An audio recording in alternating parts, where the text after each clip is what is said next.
jakiegoś głównego, który zbiera. Okay, I lied. I need to give you mic. Oh, for streaming. Okay. Okay, thank you. All right, sorry about being late. I'm in San Francisco time still, kind of in my head. And I've also been kind of having this epic trip where I was in Africa and for several days, and I had a security detail with people with very large guns following me around. Fortunately, they were not like using the guns on me, but they were by my side the whole time, which was surreal.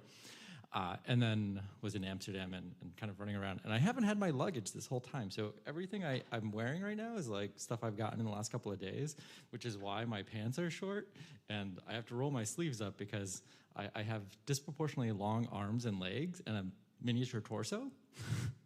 So everything's a little awkward, more than usual. And that's saying something because I'm a nerdy academic that went into tech. Okay, so I have a general plan here, but plans for me are more like guidelines and suggestions. So I'm very happy to adjust accordingly. But this is derived from a series of talks I've given to the European Commission, European Digital Media Observatory, the European Monetary Information Fund or something like that, and then a bunch of other civil society organizations that are working in the space of regulating tech and trying to, you know, make things less harmful for people. And so it's kind of cobbled a lot of that together, but I'm also happy to answer any questions, and there are some things that I've built that I'd love to get your feedback on, or if there are things that I'm missing, I would love to know what other information that you want, because my training is as a social psychologist, which is not a particularly like hard like natural science, or it's not an engineering field, but I'm sufficiently masochistic that I've immersed myself in that space enough that I understand enough about engineering and code and such that I try to do a lot of translational work. So I'm a researcher. I'm trained to interact with people and assess people, but I was never formally trained in writing machine learning models or AI models, but those are things that I can do, and working with APIs and Python and such. So I try to communicate that in ways that non-experts, non-engineers can make sense of it. But I also give these kinds of talks to very wide-ranging audiences that range from lawyers that have probably not taken a class in computer science or math maybe in like 20 or 30 years. And then some people that are engineers at like Meta. So some of the most technically sophisticated people in the world. So I don't know where all of you all are in terms of your technical sophistication. So if I'm saying something that just doesn't make any sense, just like reach out and be like kind of pretend to poke at me, and I'll be like, oh, okay. But don't be afraid to jump in. I'm not on a script or anything. I like to be freewheeling, and I can kind of adjust on the fly. Okay, yeah. There are students from cultural studies, so the more you adjust the language to regular human beings, the better it will be for us. Is there anyone with technical skills or something like that here? Definitely no. So. Okay. So your starting point is my starting point. So yeah, in psychology we have there's this phenomenon called the curse of knowledge, where the more you know, the less able you are to communicate to other people that aren't as knowledgeable or haven't had that experience to dig into something. So I do my best to remember what I didn't know when I started, and then talk that way. I think of myself as the lowest common denominator, but we also come from different backgrounds and stuff. So please do feel free to jump in and let me know if I'm. Sorry, nie słychać, bo potem już nie robię. No tak mi się, no bo ja nie dam rady. Okay. Can we close the door? Ale jest ktoś tam, nie kojarzę, żeby tam ktoś od nas był? Nie widzę nikogo. Olej to, nie Dobra, dawaj jak ktoś, to po prostu dawaj Nie, znać. nie dawaj. Ale gdyby się okazało, że to jest ważne, to na przykład... Jakby ktoś napisał na czacie, o. Okay. Okej. Okay. The general plan that I have is really I just cobbled together 3 different presentations that I've given over the last, I guess, 7, 8 months.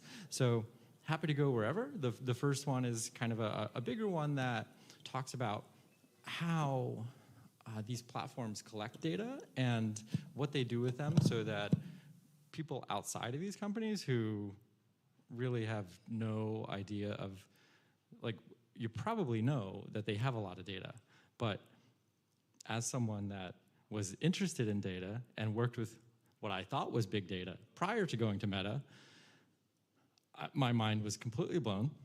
It is more than you can ever imagine. So the first chunk is mostly an orientation towards how they collect data, what kind of data they collect, what they do with it, and then what you might want from that.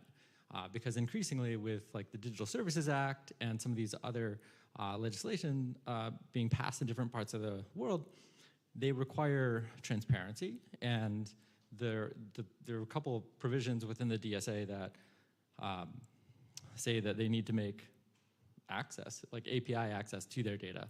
So one of the issues is like, okay, well, if you have access, how do you use that? What is available there, and how do you make sense of it? Because it doesn't, what field, like what are your majors? Like just shout out.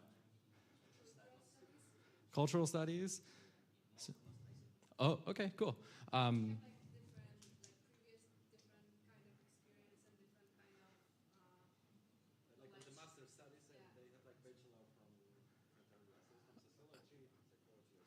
Okay.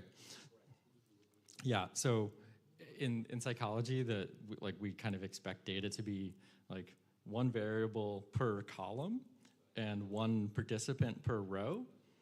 That's not how like real data people structure it. It's a nightmare. But I'll walk you through that a little bit. And then I have another short thing that goes a little bit more into some of the details of the different APIs from the different platforms. And then a third kind of longer section that focuses more on like, okay, well, how do these companies think about measuring harms, and how might those harms and ways of measuring harms map to the variables that are available to you in the API that allows you access to the platform data. Okay, and then again, this is all subject to change based on your questions and comments and whatever whims hit me in the next, I don't know, however long we're here. So please be conversational, like don't hesitate, I won't bite.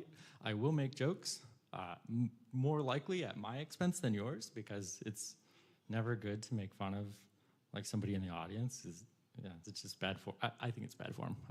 But me making fun of myself, happy to do that. Okay, so online platform data and accessing it. All right.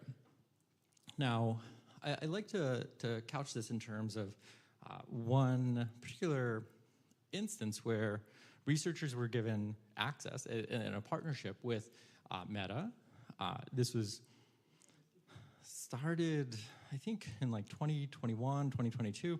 But essentially, there were a bunch of political scientists, social psychologists, I think sociologists, communication scholars, like people that kind of do cultural studies. And they partnered with Meta, and they were given, they weren't exactly given data, but they were partnered with researchers at Meta, and they could ask for data and then try to study polarization and related concepts like misinformation, disinformation, hate speech, and the like surrounding the 2020 US presidential election. And in this collaboration, they've published a number of papers. I think at this point there's been 4 or 5. I know 4 have been published. I think there might have been a 5th one came out, and then there's maybe another 10 that are going to come out at some point. But these studies have an interesting conclusion, and it really depends on who you're talking to figure out what the interpretation of these studies are. So if you listen to Nick Clegg, the head of global affairs at Meta, he says, well, this research adds to a growing body of research suggesting that there is little evidence that the key features of Meta's platforms alone cause harmful affective polarization. Affective polarization is a particular type of polarization where it's not like, oh, you believe the bridge should be built here, and I believe the bridge should be built there. It is, oh, you disagree with me? You're evil, ignorant, crazy. Let me think of other negative adjectives, and I will ascribe those to you. And that's the really kind of nefarious type of polarization, because it doesn't, democracy requires that we disagree with each other, but you have to, at least be able to sit down and talk to somebody and not just think that they're crazy and say, oh, we're gonna put you in jail because we disagree with you, unlike certain presidents that were recently reelected in a country that is not Poland. Now, if we look to the action editor of Science, the Science magazine, where one of these papers was published, they say, oh, the findings of this research suggest that meta algorithms are an important part of what is keeping people divided. So, as a scientist, I see this, I'm like, I don't think both of these can be true. And this is not at all surprising to me, because working at Meta, there was a lot of concern with public relations and public perception of the company, and that's going to be true at a lot of these other highly profitable companies because, well, they're there to make money. They're not there to, enrich the community. And Mike Wagner, he's a political scientist at the University of Wisconsin, and he wrote a pretty scathing commentary on what the process of this collaboration was like. And he said, oh, simply put, researchers don't know what they don't know, and the incentives are not clear for industry partners to reveal everything about their platforms. So if you look at the full text of his commentary, he kind of goes into details like, well, we wanted this kind of variable, and we would say, oh, give us the polarization variable. And Meta's like, oh, doesn't exist. But the problem therein is not that the polarization variable doesn't exist, but these companies, Meta, they think, oh, well, he gave me the variable name like this, and then I just go into our data warehouse, I search for it, oh, that variable doesn't pop up when I search for that word. Must not have it. But that, as someone that worked on civic integrity at Meta, I know that they have lots of these kinds of variables. So the challenge is these outside researchers that want to work with platform data, they don't know what to ask for. So Mike wanted certain variables, but he didn't know the keywords to ask for them. So my goal is to help you know what variables to ask for.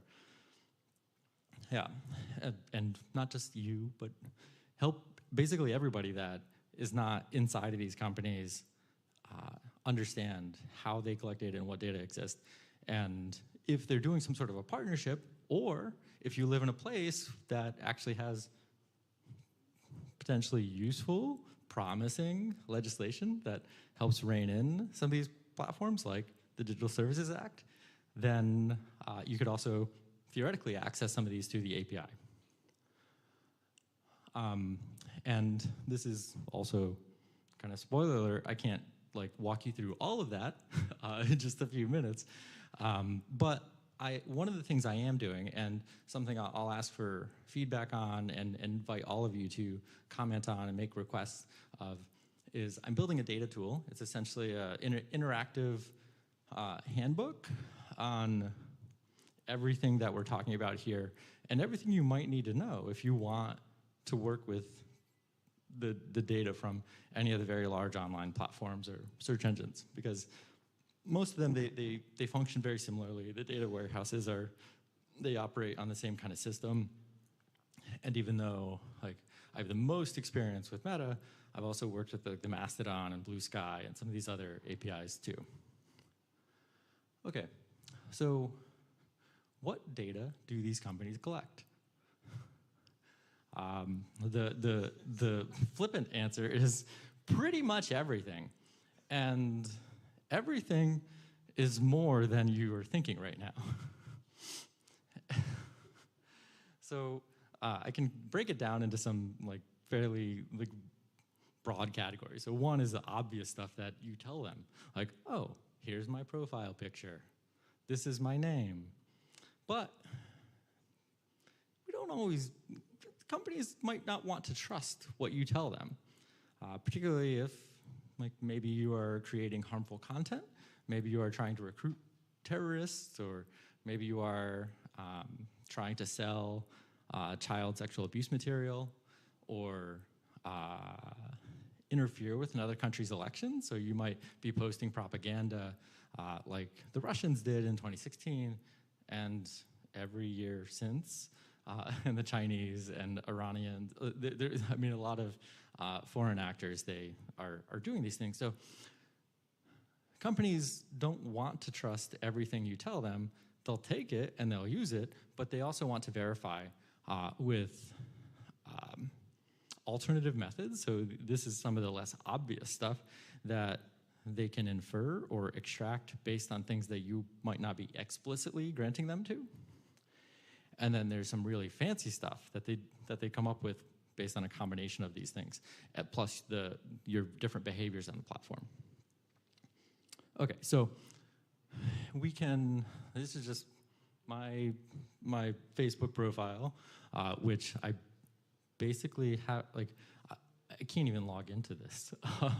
The only, I've tried to log in to like show someone a picture the other day. I'm like, oh, I have to do verification on a phone that I haven't had in like 4 years. I'm like, oh gosh, this is terrible.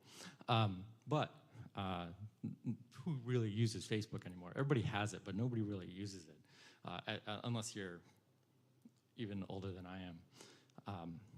But the principles are the same. Most of these social platforms, they have a profile page, and then you can kind of point to obvious things that typically you are filling out. So like you have your name, and the things that you post. You might have your location, where you're from, LinkedIn, different websites, pictures, videos. At one point, people were using it to check in. I think it still exists, but it's another thing that that you are explicitly providing them when you're using the service. And then some of the posts that you make, like here, one of the projects that I've been working on, and also something I'd be happy to share some of the data with, has been a year and a half of longitudinal survey assessment of US adults, and then 1 month of data from a representative sample of Polish adults on people's experiences with social media and communication services, plus artificial intelligence tools and mixed reality devices. So if you want to talk about that, that's a thing we could talk about later. But it's not strictly platform, it's not platform data. It's just kind of more standard social science survey work that we do independently that speaks to people's experiences on these platforms. Okay, Jeff Allen is the co-founder and chief research officer at the Integrity Institute, where I do some of my work, and he's also contributing to like the creation of this data handbook that we're building. So other obvious stuff that you're providing that might be a little less obvious is like, okay, what are you looking at? How much time do you spend literally on each centimeter of the screen? And if you're on desktop, like where's your cursor? If you're holding your finger on the screen, where's the finger? And how long do you press on the reaction bar, the comment bar? And because these companies are insanely profitable and they're motivated by profit, they track what you buy. And this is a key indicator for them, because for them to make money, they exist to sell ads. Really, it's just it's the modern version of an advertising agency, and they can target people better than anybody because they have all the data. What you click on, the things you post, your reactions to the content that you see, and kind of the way that people react to your content, whether you report things, whether people report you, and whether you're telling the platform like, oh, don't notify me about this stuff. Don't show this stuff to me. I want to see less of this stuff. So all of that is put into kind of a big bucket of information about you, and then that can be used to better target ads to you. And then there's the same stuff that others provide about you, like how long do they look at your stuff? Are they buying stuff from you? Are they recommending stuff to you? Are they clicking on your stuff? Are they reporting your content, saying, oh, you're a jerk, why would you ever post that? You should go to jail. And actually, like in some of the ethnographic work we did in, I think it was India, and some other kind of developing markets, we were finding that the users in those places, they didn't know, well, users everywhere, they don't really know what it means to report stuff. And some places they're like, oh, does it go to the cops? And I don't want to report something, I don't like it, but I don't want somebody to get in trouble with the police. I just don't want to see their post. So they don't report. Yeah, so and timing, like how long you're spending watching different things or interacting with different things. Okay. And there's less obvious stuff that they extract, and this is where things get a little bit creepier, because this is not like you engaging with the platform. It is them getting information about you from the stuff that you use to access the platform. So your phone, your, okay, I'm making a mess of myself. I need two hands. Usually I don't drip on myself until I've actually got the water open, but I've managed to do it without it.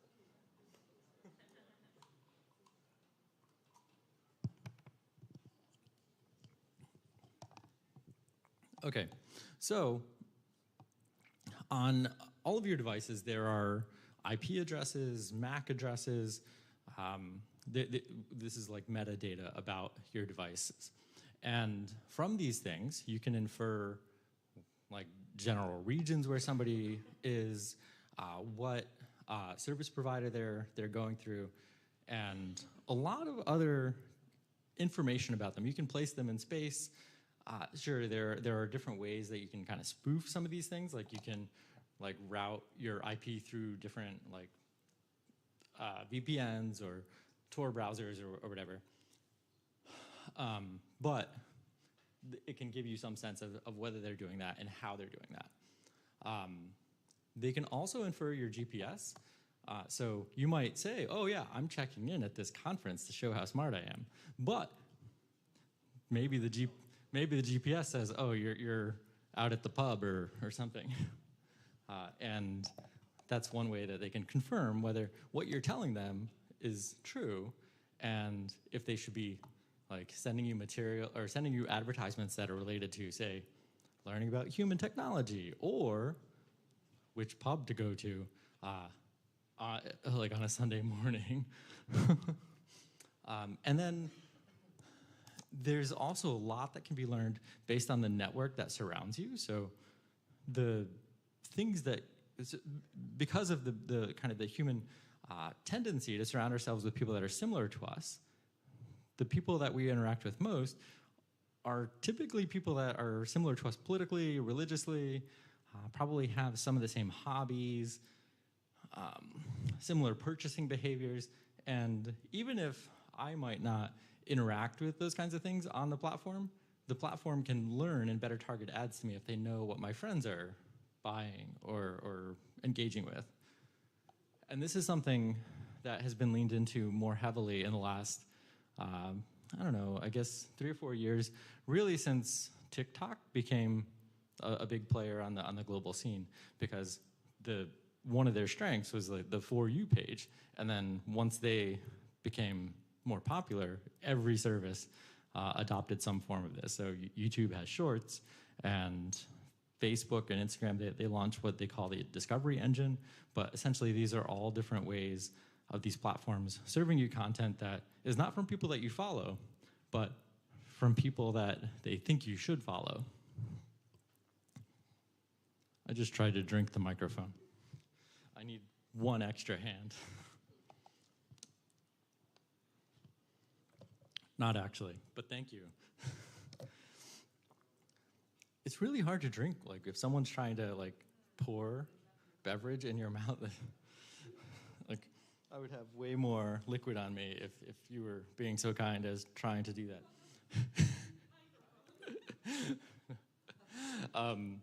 So now it goes deeper because this is where we get to machine learning and artificial intelligence, and the fancy stuff gets fancier and fancier.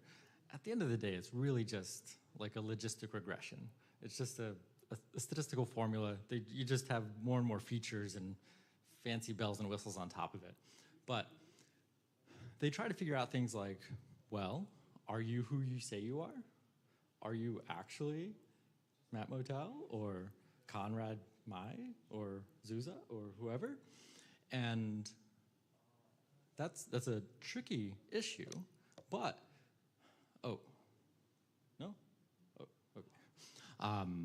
it's a tricky issue because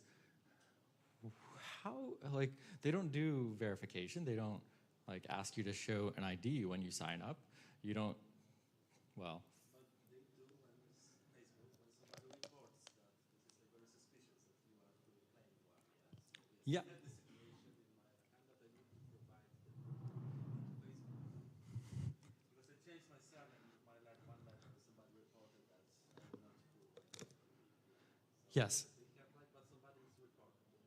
Yeah, so one possibility is that there's an account and then somebody reports that account. It's like, oh wait, that looks like me and it's my name, but that's not me.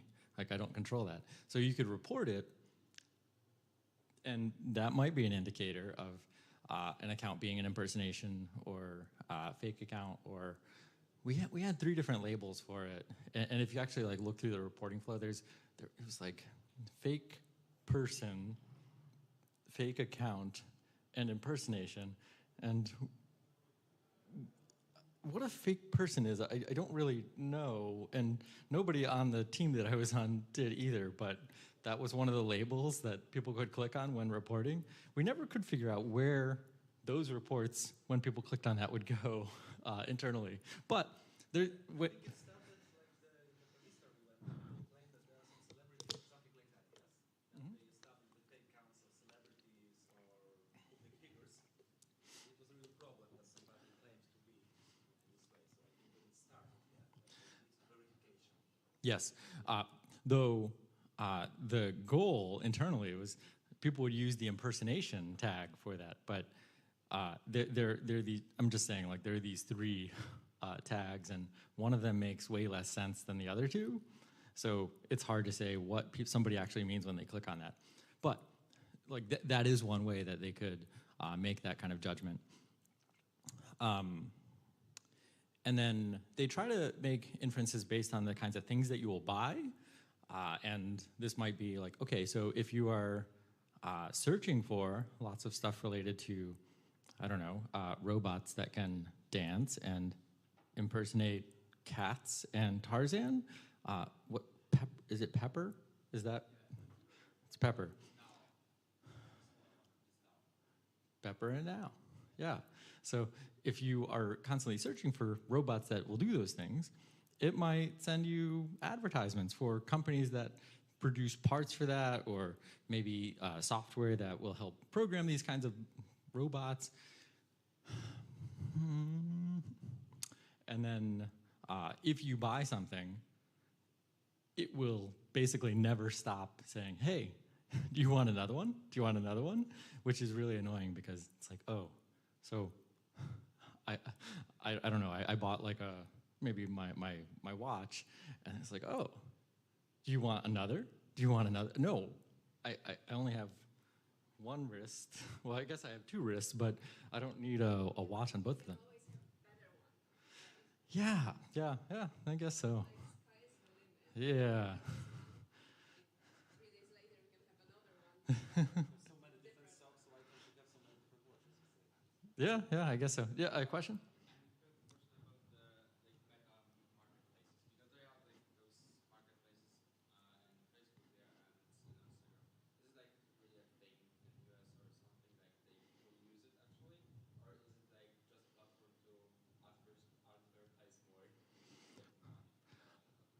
Yeah, so Marketplace was a really successful product, and it was mostly real for a long time. And now, there is a lot of real stuff still on there, but there's a lot of scammers and bad actors on there. So you have to be really careful with that, and probably don't give them any money until you've received your product, because there are a lot of scammers on there. But they will also go deeper, and they'll try to predict things like who you're going to vote for. Are you going to get vaccinated? And these kinds of things. And whether or not you're working to interfere with another country's elections. And that's a complicated thing to figure out, but some of the ways they could do that is like, okay, well, are you posting the exact same thing or very similar thing as 500 other accounts that appear to be in the basement of someone's house in Macedonia or in Moscow, because those are things that have happened. But you can think about the types of data you might want to verify. Like, okay, this is really suspicious.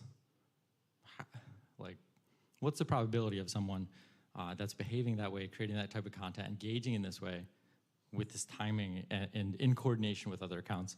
And if they're doing that, then could be an indicator that they're engaging in coordinated inauthentic behavior or an influence operation. And then some of the other stuff is like, what's the probability that you're going to create an unwanted social interaction? So this is even more abstract, and this is kind of a more challenging space, because who decides what unwanted is? Like, on the one hand, it could be the platform saying, oh, well, we don't want people talking bad about our platform. We don't want people saying mean things about Elon Musk or Mark Zuckerberg or the Chinese Communist Party or Poland or Donald Trump or whoever. And that could be an unwanted social interaction, but that it also kind of like gets to this point of like, okay, well, is this like a violation of freedom of speech and human rights and these kinds of things? And the answer is not really clear, and it's not always clear how they come to the policy of what constitutes unwanted social interactions. Okay, so now I've talked about these three categories of content and data that they collect, but I didn't specify at what level these exist. So they have these data for each user, for each page, for each I get like groups, ads, advertisers, various like creators, partners, these kinds of things. So it's like there might be, there's lots and lots of this stuff on every element of what you're doing on these platforms.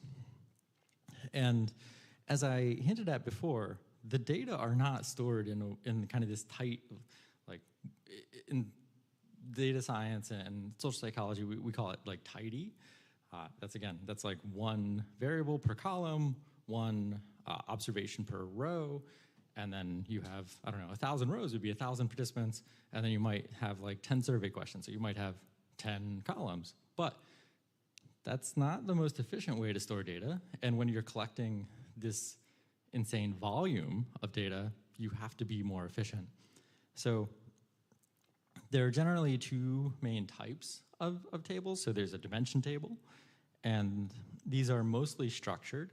So they have like a fixed number of columns, and the columns have types. Like it might, oh, this column might be a nominal variable, or this one is a interval variable, or text variable.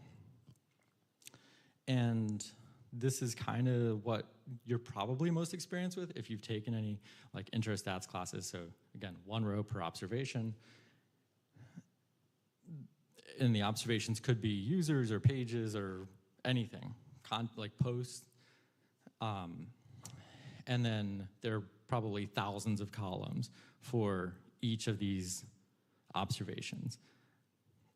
And now there are fact tables, and fact tables is where it gets real nasty because these are mostly unstructured. They could have many different columns, or it could have a fixed number of columns, but the columns are contain different lengths of data. So if I post 5 things per day, and one of the columns is posts, that column for me might have 5 posts. But if Souza posts 100 times a day, that column is going to have 100 ingredients, 100 different elements. And if you're trying to access the data, what do you do with that? And typically it's in like brackets, and there's like indexes. So like it might be that like a number or a letter or an ID number, and then a colon, and then like another long ID number. And then it's like, okay, well, you can count the number of different IDs, but it doesn't tell you anything about the post. You have to like go to some other table to find what that post contains, whether you want the text or video or whatever it is. And these are organized as generally 1 row per event. So if I post 5 times, I might have 5 rows of data. Or if I log in 5 times in a day, I might have 5 rows of data. But if you log in 10 times, you might have 10 rows. So it's a little trickier to figure out how you want to aggregate this and extract this and use these data.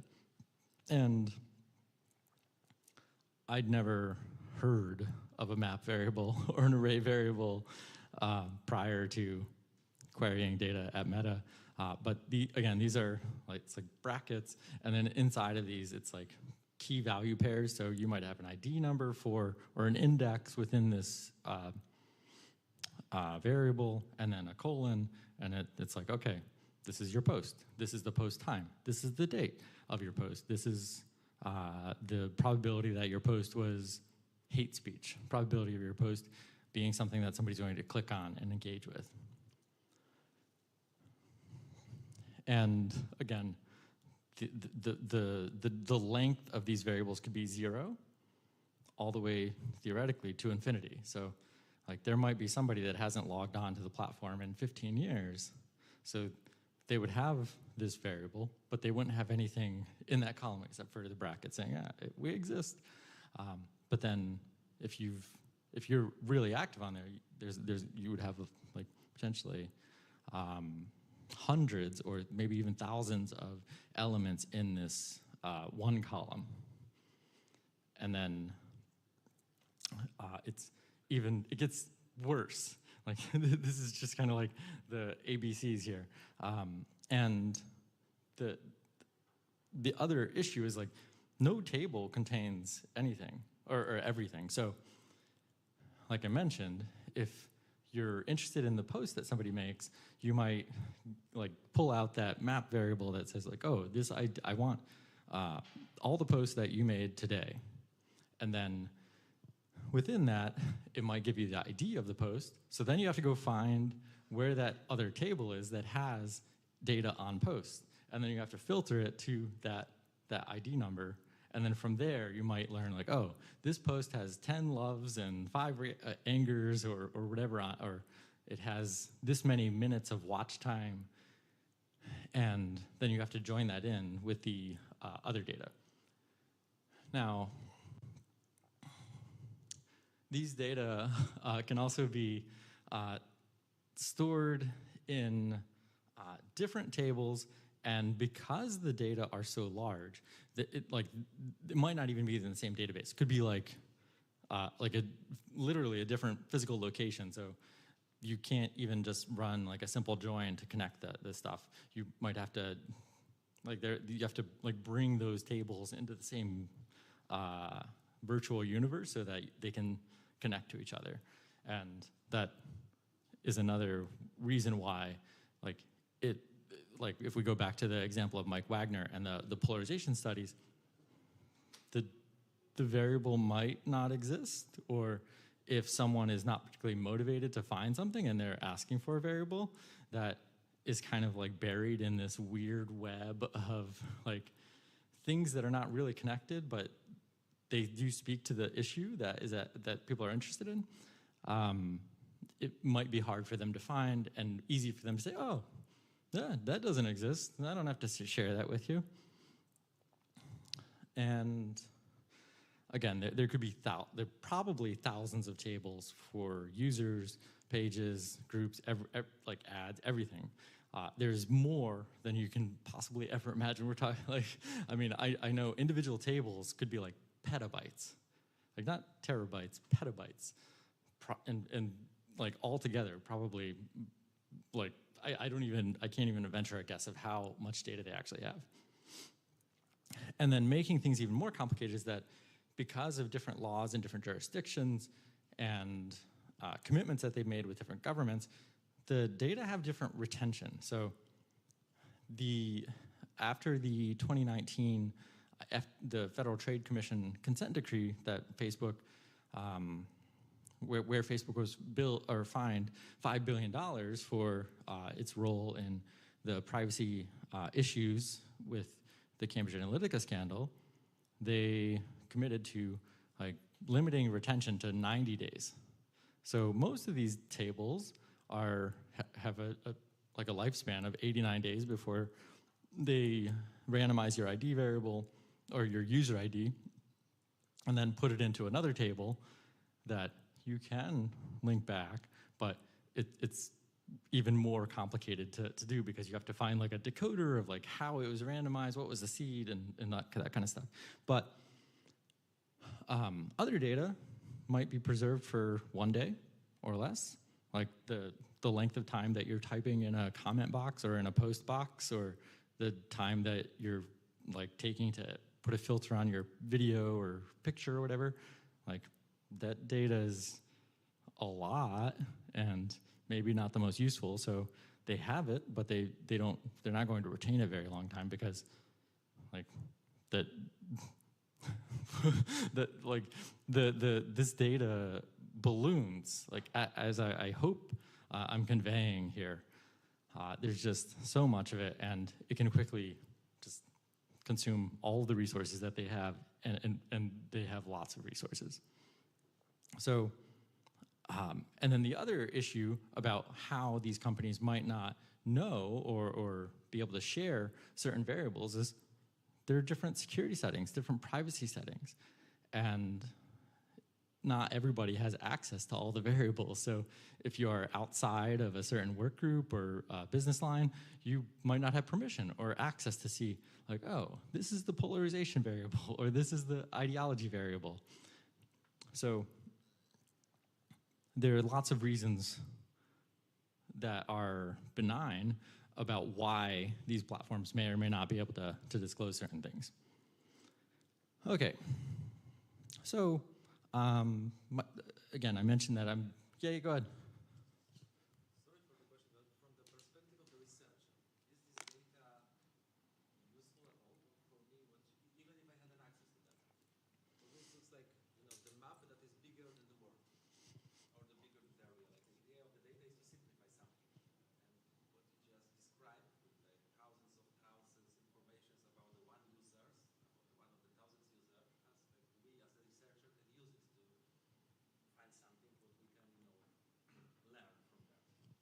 Yes. So the data is both a blessing and a curse because there's so much of it that I mean, you essentially are looking at the ocean and it's like, okay, oh, that's nice. It's pretty. But sometimes, like, if you request it, it might be like a little bit of an earthquake and then a tsunami comes and hits you.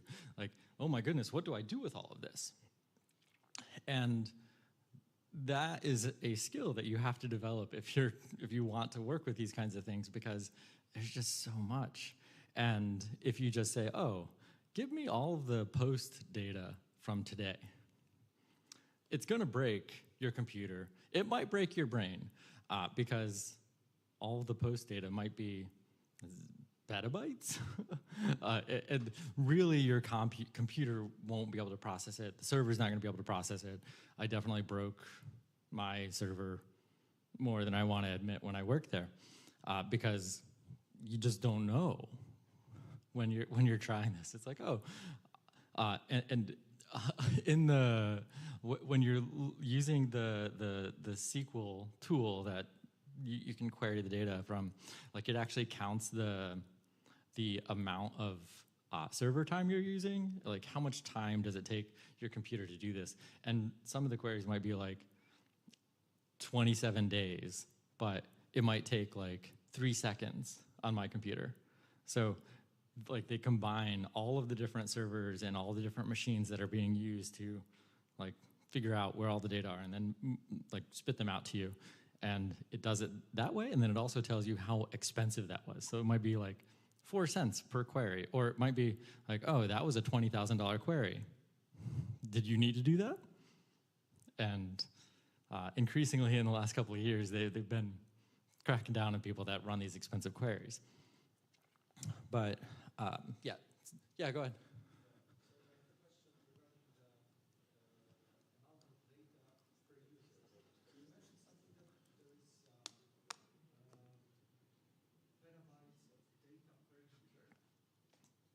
Probably not per user, though. Maybe per user. I guess it really depends on the type of media. So if it's like if you're a YouTube creator and you do a lot of long form, like 4K or high def videos, that could very easily become giant.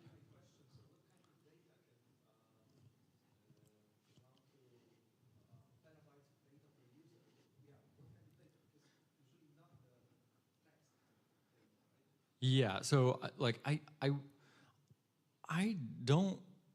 would venture a guess that there's not petabytes of data per user on Facebook or Instagram. It's not saying that there's not, but that feels like a lot per them for each user. Like if you ever try to download your own data, I think that's a provision in the DSA, right? Yeah, you can download your own data, and like I tried to do that one time, and it was like a few gigabytes just for me.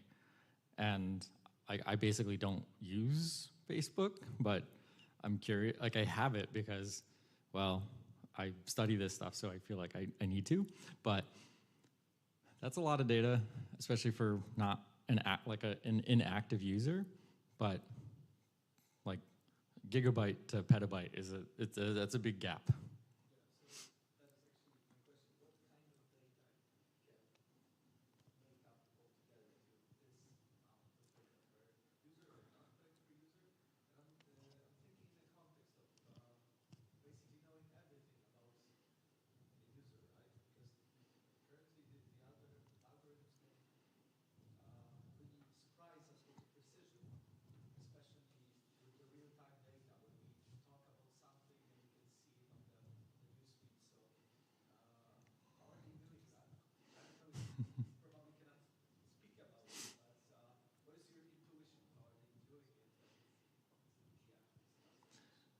Yeah. So the just to recap in case other people can hear, the question is, well, how like one, what are the types of data that they have on each person, and then also how do they make predictions in real time for the stuff that you see? And the answer to the latter question is it's always changing.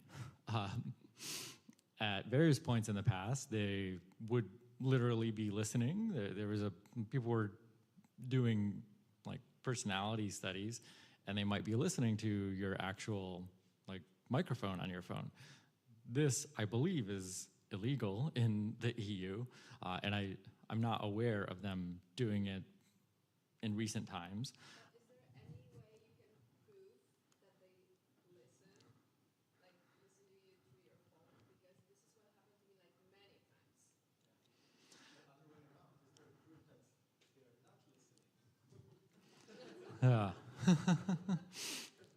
Yeah, so the way to prove it would be looking at the actual code of the algorithm or kind of the pieces of the algorithm that feed you stuff in your feed. And that does require a bit of a leap of faith in that you're trusting what they're showing you. And I'm a deeply skeptical person, especially when there are billions and billions of dollars involved, because, well, people like billions of dollars. And yeah. Basically, they can just break the law and you can do nothing about it as a like regular citizen. Yeah, so in the U.S., like we don't have any sensible regulation of any of this stuff. We talk about it, and then we're like, oh, let's do something that doesn't actually regulate the platforms. Let's just ban kids from using technology. That's going to solve everything, right? No, but the EU at least seems to have some provisions, and I think that there are mechanisms by which you can report stuff here to the European Commission. I mentioned that my luggage was absent, still is absent. And when I posted about this on X, because I also used to be a big Twitter user, but I stopped using it when my entire feed was just Elon Musk posts and likes and retweets. But because I couldn't get a human from Turkish Airlines on the phone, I was like, all right, well, let's try social media. And then I started posting there, and I was communicating with their actual like Turkish Airlines help desk. But there were a bunch of fake accounts that would have one letter different in them from Turkish Airlines. It might be like Turkish Airlines or Turkish Airlines help desk. And it's like, oh, me being desperate because I went from a place that was 48 degrees Celsius to here where it's like 4 degrees Celsius. I didn't have a jacket or pants. Like, I really want my jacket and some pants. So I was posting this, and I was kind of desperate. And then these fake accounts, they started reaching out to me. They're like, oh, give us this information. And I was like, okay, yeah, because I'm in a panic. I'm like providing more information than it ordinarily would. And then this guy calls me on WhatsApp. He's like, oh, you have to put in your banking information here. I'm like, And because I was in such a desperation, I started doing it. I'm like, this really doesn't feel right. So I started looking deeper. I'm like, oh, wait, this is a total scam. And then there was a button I could push to report it for evaluation for some violation of the DSA. And like within a day or two, I got a response saying, oh, this wasn't illegal. I'm like, okay, well, I think it was, but I think you have that option. And I think like there has to be some sort of a enforcement mechanism, because To claim that something is illegal, you need to have like the jurisdiction that is under. You say it doesn't, it's okay with our standards, yes, of our protocol. It's all what they say, because from the what jurisdiction it's illegal. It may be illegal in one country, not in another. We are in Poland, with Turkish Airlines being a citizen. So Where is the judge? Yeah. Yeah. Yeah. Doesn't violate our standards. Thank you so much. But we are really, So Yeah. I think all what they can do, yes, it's like okay with our standards. Yeah, and so and like that is a really complicated situation because I was involving 3 different continents and my citizen. Yeah, so but the principle remains though, because this is a really important question and a really important thing to wrestle with, and because like even the DSA, like it was passed years ago, but it really wasn't, like, I guess it was what, February this year that it was kind of theoretically fully implemented. And the first rounds of investigations and risk assessments and these kinds of things are just coming out now or being launched now. So there are some real sticks, like to bat the companies over the head if they are found to be doing these illegal things. And like 6% of global revenue is one of the penalties, and that's a lot. It's like these companies, I mean, Meta's stock value actually went up after they were fined $5 billion, but 6% of their global revenue is probably going to be larger than that. And some platforms that might bankrupt them. So that, like, there's a lot of motivation for them to comply. And then there's also the lever of like banning the platform in the country. So I think like Twitter has been kind of in this weird space where they're supposed to have a representative for all of the EU member states, but Musk was like, let's fire. I think they had this summer they were down to six representatives, and there's 27 member states. So they were out of compliance, and there was this threat of. I think the investigation is ongoing, but there's this tension because they could just say, Twitter, you're out, or give us 6% of your revenue. And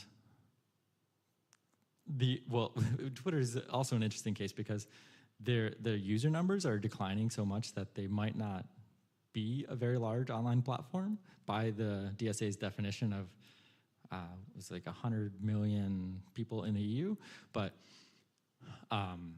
that would mean that they wouldn't have to comply. So there are these kinds of possibilities, and if these platforms can't operate, then that like they can't make any money anymore. So there is this pressure for them to comply. But how do you know that they're complying? Is like that's an entirely Exactly. Like, where is the proof that the topic I was like talking about is already in my phone? How can I prove this? How can I make a complaint like, guys, you are like basically listening to me? But you can actually prove that. It's like if you're talking with someone that like searched this a day before on their phone and you're with them, you have your phone, which is like those 2 phones can connect with each other, and they will show you something because the other person was looking at it on their phone, and it doesn't exactly mean that they are just listening to you. Like, I think like our phones here also ping with each other, and we can just like have an ad that my friend read the day before. Yeah, and I also I don't know like all of the so it's especially complicated here because like GDPR and DSA and DMA, these are not things that we have in the U.S. and you've had much better data protections here than we do in the U.S. basically since GDPR was passed, and we still so I don't really know how that comes into play here, but I think that they've been prohibited from using a lot of like these like device signals that they can use in some other jurisdictions, and like I guess this like Apple Store, in the United States, they started charging a fee and like defaulting the setting so that people aren't sharing a lot of this device data with these platforms or any apps that you download in the store. You have to manually change it yourself. But like most people in Europe don't use Apple or iPhones. Android is much more popular everywhere else in the world except for the United States and maybe some like a handful of other like wealthy countries. But with that, like I don't like my sense is that the DSA and GDPR prevent some of this like cross app sharing, or you would have to like change a setting to allow them to have access to your microphone or to see the kinds of things that you're searching for in Chrome or Safari or whatever browsers you use. So they shouldn't be able to do that, and theoretically, you should be able, like you could probably prove it, but it probably is also a very difficult thing to do because, like, well, there are studies out there showing like the things that you search for on Google can predict your probability of like getting the flu or these other things that are kind of like barely related, but like looking at that behavior is able to predict lots of other things. So even if they heard you talking about buying a fancy new microphone like this one that keeps deceiving me into being a water bottle, they could like be marketing it to you because you're searching for things that are related to it in their app or on something else, but they could also be listening to me give this presentation talking about this water bottle like microphone. And then if I've not typed it anywhere and they're still searching for it, it's like, feels weird. But there might be these other behavioral traces that kind of indicate like, oh, he's really interested in water bottle like microphones. So, yeah. Okay. I don't. There were a couple of like interesting questions there, and now I'm like down this bunny trail. I don't really know how I got here, but yeah. I think the first question was really about like how you model this data and how you use it to actually have something from it, yeah. And we did this topic, and I'm really also interested. Yeah. So, I'll actually skip ahead because the third chunk, literally, like I try to map some of these things together. So, all right. Is it? I think 20 minutes. Okay, cool, yeah. So, somewhere up here. Oh, yeah, okay.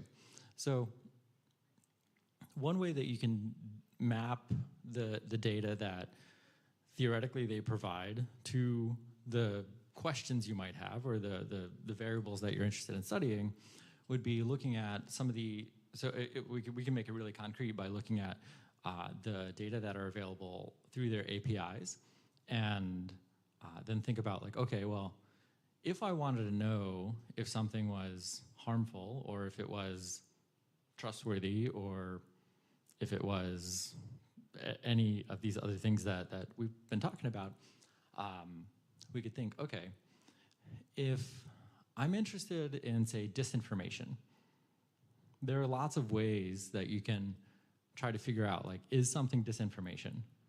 And you can think of, like, okay, let's make this interactive. Like, if you wanted to know if something was misinformative or misleading, what would you want to know about that content? Where it came from. Okay, so maybe the country where that post was created. Provider, the media, like stressful title or something. Yeah, so is it, yeah, so is it BBC or is it the Matt Butterfly, which is what my name in the program is, as of last night at least. So like you might want to know those things. What else might you want to know? There's almost no wrong answer here. The reason why it was posted, yeah. So on a lot of these platforms, creators are monetized. They get paid for creating content that people will spend more time watching or engaging with, and people might post something so they can make more money. And if they're posting something to make money, that content might, and if they know that the stuff that gets more engagement is typically the stuff that is more misleading or problematic, then if someone's posting something and they're being paid for it, then it might be less trustworthy. Absolutely. So this is just one of the many ways that you could kind of think about misinformation, and you probably wouldn't want to use just somebody's location or just maybe the motivation or impetus for posting something, but like a combination of these different variables. And this is what these platforms do. They'll train, typically they'll use machine learning or artificial intelligence, and they will have call it a golden set of labeled data, might be 500,000 posts or videos or whatever. And then they have professional labelers or subject matter experts look at this and say, oh, this is misinformation, this is not misinformation, this is hate speech, this is not hate speech. And then they put that into essentially like a logistic regression where that's the outcome. It is hate speech, it is not hate speech. And then they try to predict that from all the variables that they have. It might be like whether that person is monetized, whether that person is from Russia or not Russia, or you could think about all the different things that might be related. They put that into a regression model, and then they come up with a bunch of coefficients, and then they figure out like, okay, this classification, this prediction model is accurate, I don't know, 50% of the time, which is pretty good.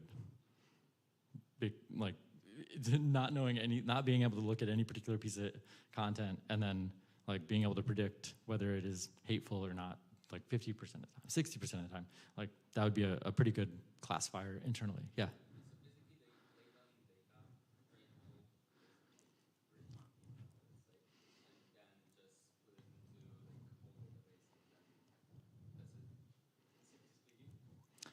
Yeah, so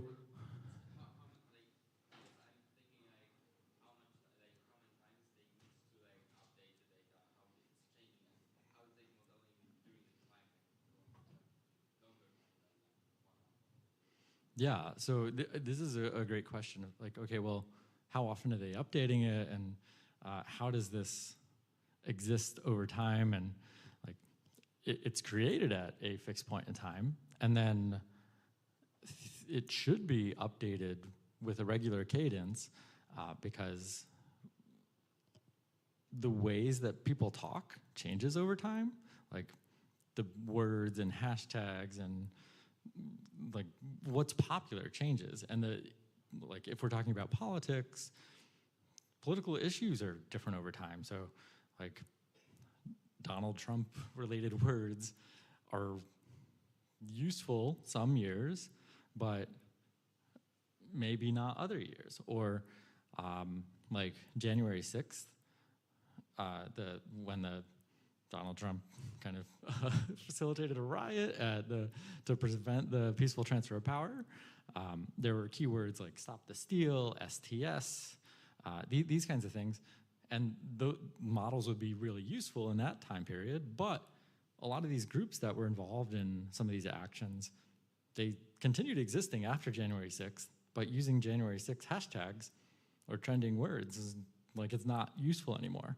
So any model that was trained with that kind of, it's called drift.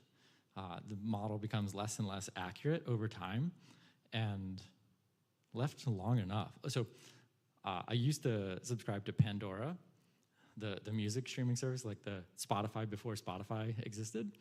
And if you didn't give it a thumbs up or thumbs down often enough, it would like, I would be listening to like rock music, and then I'm like working, like 6 hours go by, and then it's playing like I don't know, like accordion, like classical accordion or something.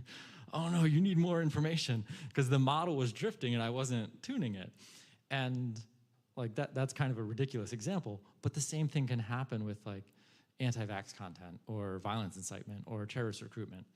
And it's really important to update these models, but it's also really expensive because these big platforms, like often they want to label, they want a golden set or labeled data of like hundreds of thousands of pieces of content because, again, these platforms are global and they like some of them have billions of users, and it's impossible to like look at all that content. So they're just trying to like extract a kind of a randomized like representative sample of what exists, and then trying to predict that in the future, which is important, but like because these are based on social networks and like changing social trends and the words that we use, the way that we interact with like different world events, they need to be updated more often.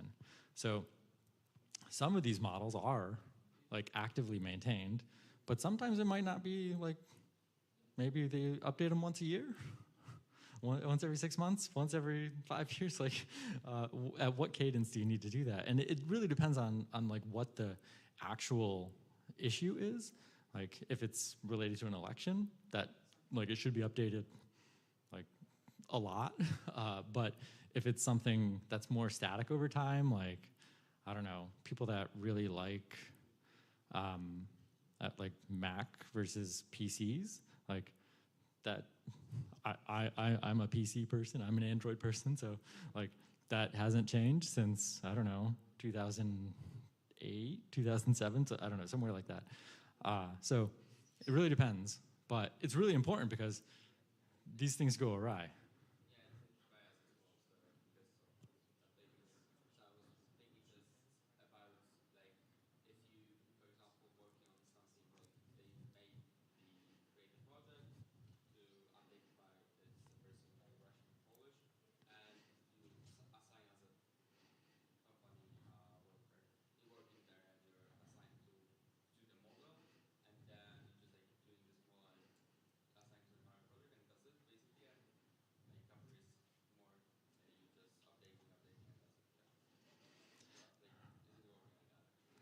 Yeah, yeah, more or less, yes. Like if you like the way that recommendation systems like they're very complicated, but essentially it's just a very long equation, and the equation has features that the company has decided are important, like the probability that you're going to click on something or buy something from it if they show it to you.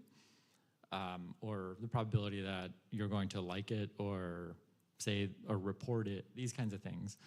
And then there's just like, they decide like, oh, it's really important, like if you're likely to buy this thing, then that will be like that feature or that variable in the equation is going to be multiplied by some big number. It might be like, we're gonna multiply this by 5, but if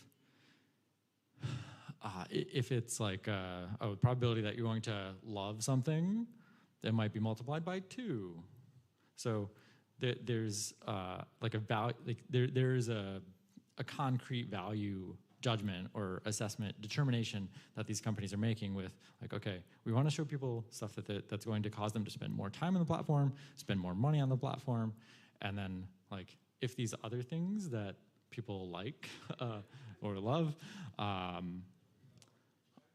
it's good to have those things, but it's not as important as the other stuff that is more directly related to their bottom line. So, yes? Yeah, okay.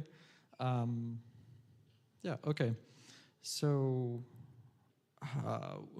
what is useful for us in the final, I don't know, 8 or 10 minutes that we have? What other questions do you have? Yeah.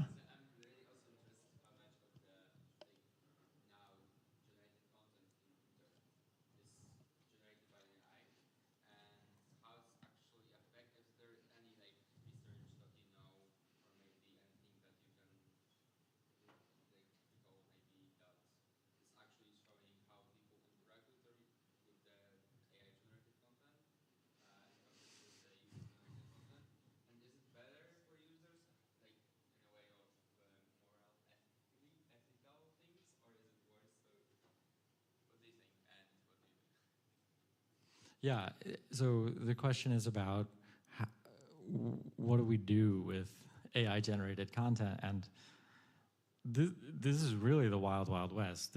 I mean, the plane is in the air, but they don't have engines, they don't have brakes, they don't have wheels. They're figuring out what to do with it as we sit here right now. Or, well, you're sitting here, I'm standing here, but as we exist here.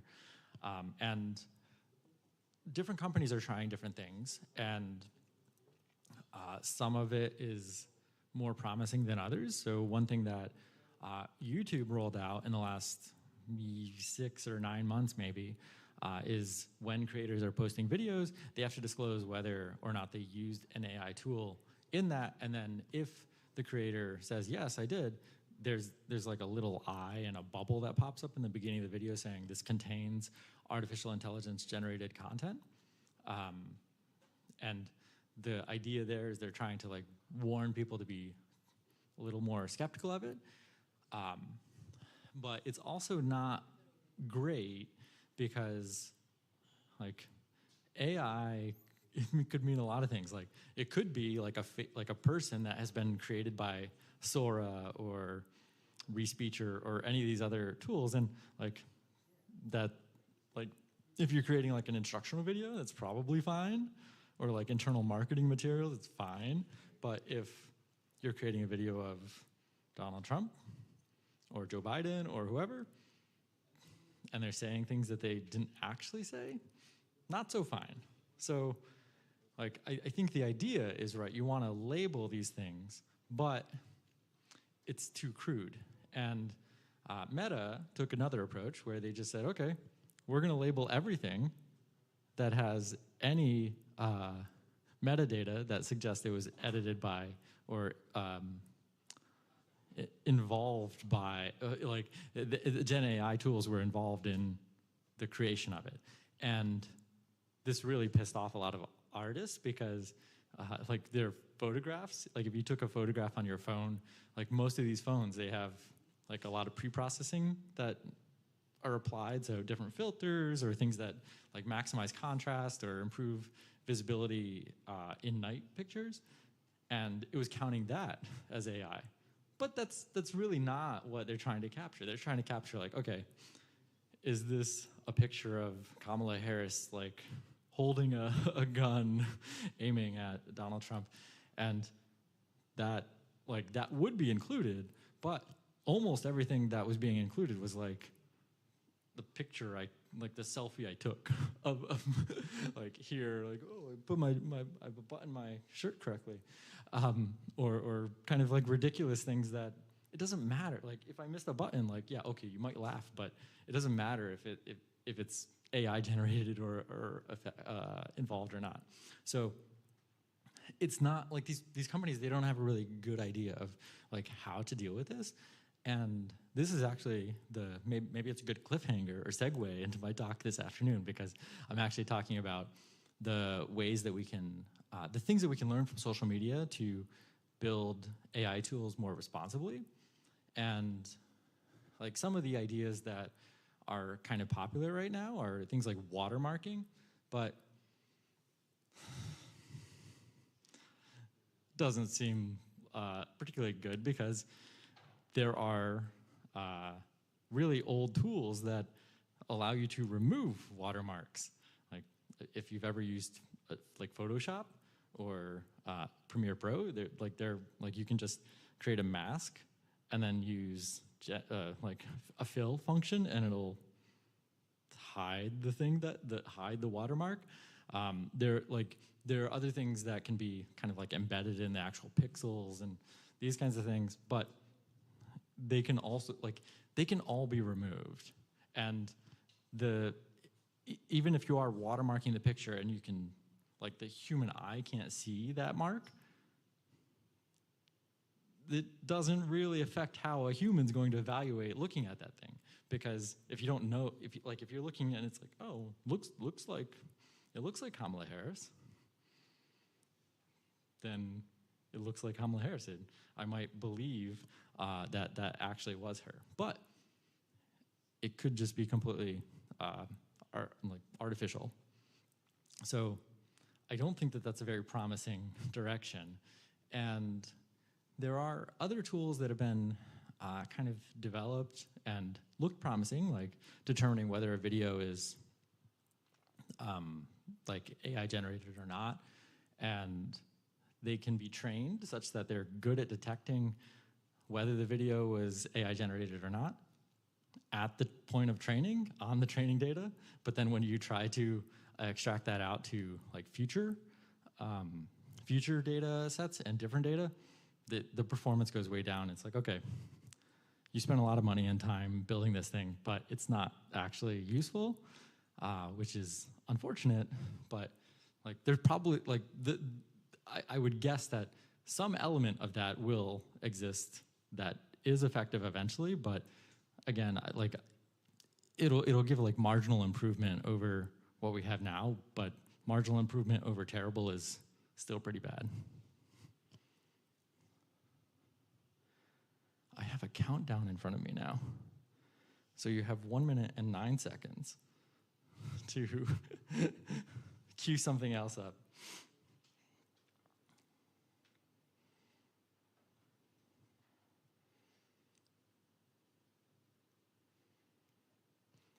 One cool thing with my new phone is that I can do live translation.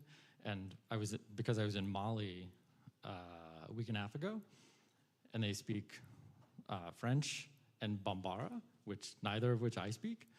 It's like, oh, I can use my live translation function at the same time. It would get like maybe 1 out of every 5 words correct. And like the other words weren't even close. Like, in terms of like the context, it's like, okay, we're talking about like regulating hate speech and violence incitement on these platforms. And it's like talking about dinner and dancing, and it's like, oh, I don't know for sure.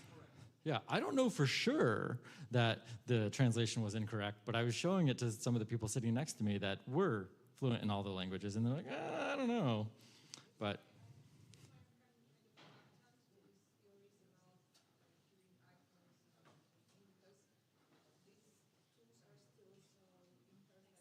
thank you.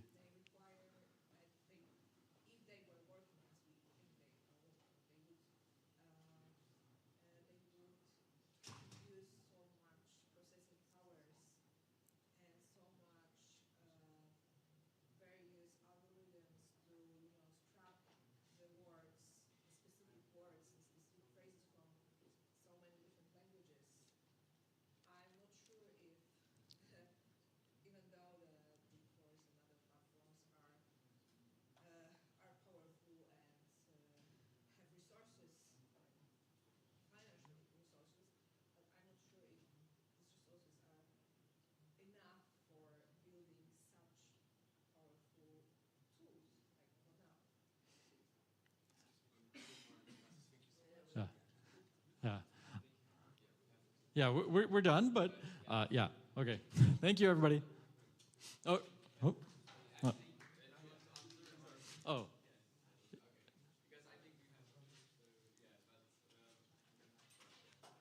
Yeah, you can just come up and I'll. Thank you, everybody.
introduction? Yeah, I'm gonna introduce you, but the workshop we're finishing, and people just they need like 2 minutes to come here from workshop. So Okay, all right, Yeah. no rush. yeah, yeah. You tell me when you're ready. Just left my bag there.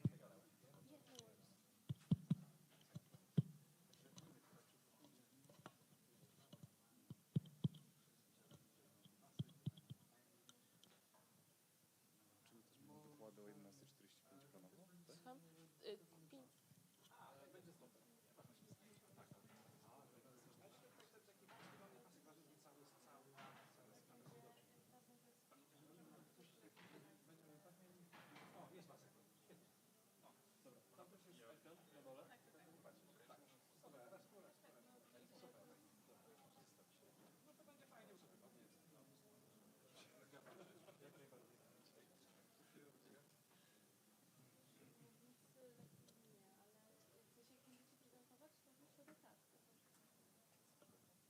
Ale to jeszcze nie, to jeszcze nie teraz.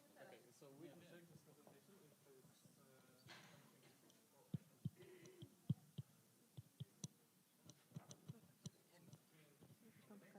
No w sensie skończyły się warsztaty i po prostu czekam aż ludzie przyjdą stąd i z tej drugiej sali bez problemu. Po prostu jeszcze się nie zeszli jakieś plany są. Dobra, Nina. You alright? Hi. I'm good. How are you?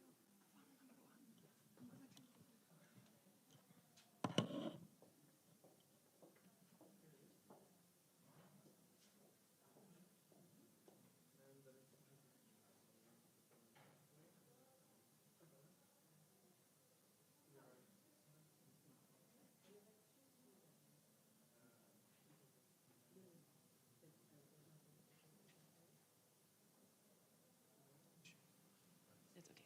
All right. I'm going to use this.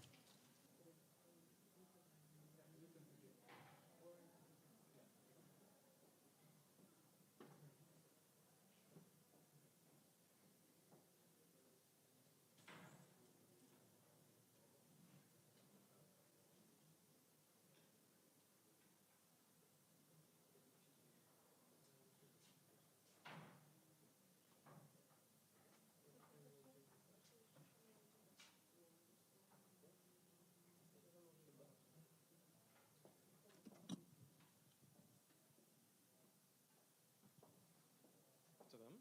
Nic. Yeah, okay. So we're going?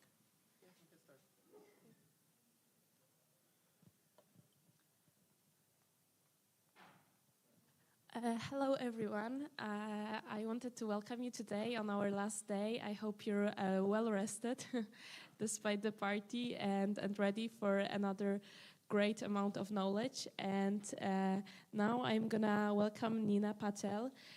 She's a pioneering researcher and leader, and one of her most innovative approaches include her work on the virtual reality risk against children project, and it's redefined how we think about risk in the metaverse and beyond. And this is truly one of works that is amazing to me. And today she's gonna present for you about virtual worlds and the embodied internet. So applause and welcome, Nina.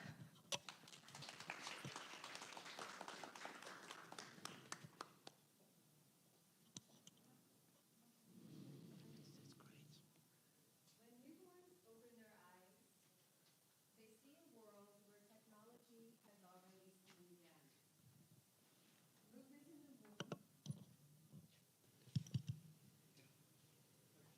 womb. Starting again. Take two. When newborns open their eyes, they see a world where technology has already seen them. Movements in the womb are recorded by medical devices, their genetic predispositions mapped by algorithms, and their future health predictions stored in databases. Their digital twin precedes their birth, existing in virtual networks before their first cry. Their first pictures will be enhanced by AI, their first steps tracked by smart devices, and their earliest worlds analyzed by large language models. Their favorite stories, their favorite songs, and from the first day they step into preschool, technology will be there to record, to track, to support, and to predict, creating footprints across both physical and virtual worlds. This isn't science fiction. This is the world we've built. Their playgrounds encompass virtual worlds. Their classrooms expand to digital realms. Their friendships transcends geographical constraints. Their very identity intertwined with technology in ways we are only just beginning to comprehend. Hello, I am Nina Jane Patel. I'm a psychotherapist, a psychologist, a researcher, and an advocate for safety in emerging technologies, dedicated to evidence-based methodologies for the integration of new technologies into the lives of children and young people. So here we are at the HumanTech Summit, and as Conrad mentioned on the opening day, human comes before tech. But before I dive further into my presentation this morning, this early Sunday morning, I'd like to get to know you a little bit to find out who's in the room. So indulge me a little bit, if you don't mind, just to take a moment with a quick show of hands. I just want to get an idea of the perspectives in the room. So how many of you, I don't see any, but how many of you, if any, are under 18? No, we're all looking above the age of 18 today. Good to know. And how many of you are between the ages of 18 and 30? Okay, all right. And just to be polite, we'll just go with how many of you are over the age of 30? Okay, good. So I'd say the majority of you are between the ages of 18 and 30, which is interesting to know. Now, I'd like to ask you a few more questions about your relationship with technology. Who here feels that technology has positively impacted their life? Okay, very enthusiastic, yes. Okay, so yeah, still the majority of you, but not everyone. How many of you do you think young people today face more challenges online today than previous generations? Okay, so that's almost everybody. And my final question for you today is, do you feel safe online? Okay, sometimes. Okay, all right, interesting. Thank you for indulging me, and thank you for letting me see into your perspective a little bit before I get cracking. So today I have 4 objectives. The first is to work together towards an understanding of virtual worlds. The second, once we lay a foundation for what I mean when we're talking about virtual worlds, is discussing the technological components that comprise virtual worlds, the future and the evolution of the internet as we know it today. Thirdly, how inherently these emerging technologies come with safety and security risks, especially in the context of children and young people. And finally, my 4th objective are presenting to you some potential long-term strategies that prioritize the empowerment of people as we progress along this course. First, understanding virtual worlds. To start off, I want to make one thing very clear, and I'm sure because we're at the Human Summit that we all agree, that this is not the end of innovation. A device in our hand is not the epitome of technology and how we use technology as human beings. Since the internet's launch, consumer experiences on the 2-dimensional web have been transformed from basic text-based interactions to dynamic multimedia-rich engagements. Early websites were simple and static, But advancement in web browsers and the rise of search engines made information more accessible and engaging. Social media platforms turned the internet into a social hub, while e-commerce giants revolutionized shopping, and streaming services changed entertainment consumption, offering on-demand access to vast content libraries. Mobile devices and cloud computing further integrated the internet into daily life, making it a versatile and necessary tool for communication, education, entertainment, for commerce, and indeed every single aspect of our lives. What we know is that humans are continuously shaping the world that we live in with scientific discoveries and technological innovations.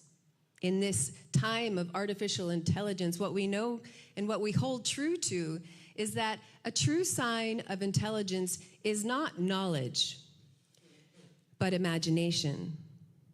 And over the last century, we have transformed our lives with inventions and groundbreaking developments in computing, telecommunications, bionics, artificial intelligence, extended realities, and robotics, much of which we have heard at this summit here in Warsaw.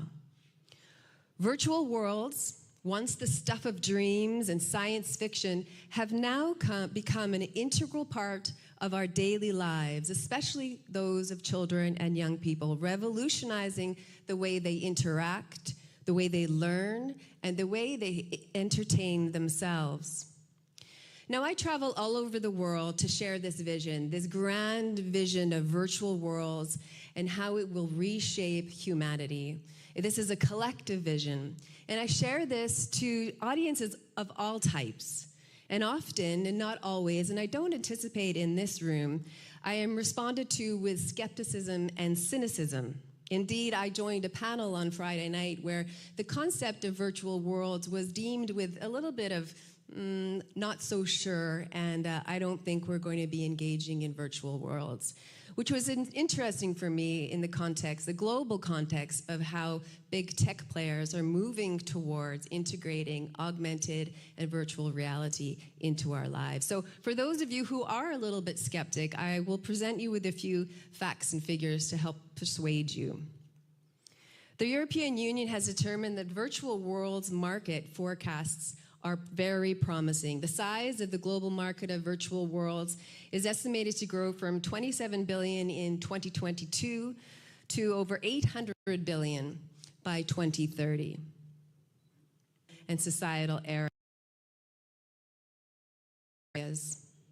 To list a few, medical students and doctors can get better at handling real-life medical situations, making surgery safer and diagnoses more accurate.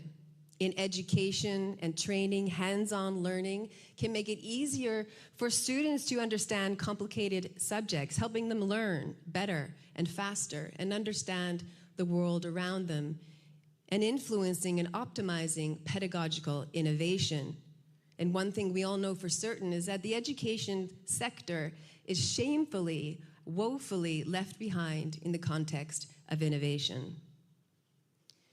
Digital twins can support the preservation or reconstruction of cultural heritage buildings, as we've seen very recently in the reconstruction of the Notre Dame Cathedral in Paris, which just reopened this past weekend.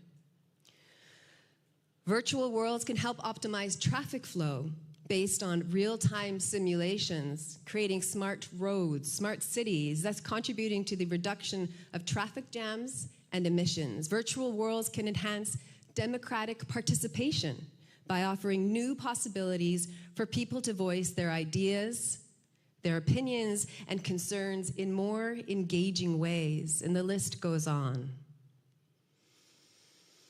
Now, the history of virtual worlds and spatial computing and virtual reality is a rich tapestry woven over centuries, marked by groundbreaking milestones and relentless innovation, of which today I will only present a very brief introductory review of the evolution of virtual reality and virtual worlds. And the journey begins in 1838.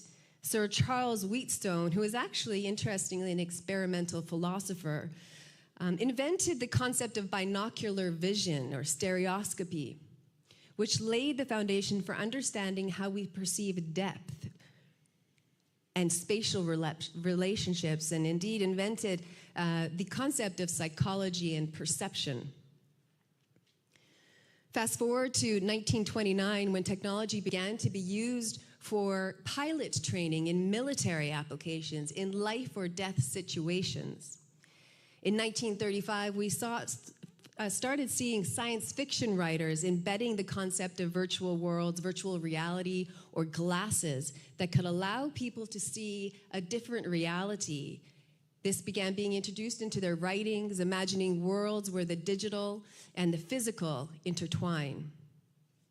In 1955, the first ever VR machine, the Sensorama, was invented, a commercial application, a failed commercial application, but it was an immersive machine that simulated the sensation of riding a bicycle through Central Park in New York City, using 3D video, auditory elements, olfactory sense, so they introduced the sense of smell, and tactile feedback.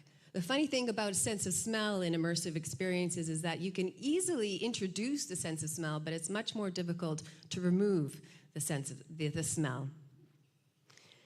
So jumping forward, and I won't go through everything in absolute detail here, but what we know is that there have been hype cycles, there have been a series of successes and failures that we might become more familiar with Google Cardboard, Pokemon Go in augmented reality, and of course in 2021, Facebook, now Meta, made a significant stride into virtual worlds and the spatial computing space with the introduction of Horizon Worlds.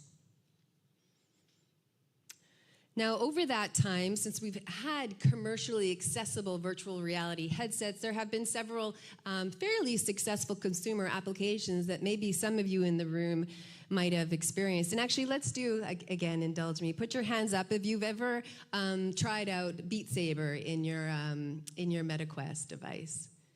Okay. All right, so that's a kind of a fun game. It's not a social game, but it does involve the sense of music and rhythm and gets you excited, and it is a kind of a fun experience in virtual reality. How many of you experienced The Walking Dead in VR? Yeah, several of you, okay. And then VR chat. Anyone a big fan of VR chat or engaged in those spaces? Yeah, so not a traditional game, but its open and diverse nature has garnered some popularity among aficionados in the virtual world space. And it allows users to explore a wide range of experiences and connect with others in the virtual realm, where people develop deep emotional connections with each other. And if any of you want to check out the documentary We Met in VR, it's a really interesting exploration into the people who get married without ever having met in the physical world.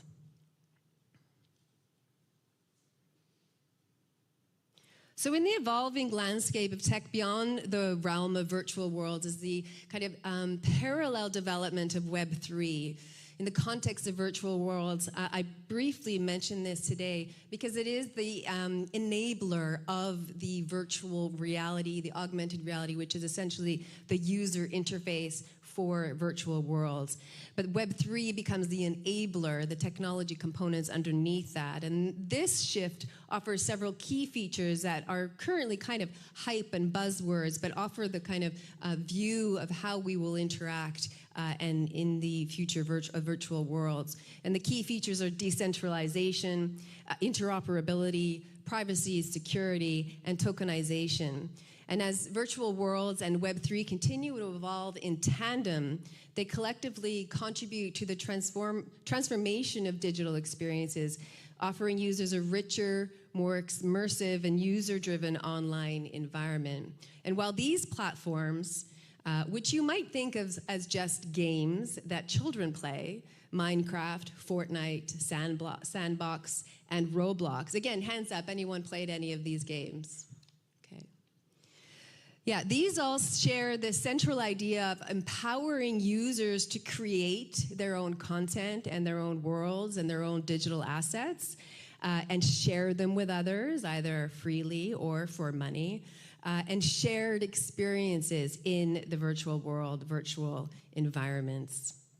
So many of you might be already familiar with what these engagements look like in this space. And here's what we know for sure. Gen Z and Gen Alpha are the target market. So anyone who put their hands up for the age over 30, you are not the market for virtual worlds at this point in time, which might be why you're not so familiar with it. But this is about capturing early adopters and capturing the customers of tomorrow, where they're at in these spaces. With early introduction into virtual worlds on gaming platforms like Roblox, Gen Alpha are virtual world natives. Forever 21 is a meta merch example where you can buy the same outfit for your avatar as for yourself in the physical world. Your digital twin and you can match. How fun. And recently, IKEA is opening a store, or actually it already opened the store on Roblox. I did a huge recruitment call. It was kind of a PR stunt where they are now employing staff on Roblox to support their customers to purchase items from IKEA on Roblox. So this is the integration of social media, gaming, and now e-commerce in virtual worlds. And the list continues. We've got Justin Bieber, you may or may not be a fan. You've got Song Awards. You've got all the big major brands from Gucci and Louis Vuitton to Walmart, and Oreo cookies, where you can play with Oreo cookies in ways that you never have before, whether you wanted to or not. And the Walt Disney Company and Epic Games, which I believe is a very interesting shift in the virtual world space, and as they say, watch this space. Walt Disney Company and Epic Games are collaborating to create a new expansive games and entertainment universe connected to Fortnite. And Disney has invested $1.5 billion US to acquire an equity stake in Epic Games as a part of this multi-year project where they unite social media, gaming, e-commerce, and entertainment. And this new universe will integrate all of Disney's franchises, such as Pixar, Marvel, Star Wars, Avatar, everything that you love about Hollywood films with Fortnite, offering numerous opportunities for consumers to play, to watch, shop, and engage with Disney content. Powered by Unreal Engine, this will be a persistent universe which will allow players to create their own stories, express their fandom, and share content and shop. How many of you would engage in this kind of space? This is something that's exciting to you. Yeah, okay. Further advances, and if you think that the current interface, the aesthetics of virtual worlds are very childlike and animated and cartoon-like, and we all know the classic Mark Zuckerberg animated avatar when he launched Horizon Worlds was a bit comical, but they very quickly showed their development in technology with photorealistic avatars, codecs, which allows for the overlaying of authentic face-to-face communication over the rendering of physical shapes. And if you look there, you can see the actual rendering of the avatar is very, very lifelike and very, in terms of facial recognition, it's very accurate in terms of its ability to track the movements of the face in real time, and it's very effective in terms of its technological advancement. And the story continues with Apple Vision Pro, I'm sure we've all heard of, along with Snap creating their augmented reality glasses and Meta's Orion augmented reality glasses, all coming into development and being a part of their development plans, which all integrate AI for real-time interactions in the virtual world. So here we are, and I hope I've been able to convince you that virtual worlds are here to stay. They started in 1838. We are now here at the cusp of 2025, and they are not going anywhere. And there is no doubt that virtual worlds are advancing more quickly now with the advent of generative AI and becoming a part of our homes, lives, and indeed every part of who we are. And from now on, a child born in 2025 will grow up in a world where technology is always there, shaping how they learn, how they grow, and how they explore the world.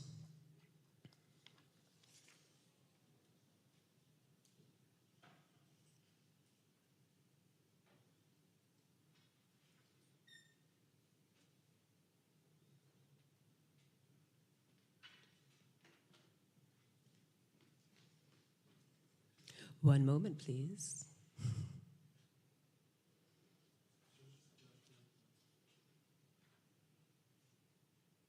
Okay. So part 2 is about the technological components of what comprise virtual worlds. I provided a very brief overview of the history of how virtual worlds have developed, and now we can talk a little bit, and I will glaze over this more than I would like to, but the technological components of virtual worlds include, as I've described in more detail, virtual reality, augmented reality, which become the user interface of the embodied internet. Which is empowered by artificial intelligence, generative AI, and machine learning for live, real-time interactions that respond to a user's needs and desires in real time, potentially based on physiological signals, but also with their eye tracking and on other physiological signals that can allow them to engage with the digital synthetic world as they do in the physical world without having to click buttons. As well as I described, the enablers of blockchain technology, which allow for decentralization and digital assets.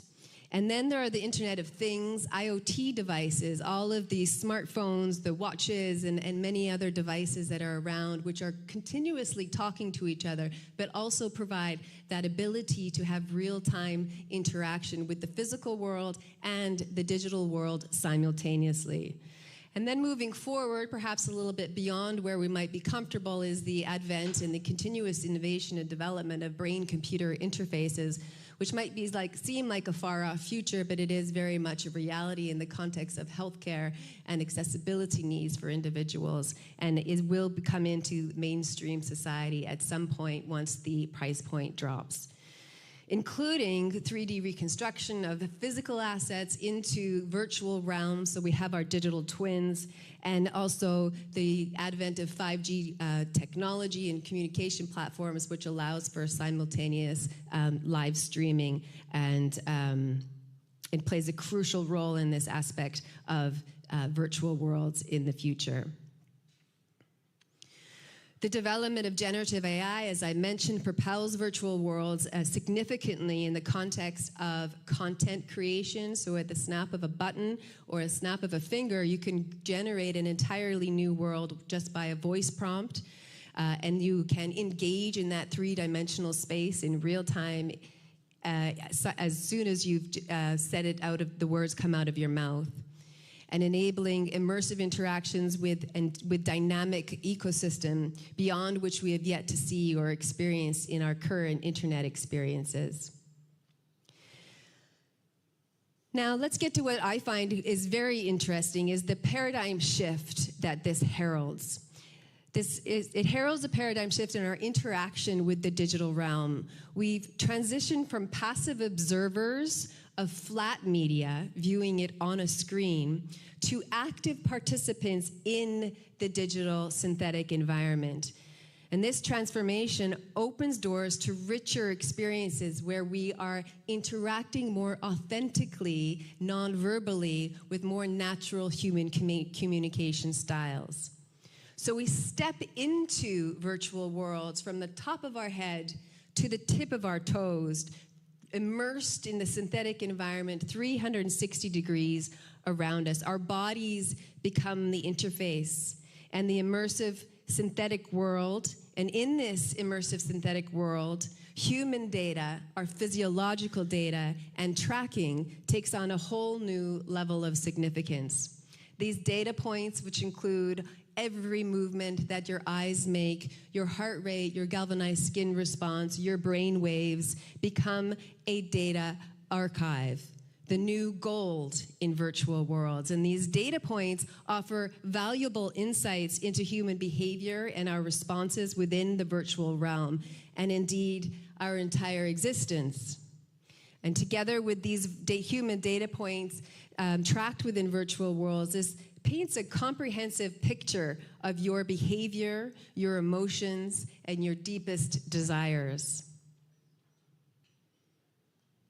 From observer to participant, this shift from third-person observation to first-person immersion empowers us, and it also, where we're no longer mere observers, we're active participants, and this unlocks new possibilities. And how is this possible?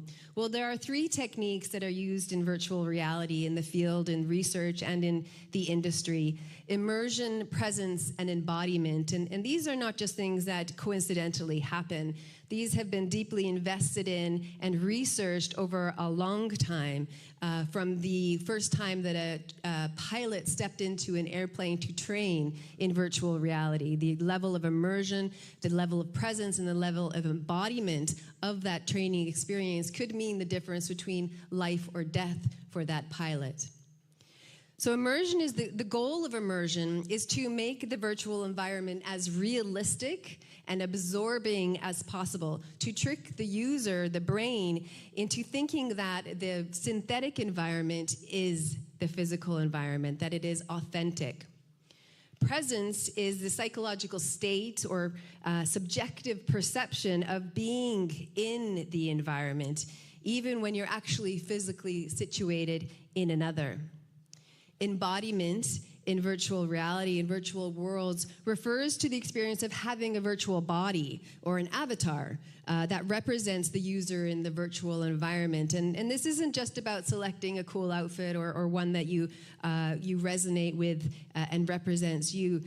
This includes a deep sense of ownership, and the brain is actually fairly easily fooled in the neuroplasticity in the brain, and we see that through what we call the rubber hand experience, where a synthetic or a artificial body, the brain is easily accepting of an artificial body. An effective embodiment allows users to interact with the virtual world in a natural and intuitive way, improving the overall experience and allowing for deeper emotional and cognitive connections. And it plays a crucial role in the developments of virtual reality in training, in education, in therapy, and in social interactions in virtual reality. And I like to call this shift dancing with your pixels, because you're engaging with the environment 360 degrees around you. You're no longer bound to a device in your hand, but you can move authentically as a human being and be free from the constraints of technology and experience technology in more natural ways.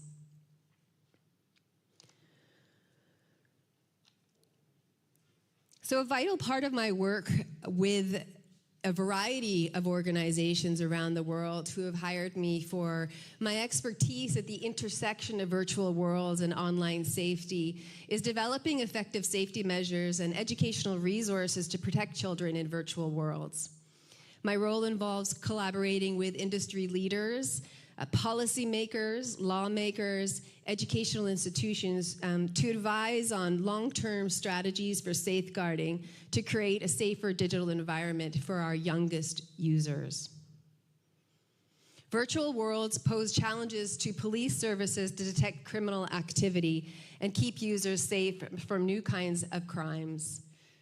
Coined metacrimes by Interpol, law enforcement agencies have already received reports of crimes being featured in virtual worlds, including fraud, online grooming, abuse, sexual exploitation, hacking, impersonation, stalking, sexual harassment, and assault.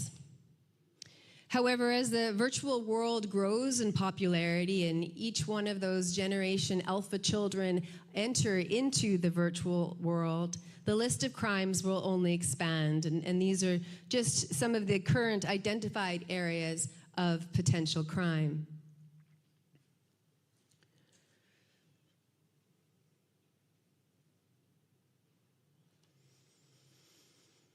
%83 of children aged 3 to 17 now go online.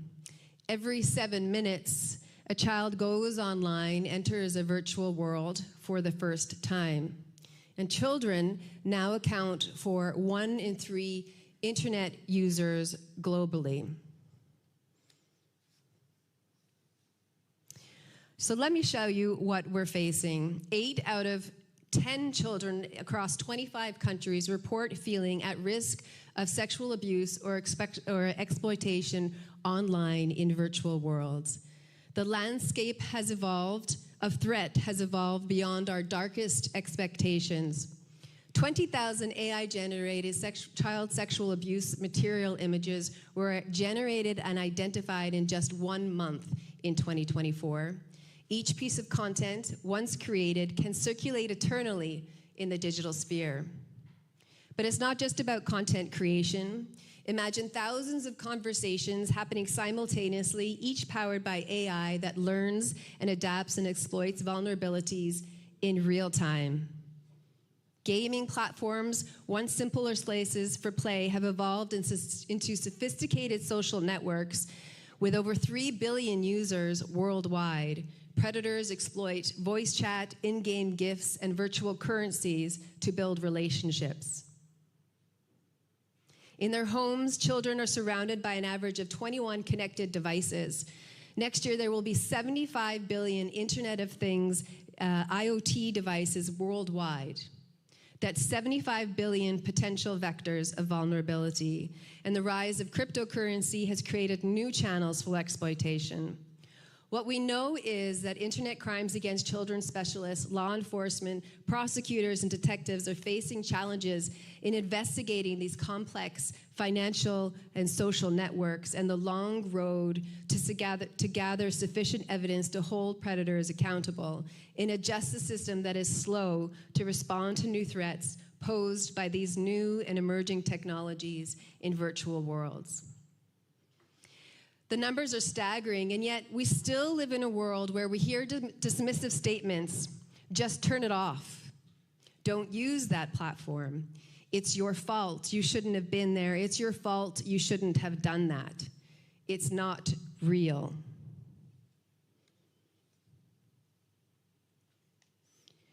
If we underestimate the power of emerging technologies, we risk amplifying various online harms, which I've already listed, but most importantly, child abuse and sexual exploitation. The list goes on. These issues can lead to severe psychological, financial, and social consequences, emphasizing the need for proactive measures to address the potential dangers posed by these advancing digital technologies. Each of us here holds a piece of the blueprint for a future where technology empowers rather than endangers. Here at the HumanTech Summit, you are all innovators, researchers, academics working on the cusp of innovation and new theories and thoughts. With every choice that you make, with every digital interaction, with any innovation, with every design choice you make, with every program you design, you have a choice.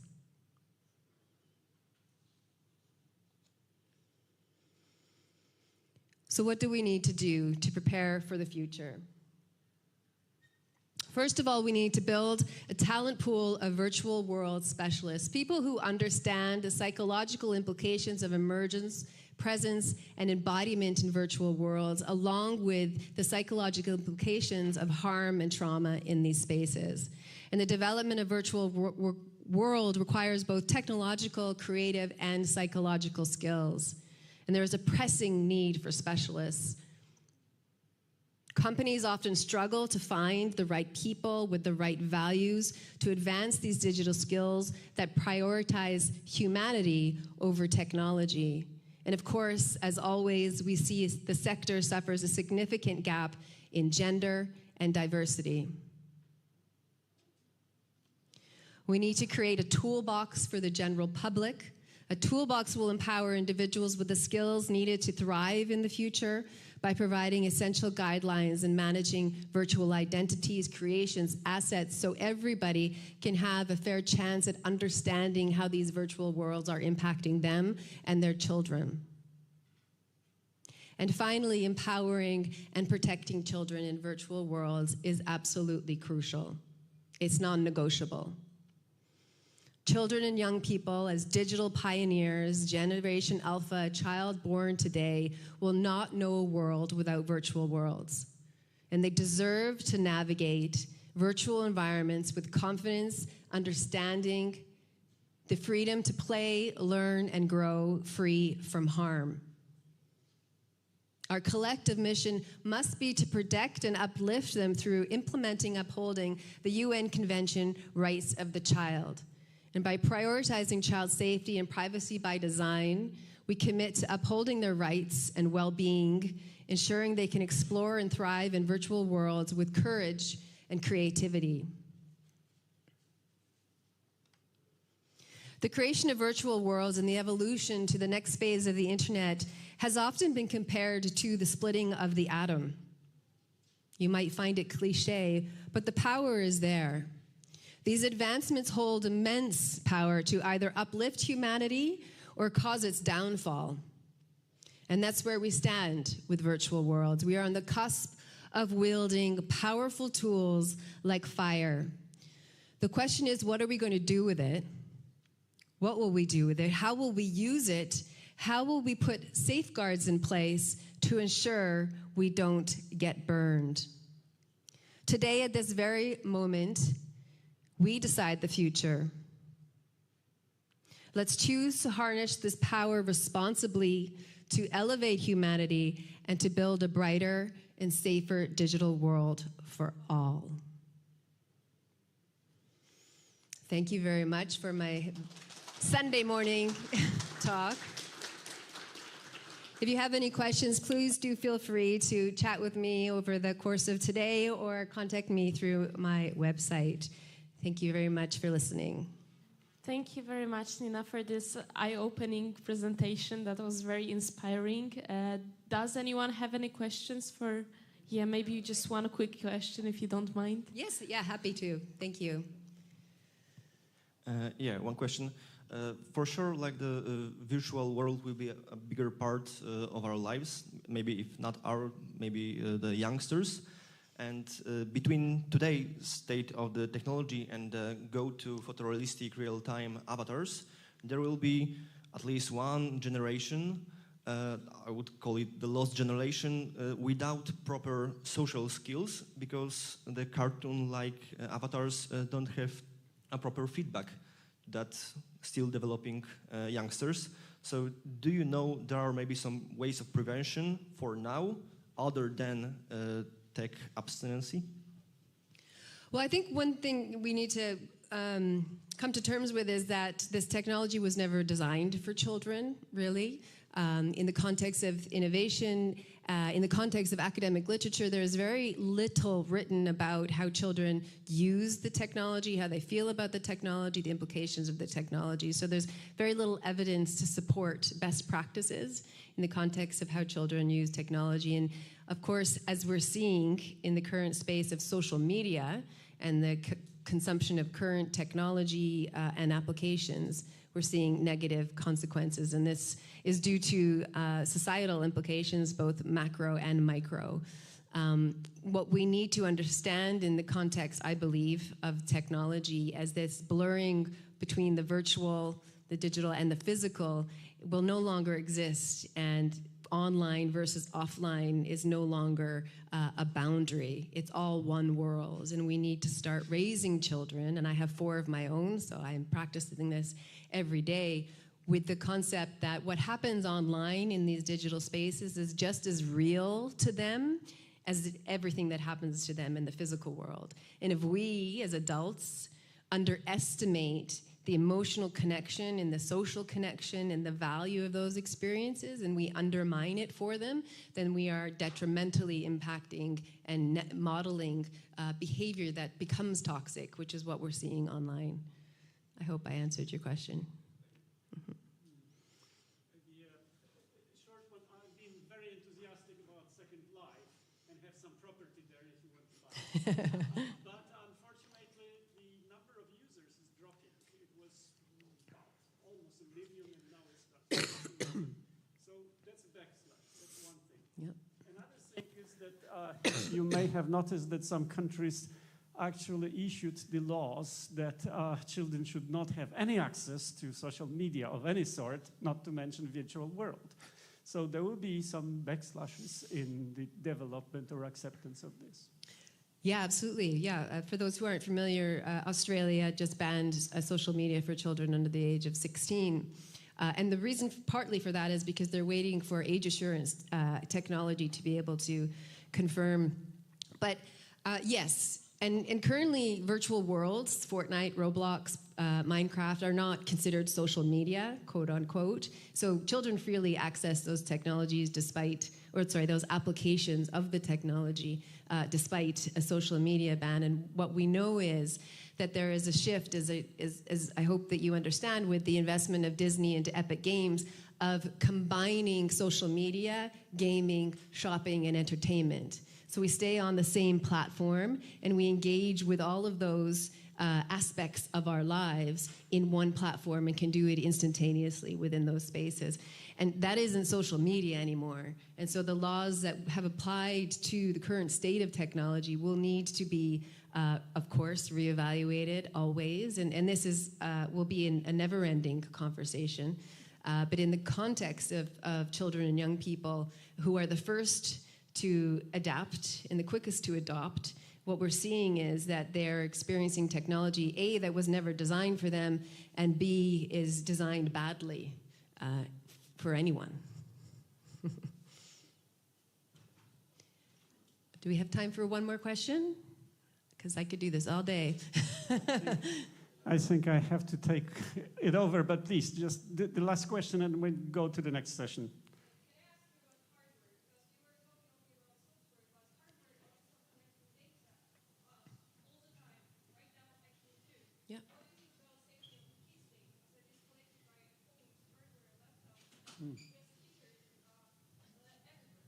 Yeah.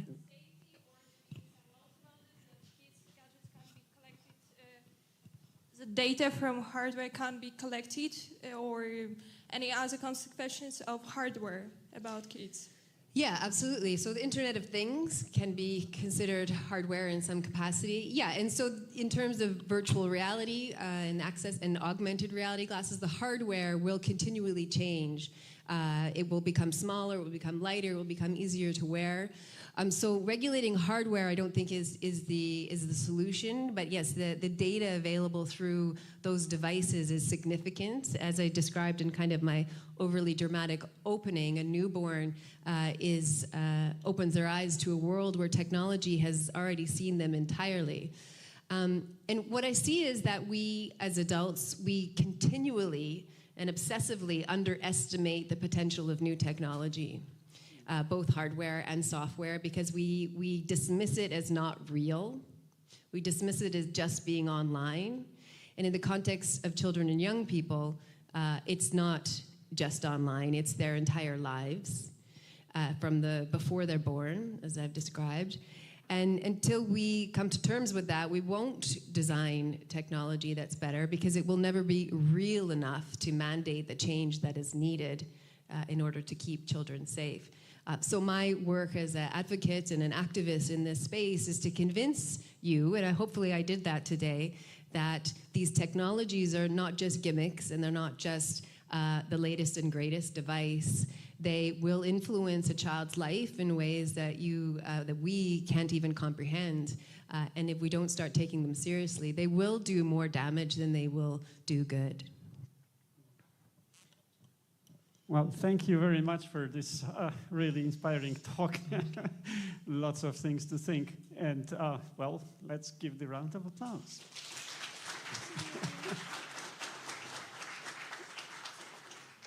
So we're going to move now to the session number 5, if we can get the list of speakers, because the Gridley sometimes has it in the wrong order. Can you please? Hello. All right. Yes. So the session number 5 is about AI and virtual VR in the therapy. And it says AI-supported clinical tools, which is, no, it's fine, it's fine. This is the first talk that will be given by Sverker Sikstrom from Lund University. Welcome, and please, the floor is yours. Thank you. We are developing AI tools that are practical and implementable in clinical psychology, where we use generative AI to help and assist clinical usage to assess and treat mental health.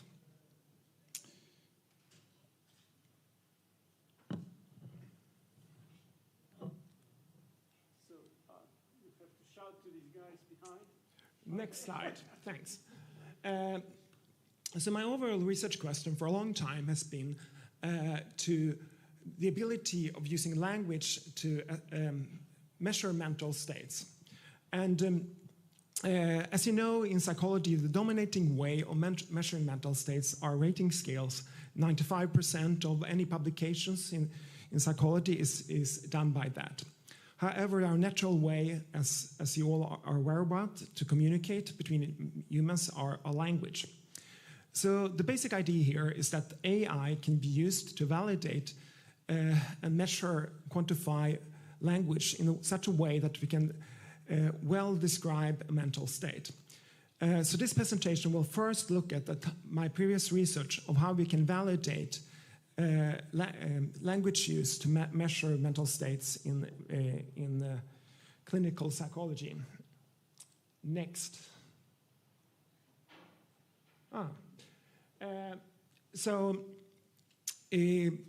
Our main way of measuring this in our earlier studies has been asking people with prompted language to assess to describe their mental health.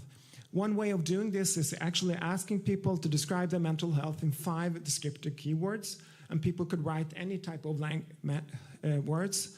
We then input this to a large language model to quantify it, get a vector from it, and then we use machine learning to train these words to some outcome measure, typically a rating scale of mental health.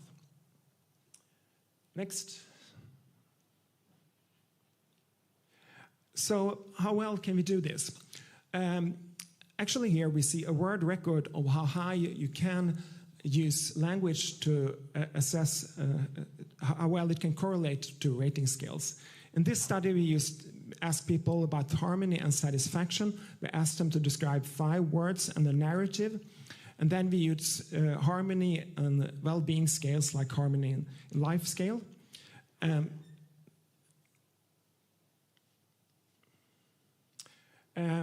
In this case, we use machine learning to train these to the rating scales. And we got correlations of 0.85, which is really, really high, and it's higher than the inter-rater variability between the scales, and also higher than the item-to-item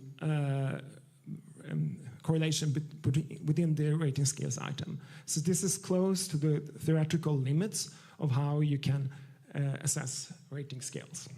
Next slide.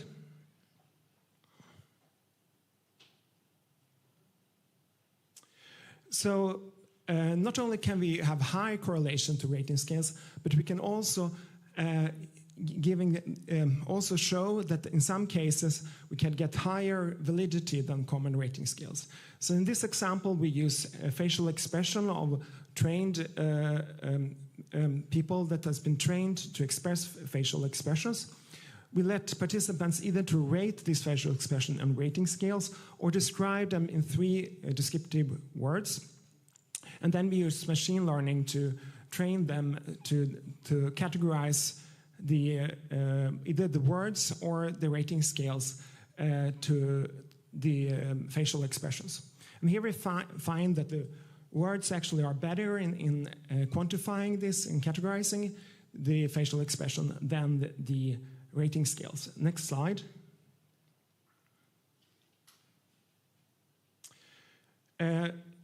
In this study, we used another method where we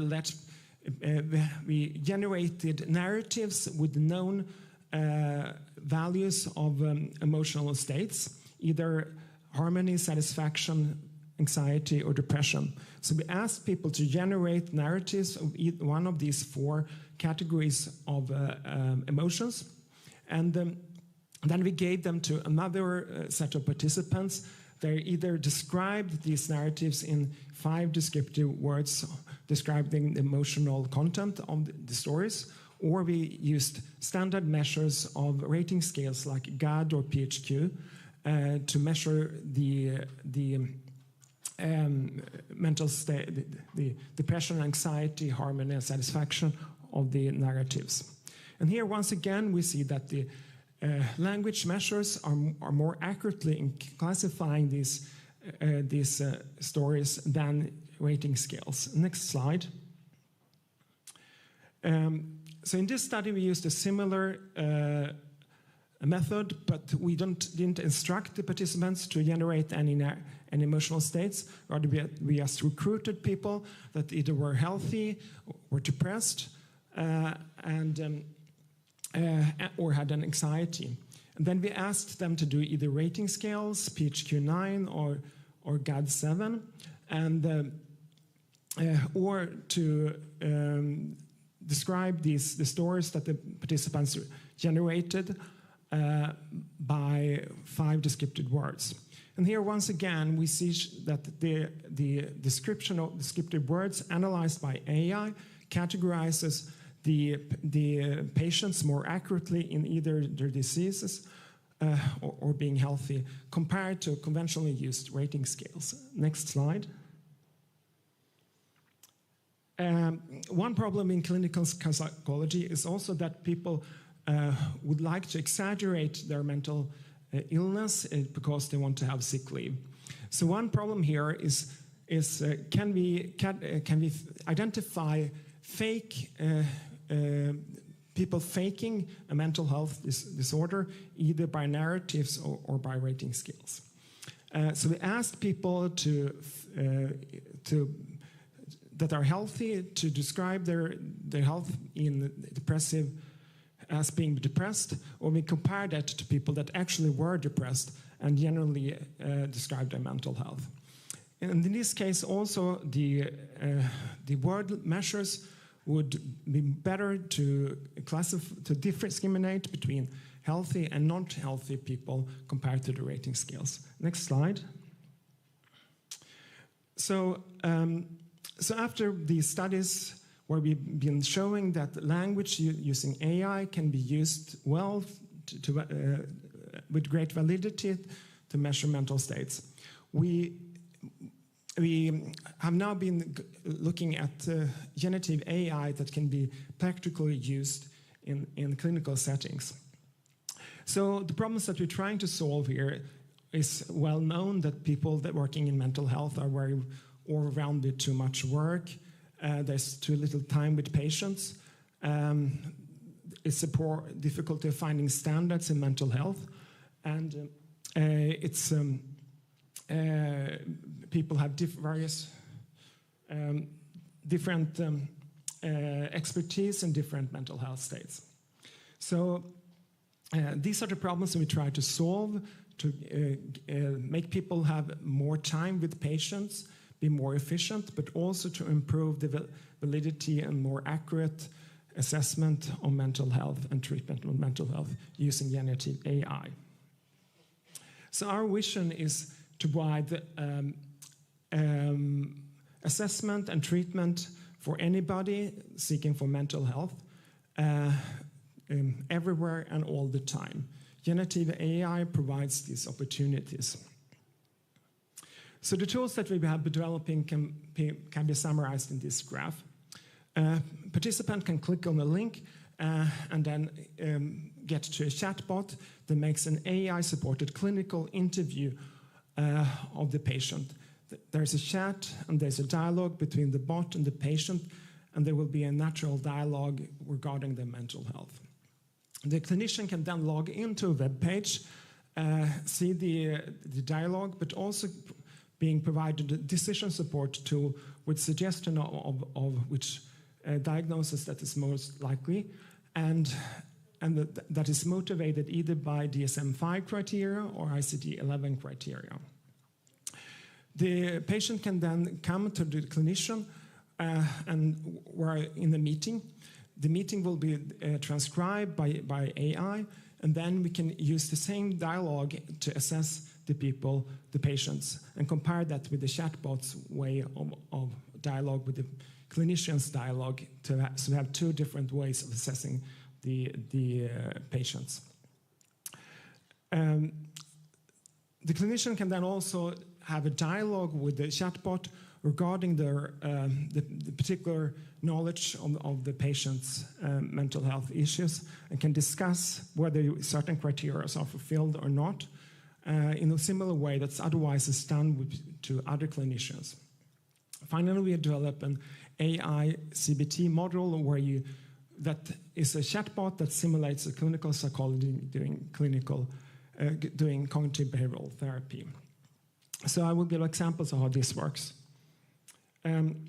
First of all, the clinician can meet the patient and press a button to transcribe the dialogue with the meeting that the clinician have to assess particular persons. And in this case, we have a transcription of a patient seeking for mental health of ADHD. It is transcribed, and we put this into our AI bot for assessment. The result looks like this. In this case, we have the most likely diagnosis as being ADHD, but also a certain degree of anxiety and depression. And there's a short motivation why each of these diagnoses may be accurate. The bot then goes through each of the DSM-5 criteria in this case. You can also use ICD-11. It will list the criteria. It will tell whether the criteria is fulfilled. It will give a verbal motivation for why the criteria is fulfilled and the confidence rating of this. Finally, there will be an assessment of how acute, how important the patient needs to come to treatment, and how severe the problem is. In this way, we can see which patient we need to take care of first. So the patient can be recruited by pressing on a link, and then we also developed this AI clinical interview. So before the patient comes to the clinic, he can chat with this bot about the mental health. It will ask about like 10 to 15 questions. And the first step here is to find initial hypothesis of which diagnosis that is relevant. And after it has identified that, it will walk through each of the criteria in DSM-5 and make sure whether they're fulfilled or not. And then it will gently say, end the interview and let the patient come back to a server where we investigate the user experience of the patient. We can also do this by talking to the bot. I will not present this talk because of lack of time. So the assessment looks like this. You basically press a button and you see the various possible diagnosis, the DSM-5 criteria, and whether it's acute or not. Finally, if the clinician are uncertain about whether certain criteria are fulfilled, he or she can discuss the patient with the bot that is informed of this particular patient's problems and concerns. And in this way, if you're uncertain about how to treat the patient, you can discuss this with an informed bot. Our final tool is AI-supported cognitive behavioral therapy. As you are aware about internet, CBT is rather commonly and has been around for like several decades. But iCBT is our fixed with fixed text. We instead do AI-supported CBT where we have a bot that simulates a patient doing CBT. And we use Georg Andersson's cognitive behavioral therapy modules that has been validated for an extended period of time. And in the first session, the bot will ask about the background of the patient, and then it will suggest certain CBT modules to work on. It will end the sessions by summarizing the session, asking for feedback, rate the severity of the mental health, and set a time for the next session. You can summarize the progress of the AI CBT automatically with a summary of what's happening, which type of method has been used in each session, the feedback from the patient of where they liked or not liked parts of the session, and the progress whether the patient has been improved or not. So we have validated our study on the AI-supported clinical interview with almost 400 patients. So the patient's interaction with the bot, they rate as either very or extremely empathetic, supportive, understanding, and provides a relevant dialogue with the patient. We also ask patients to describe the bot with 5 descriptive words. And as you see, almost all the words are positive. Common words are like helpful, understanding, caring, etc. Regarding validity, we asked the patient to report whether they've been diagnosed by clinicians to a certain dialogue. And then we also we use that as an outcome measure. And as comparison, we use standard clinical rating scales like PHQ-9 or GAD-7, etc. And here we see that the results that in blue that the clinical bot assess at least as good or slightly better than the rating scales using a single interview compared to several different rating scales that are dedicated to particular mental health disorders. Finally, we asked about 40 clinicians to try this system and using simulated patients. And most of the clinicians says that it saves time, it adds relevant information to the assessment, and they would like to recommend the system to other clinicians. And when we also have them describe the system in 5 words, and they find it to be accurate, detailed, and clear. So this is basically my talk. Our system is called Talk to Alba. You're welcome to contact me if you want to use this in any clinical settings. Well, thank you very much. This is indeed a very interesting project. 20 years ago, I talked with psychiatrists in Cincinnati, in Ohio, proposing something like that, which was way too early. But also, we wanted to have kind of monitoring of physiological signals when you talk with the patients. And initially, we thought about just having a cabin and the patient is talking with the bot, and then we try to measure some signs of what is happening with the patients also. So, have you considered adding this kind of things to the?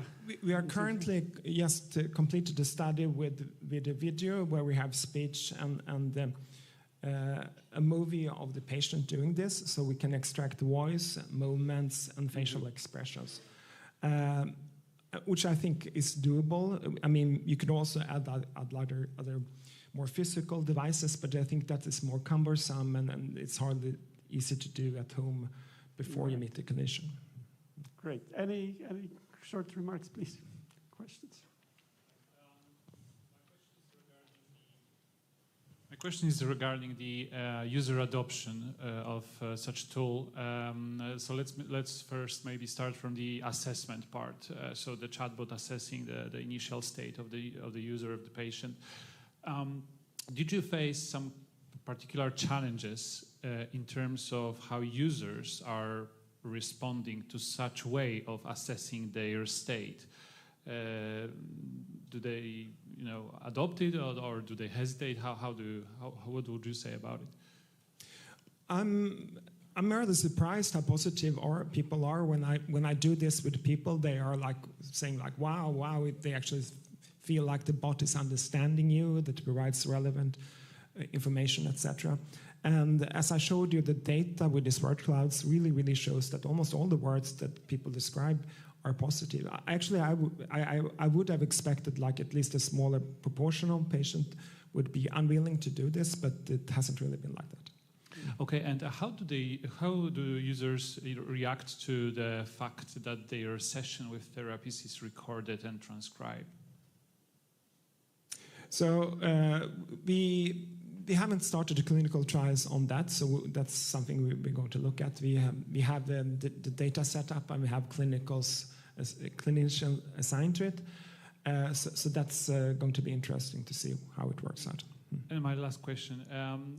So this initial assessment that could potentially replace the standard rating scale, how much of this narrative it needs to be able to assess the state of the patient, the narrative by the patient?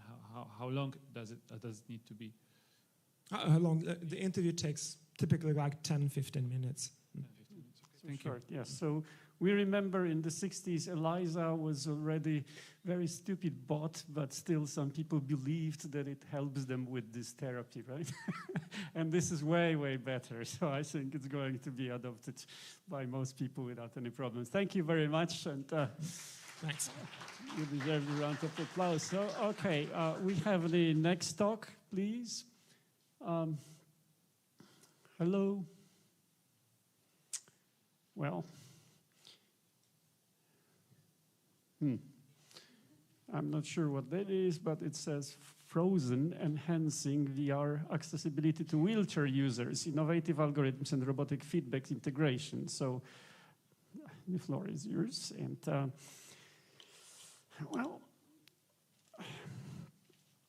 and this talk is given by Rafał Pelc.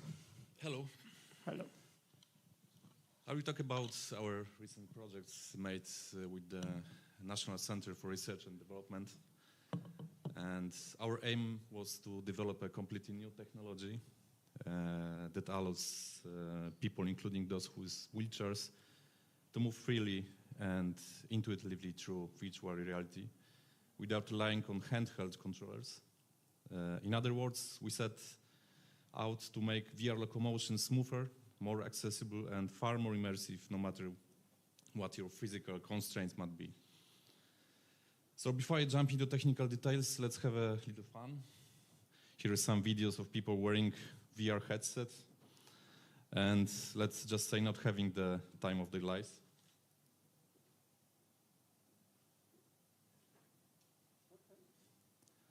You will see them stumbling, tripping, even face planting into couches or walls. It might be funny at first glance, but it also highlights a serious issue. Moving around in VR can be tricky. It's easy to lose your sense of balance and orientation when your eyes say one thing and your body says another. So, how do people currently move around in virtual worlds? There are few common techniques. The smooth motion. This involves using controller's joystick to slide through the VR environment continuously. It's simple, but it can feel unnatural and often leads to discomfort or motion sickness. The teleportation. Here you point to a spot in the virtual world and instantly jump there. This avoids a lot of motion sickness, but it's hardly immersive. One moment, you're here. The next, you're across the map.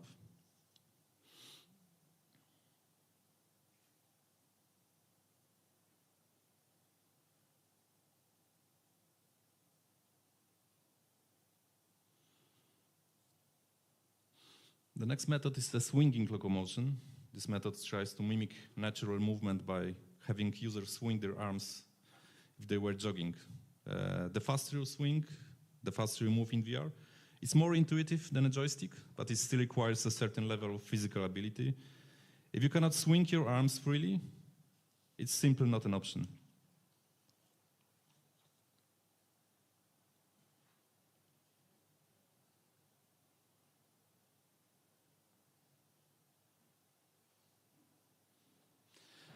And then we have specialized devices like Cat VR, treadmill, and other similar hardwares. This lets you actually walk on or run in place. You can duck, you can jump, and even fight enemies, providing a highly immersive experience. The videos here shows the user moving through what looks like a Skyrim, an expansive RPG world, fully immersed as they run, crouch, and battle foes.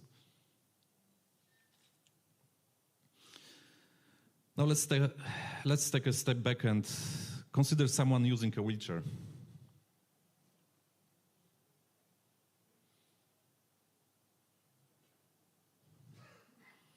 The traditional VR locomotion methods, smooth motion, teleportation, arm swinging, VR treadmills, all are challenging or impossible to use effectively if you are relying on wheelchair. If you need both hands to navigate, your chair holding controls become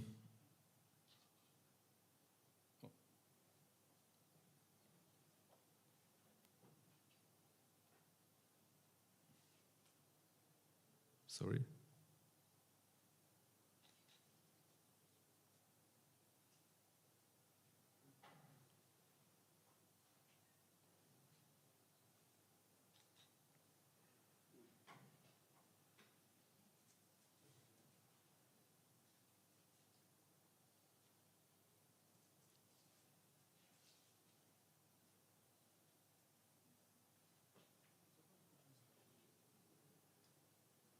Okay, it's okay.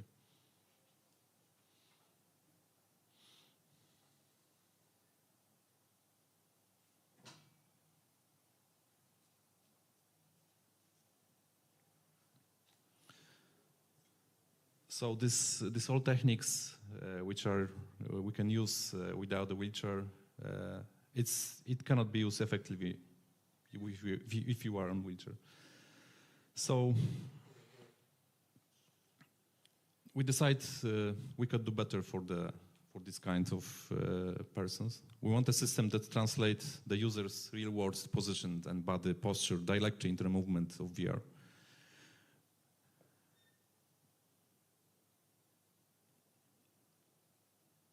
We divided the physical play area into the zones. The movement zone, which we can see it's the orange one.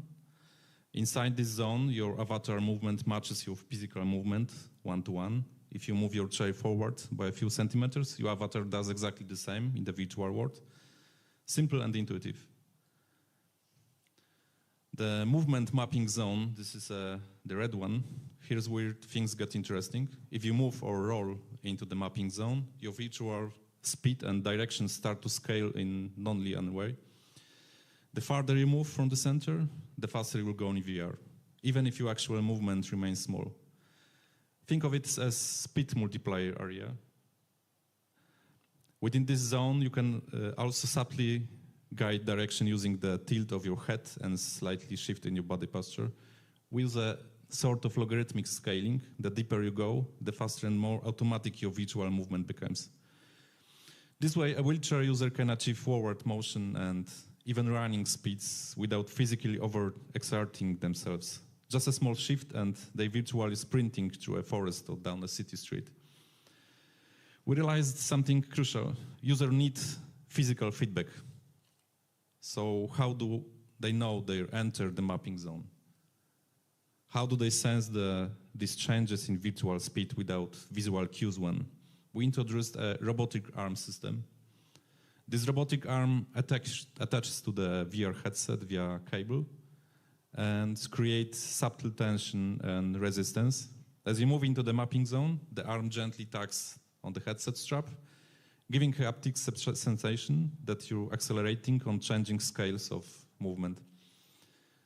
This physical feedback is a key.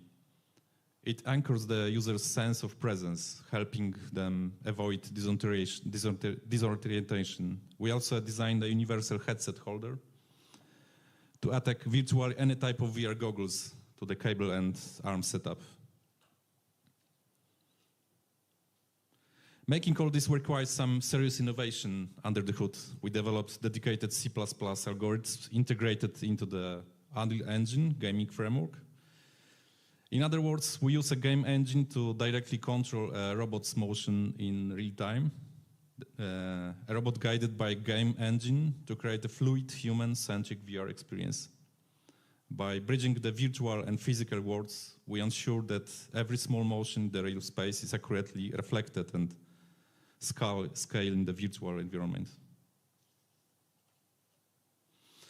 After building a prototype, one that admittedly looked like a bit something out of the Matrix, we conducted tests and they were promising. The big questions: does it really work for someone in a wheelchair? We're happy to say that yes, it does. During testing, wheelchair users navigated virtual spaces smoothly and intuitively. They didn't need controllers. They did not have to rely on awkward teleportation. They could move at their own pace, adjusting their position in the mapping zone to gain virtual speed and easily explore the VR environment. We then ran a series of more controlled experiments. We prepared special VR scenes. Think of them as themed virtual environments, and asked participants to follow a test line from start to finish. We timed them, measured their accuracy, and compared their performance to traditional methods like smooth motion. So imagine this is someone riding the wheelchair right now in the closed apartment. It's at twice the speed than normal user. So it's effectively. The results were remarkable. Wheelchair users performed as well and sometimes even better than able-bodied testers. They could navigate test scenes faster and more precisely. Even more exciting, they could look around freely while running through virtual spaces. Something that usually causes motion sickness in other locomotion methods. We measured this carefully, studying over 300 participants, including 150 wheelchair users, and observed no significant motion sickness. These findings suggest that our solution isn't just a net trick, it's a major step toward inclusivity in VR. Until now, individuals with mobility impairment were largely excluded from the fully immersive VR experiences, especially in public installation where movement-based VR is often a big part of the fun. So our team is incredibly proud of what we achieved. We believe we've developed a universal solution, one that can bring the joy of unrestricted natural VR locomotion to people who previously had to sit on the sidelines. By integrating intelligent software, robotic feedback, and clever understanding of human movement, we've opened the door to new possibilities. We hope this marks the beginning of more inclusive era in VR, an era where everyone can roam freely and safely in virtual worlds, regardless of their mobility needs. Thank you. Well, very, very nice results indeed. The problem is, how do you imagine that it is going to be deployed? I mean, with all this machinery for virtual well, world, and it's not quite portable solution, right? Yeah, right. The main thing in this solution is the algorithms. Yes. So, Okay. so they're working, and the robotic hardware isn't necessary in this solution. So it's possible to use only algorithms. Only the algorithms, Yeah, and exactly. only wheelchair. That So would be great. it works, and Okay. we can sell it. So Okay. there's demand for this solution. Very nice. Thank you once more. And we're moving to the next one because Thank we're you. just half an hour delayed, so you won't get any lunch, unfortunately. I'm afraid if we will go like that. How AI improves VR therapy for children with SEN and supports their parents, by Wojciech Kreft from Unicorn VR World. So here comes the unicorn. Okay, welcome you. I've done some improvement because of problems with click arrays today. I asked my assistant, what should I do in such a problem occur? He said, just use timeline or record your presentation. Okay, so I recorded my presentation, but slowly, without voice. So that will be a film, exactly 15 minutes, and I will try to follow my slides. Yeah, that's it. Please start the video. Okay, last days I tried to change my title of my presentation because of the one word, how AI, artificial intelligence. I changed it for how GI, generative intelligence, because it is better to describe my assistant, my ChatGPT assistant. So how GI improves VR therapy for children with SEN. I based it on research, on our research, and on case study describing my case. Okay? It's possible to take it. Okay, it's better. I try to describe you much more than only AI in our VR app. I try to describe you ecosystem of support for children, special educational needs children. I try to describe you how how AI, GI, can support VR apps, can support therapists, and can support parents. Okay, these three groups, things which are in ecosystem for helping CEN kids. So first app, VR app.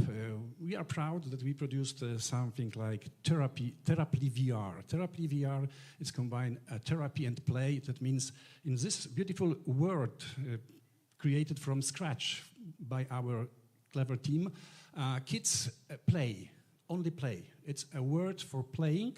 They play different games, therapeutic games, but therapists know what they are trained in this moment.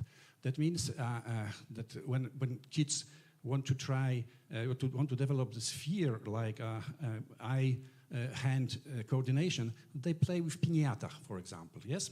The piñata is a bestseller. There we have different shapes of piñata in this game, and we have one most important guide called Nico, invented by children. Nico is guide in this app. We have, of course, evidence base from research of our app. Last year, we've done R&D project, and with quite impressive results. 83% of users, so it was a group of over 100 kids, 83% of users improved relaxation exercise 20%, okay? But 64% improvement we saw of users' reaction time in eye-hand coordination exercise, for example, piñata. 80% of participants enhanced their scores in auditory memory exercise, special exercises in VR. From 3% to till 60% improvement kids' reaction time during auditory attention exercises, and from 18 till 144% improvement in correct responses number in spatial orientation exercises. These are development sphere in which kids work inside our apps. Okay, this is all because AI, GI also, because AI is inside our app, is responsible for the level of difficulties in real time, for example, and collect data and analyze data, how children work. Of course, we are based also on research from other sources. I use for that Stanford University tool called Storm AI. And today morning, while drinking tea, I made the next such a research, desk research. It took only 3 minutes in Storm AI, and I've got such a beautiful report about the newest subject, our subject, newest researchers. It is really a very nice tool, save my time looking for literature. This is just like ready to use article on this subject based on really trustable sources. Over 40 different articles read AI. But okay, we have also evidence based from practice. We are also proud. Last week from Printing House, we've got our book, very interesting book written by 16 people, by practitioners, Magic of VR. This book contains with 3 chapters. First chapter describes just XR, extended reality, how it works and where. And then VR in practice, this 16 people, VR therapists, describe how do they work with VR with kids. It's really the first such a book on this planet. And then we have also interviews and case study how they work with kids with VR, not only with our app, but with wide. I can go without mic also. Okay, let's try that. Okay, how to support parents? We have 2 simple GI tools on our in production now. First is Exercise Creator, based on psychological pedagogical opinion made by teacher, made by specialist. Exercise Creator can create exercises for kids, for parents. Okay, and then we have such idea that every parent will be able to take and invite Nico to their home, and in the evenings he will tell the child therapeutic fairy tales based on child profiles and needs. Really, GI is the best writer ever in writing therapeutics fairy tales. Let's go to the therapists. How can we support therapists with AI? The first way is our VR course, VR therapist course. We do such a course, we learn the specialists how to use VR. But the second way is also to prepare our students better to help special educational needs kids. In my subject at university, I provide such an outdoor subject, e-therapy. At the beginning of academic year, I saw my script, 4 years old, and I said, no, too old for this year. And I decided to do something with that. Okay, but then come the thoughts, okay, yeah, I use the ChatGPT for that, and then I come to the student and I said, oh, it's my job, my script. It will not be fair, it's not be ethic, okay? So I started to ask my student on first meeting, do you use ChatGPT? Only 3 persons. Then I've done anonymous survey, okay, anonymous survey. Only 5 students doesn't use ChatGPT. That was changing point, okay? I said, okay, on my subject you can use ChatGPT. We will use ChatGPT, but open. Just you have to say, I've done it with ChatGPT. My part was that, and ChatGPT part was that. Just to save your creativity and boring job to give to the chat, okay? Yeah, and together with students, we decide to do something new. We decide to change my script into personalized chat GPT. And we've done it together. We've done it together. My script look like this now. It's called eTherapy Guide. It's personalized ChatGPT, and has a knowledge upload by me and by students. But the best way will be to show you and to invite. I have my own toys here. Okay, but now it is a problem. Let me such a big, yes. Okay, now it will be better. I try to invite you here, my assistant. It is so that, wait a minute, one moment only. The best way is to talk a little bit. For sure, all of you here are better than me in ChatGPT, but sometimes better is to show.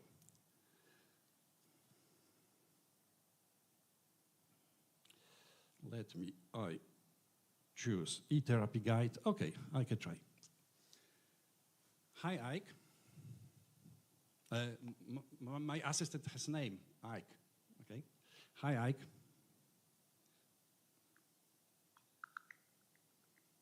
All right, Ike it is. How can I help you today? Oh, it's not your voice.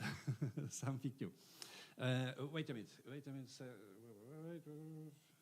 Most risky. I get it now. You're noticing the difference in tone or style. Let me know if there's a way I can adjust. Most risky part of my presentation. Okay, wait a minute.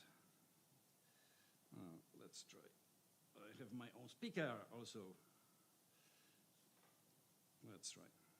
Let's try to choose it. A little bit time we have.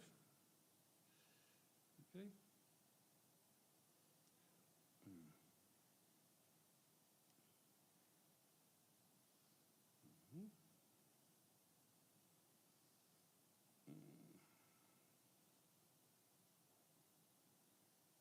Okay, now it should work.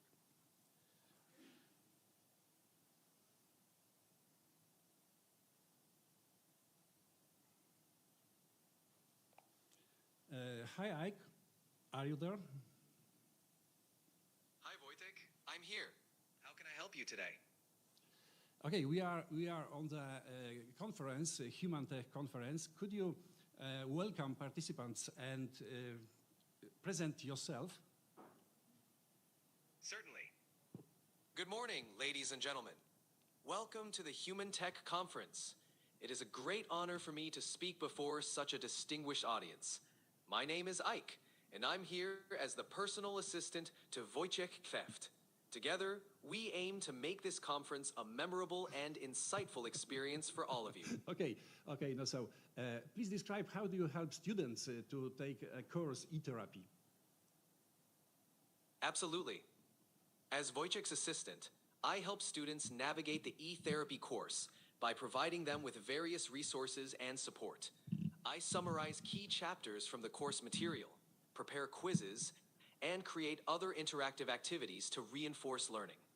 I also assist in gathering feedback from students about the course, which helps Wojciech continuously improve the curriculum.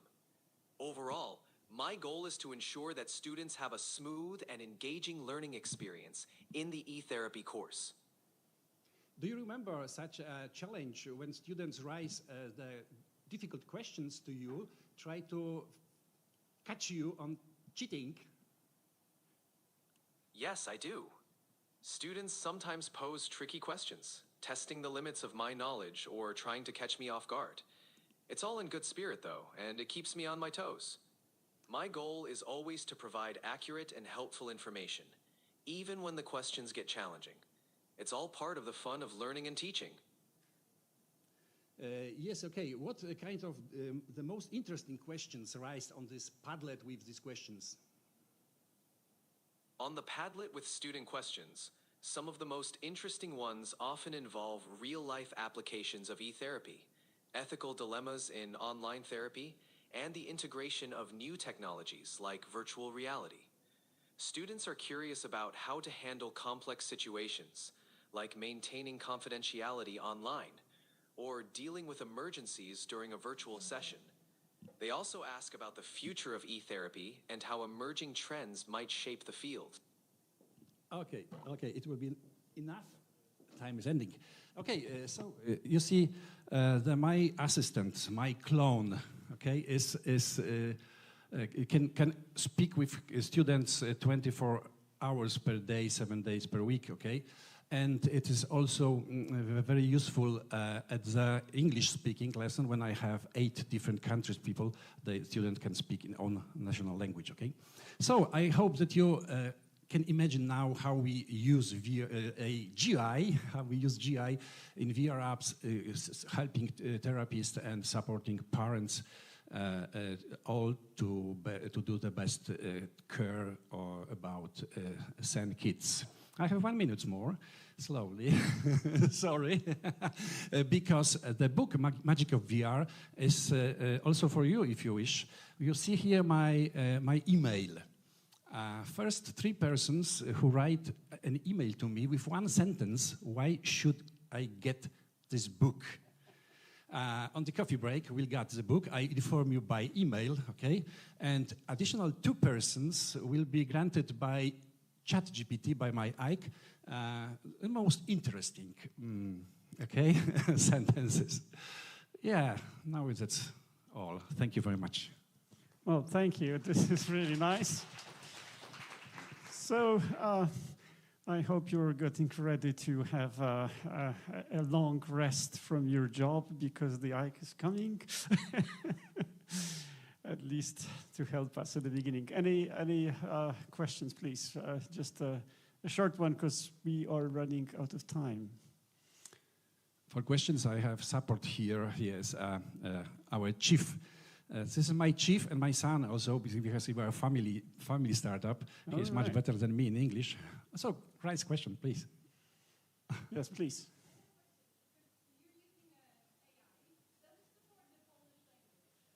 Oh, Polish language. Yes. Polish language, of course, is supported. Normally I speak in Polish with Ike. Yes. Well, I think it can speak in many languages. It's not a problem. So the last question, please. Yeah.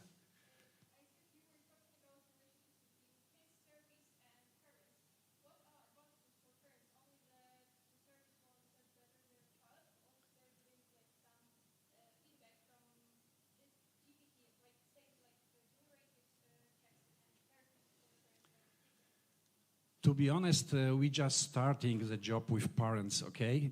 Till now, we most support specialists, but this is our attempt.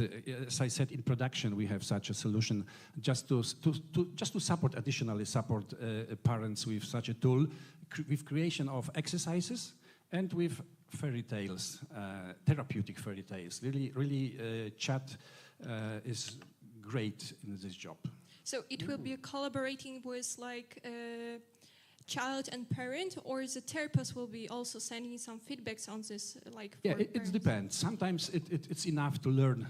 Parents, when they are clever, they are familiar with IT, they do it already. They do it already, fairy tales, etc. And sometimes it will be together with a therapist. Okay, therapist with prepare it. Cool, thank you.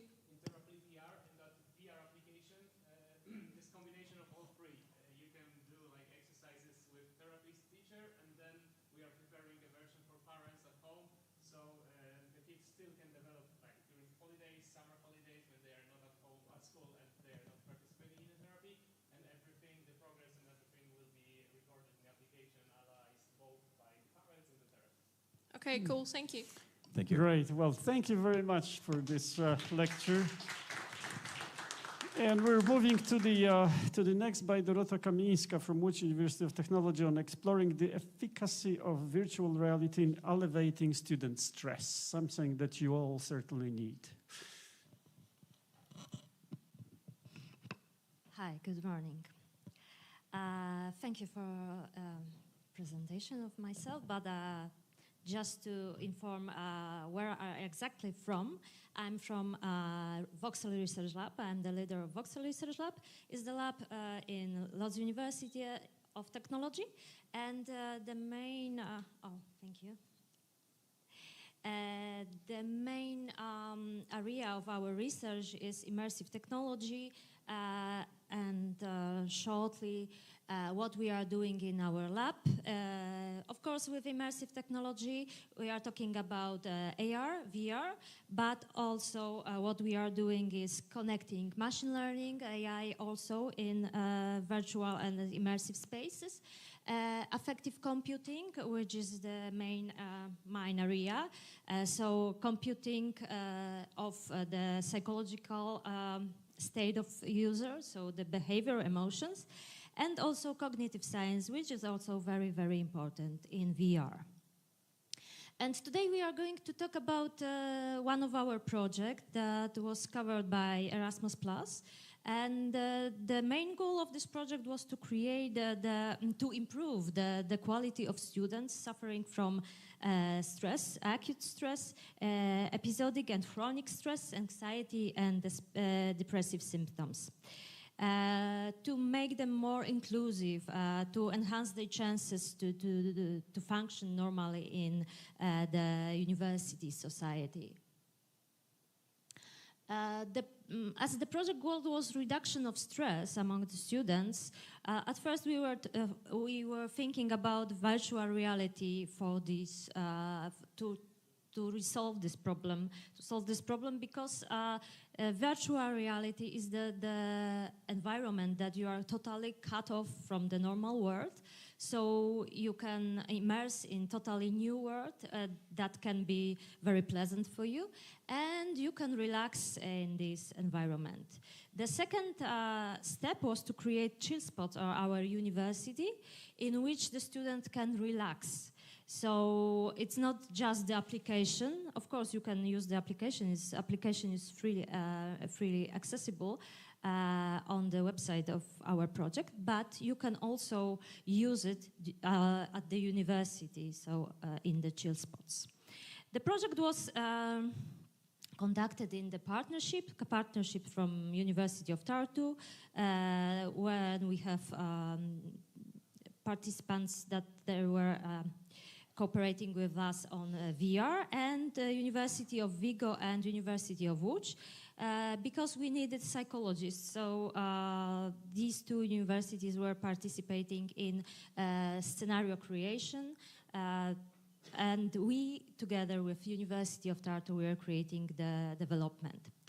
I believe this is important in this kind of projects because interdisciplinary team only can develop this kind of applications. This is not about the VR itself, but it's also about the therapy. Why we did this project? Because the survey conducted by Boston University among 33,000 college students, age 18 and older, believed that the half of the participants were screened positive for depression and anxiety. After COVID situation, after the pandemic situation, we also surveyed our students from our university, and approximately 20% of them reported feeling stressed most of the time. Nearly all expressed stress occasionally, and 10 of them had been diagnosed with depression, anxiety, and other mental health problems. We started with the research. We created the survey, we put it online, and we gathered a lot of responses from students from our universities. And we asked them about the VR, and especially about the environment that should be used for creating the relaxation environment.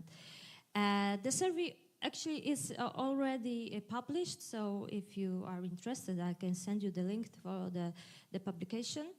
And after that, we created the first approach, but not only among the participants of the project, but also among the students. So we were working during participatory workshop.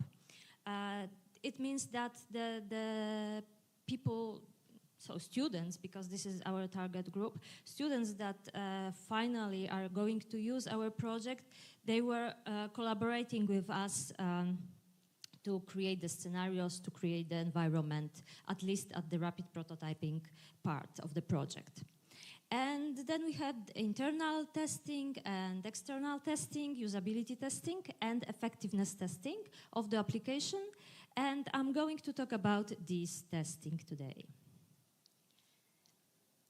But first, I just want to present you the application itself. So it consists of 4 different scenarios. The first scenario is a calm before exam scenario.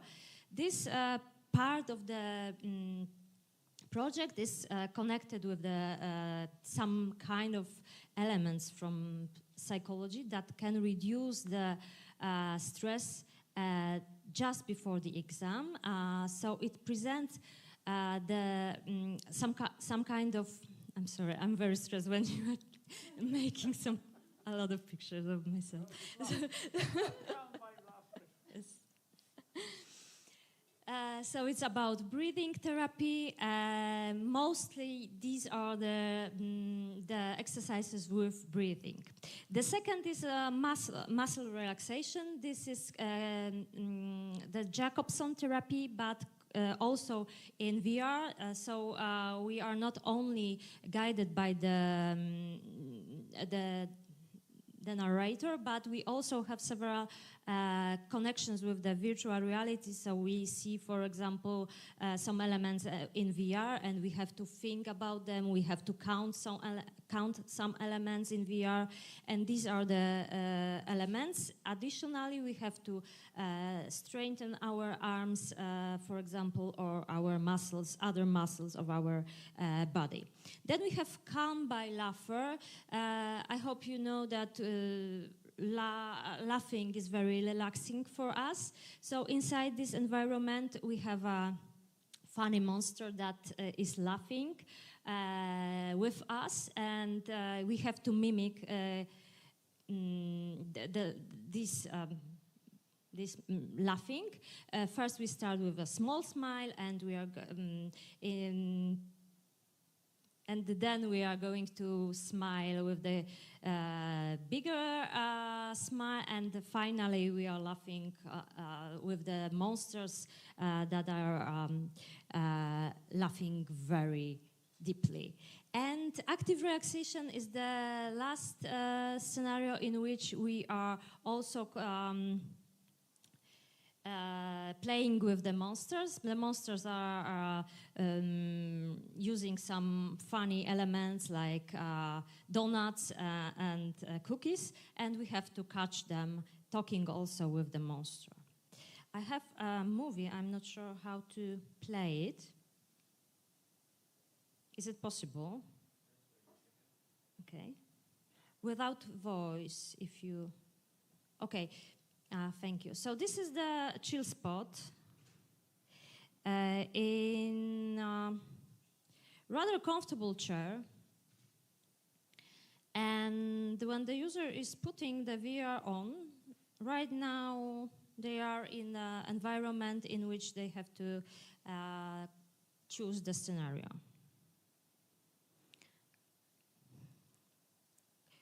Is it possible to speed it up just a little bit?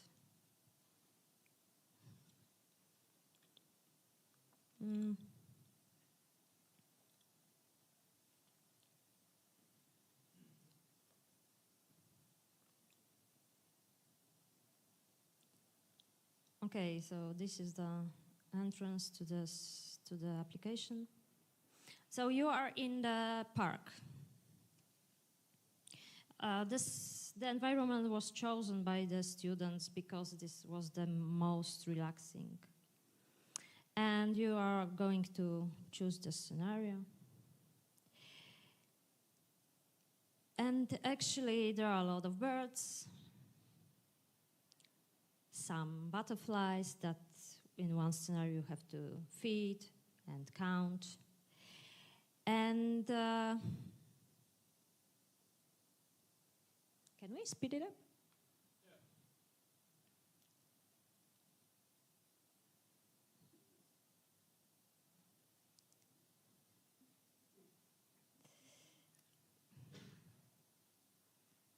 Okay, let's move to the next slide because we don't have time.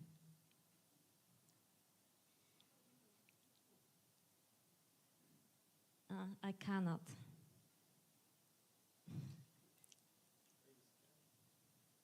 Okay, thank you. So then we wanted to actually check if the application is effective for the students. So we gather about 82 students. I think this is the exact number. 82 students, 45 men and 30-something women. And at the beginning, we presented the protocol of the experiment. We gathered some basic demographic information from them, and we asked them about the proficiency in technology, in games and VR. And we used STAI questionnaire to gather the information about the stress, anxiety in the right moment. So STAI questionnaire is a well-known questionnaire among psychologists, and it consists of two different elements. We just used the second test just to check the actual or current state. Then we had a VR experience, and then we asked them more questions about the usability of the system, the post-test of STAI, and we asked them what factors influence them to choose the scenario.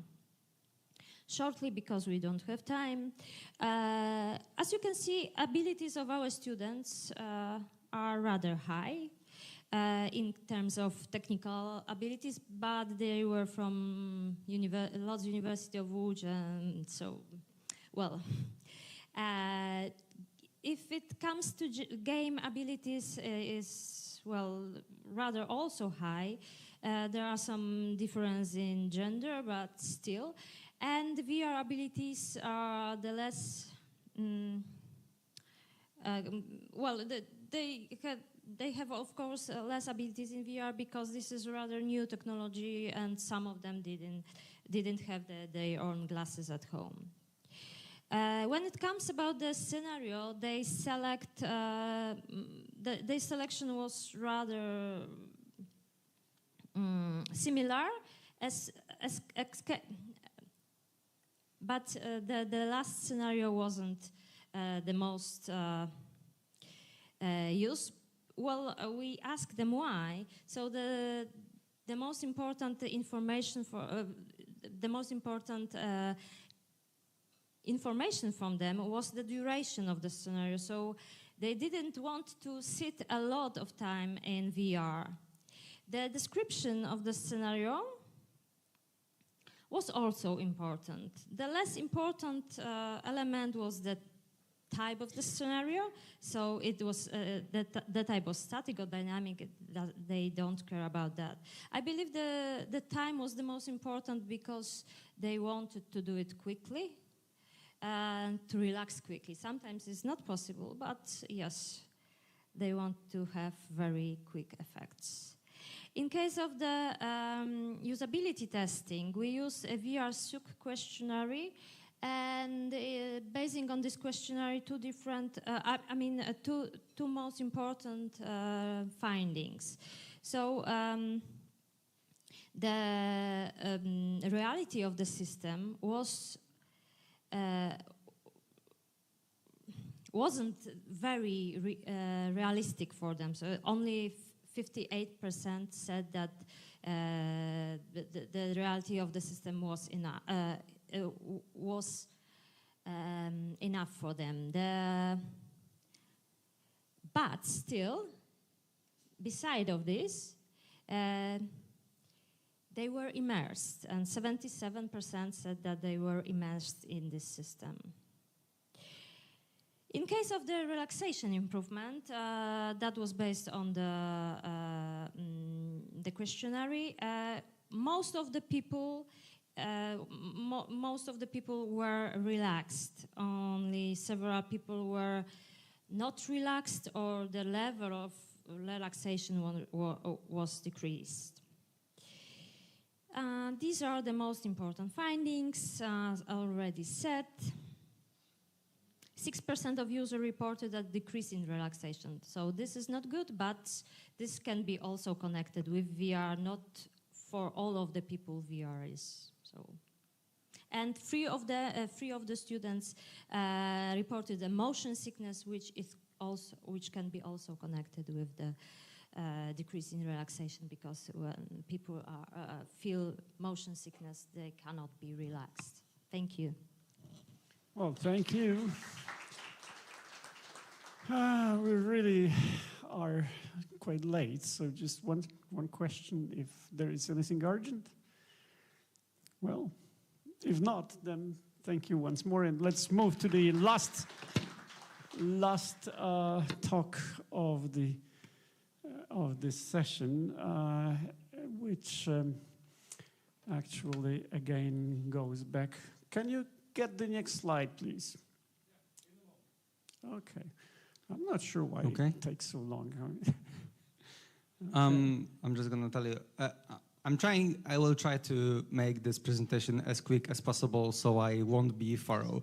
I'm sorry, but I think we are too delayed. So let me present the presentation about chatbot client therapist triad in cognitive behavioral therapy, including the randomized controlled trial. So basically, cognitive behavioral therapy is this therapy in which we are trying to change the negative thoughts and also activate positive behavior to get the positive change in mental health. Agent-guided CBT is basically the therapy in CBT, but provided by a chatbot who is providing psychoeducation and exercise to do CBT by yourself. And then we have hybrid models, which is basically the therapist who is conducting the therapy, but in between therapy sessions, we are also providing the chatbot who is providing the psychoeducation to the patients. So we make it a well system in which we have smart users and smart system. Okay. Our team developed the FIDO chatbot, who is basically the chatbot that is providing psychoeducation and exercises in CBT in Polish language. And we conducted the RCT, providing evidence that it actually helps people. And how it works, it provides psychoeducation about cognitive distortions and also the gratitude practice, so people are thinking what they are thankful for, and it makes them feel better. We now are trying to conduct this study in which we provide also the Phytotherapy Manager platform, which is basically the platform for therapists to choose which techniques Phyto should use in between sessions. Now we are trying to conduct the RCT trial in which we are conducting 3 groups. Each has 20 subjects up until now around. And in one group, we have the experimental group, who is like 15 minutes with therapists every week for 5 weeks. And in between sessions, they receive the FIDO chatbot. Second group, active control, is regular CBT therapy. So basically 50 sessions with therapists for 5 weeks, 1 session per week. And we have a waitlist control, so basically they are waiting for therapy and they are not receiving any intervention at all. So we're trying to see if they have they have no effects of on mental health. Okay, and we are trying to focus on people with depressive or anxiety symptoms aged 13 to 40 years old max. Our measures is basically depressive symptoms, quality of life, and anxiety, very shortly speaking. And what we are trying to do, we are trying to show that in FIDO group, there will be a decrease similar to the one conducted by a therapist, and there will be no change in the control group, who is just waiting for the therapy. And very sadly, if you can see, basically before treatment, so at the screening, where we are recruiting subjects, and the pre-treatment level, there is no actual change. But after treatment, actually, I mean after therapy, they are basically, we see decrease in depressive symptoms in all groups. So we don't see actual effects of therapy because we have no control compared to the control group. We don't know why control subjects are basically also feeling better just by waiting for therapy. I don't know why. I mean, I know why. It's a very known effect. But also we same thing see in generalized anxiety disorder. When it comes to the therapeutic relationship, and this is actually very interesting, we see that FIDO and therapist basically therapeutic relationship with the FIDO is much lower than the one with the therapist.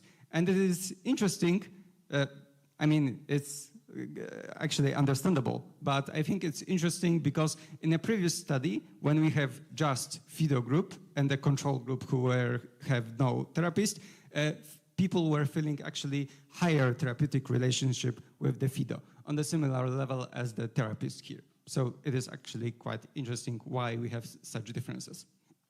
In terms of therapy acceptability, this is actually funny. We have no differences between FIDO and therapist and the therapist group. So basically, people are accepting therapy regarding FIDO or regarding the therapist at the same level. When it comes to the cost, it basically shows that we reduced the cost of the therapy, which is good, but also the therapist is still much more costly, but also much more effective, which is quite understandable. And it just shows that therapy, like regular therapy, is not dominant in terms of cost effectiveness, but it is also better up until now, at least now. Okay, so why we didn't detect this dominance of the hybrid models? It is basically a very simple effect because we think that in a previous study where we had very high efficacy, it was like study conducted in 2022, so before the release of ChatGPT. So basically people are now expecting something completely different because FIDO is still hybrid models, so it's very simple and automatic. And we think that there is still actually the place for the improvement in terms of FIDO and in terms of FIDO Therapy Manager as a hybrid model. We still gonna work on that, but I think those results are showing that we have much work to do. So thank you. This is everything. Thank you. This was the fastest and very well done. One question? Anyone needs therapy now? No. You can contact me if you want to, but I wanted to. But we need to have a lunch break. So thank you very much, and the session is closed.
Okay, let's imagine that it's beautiful.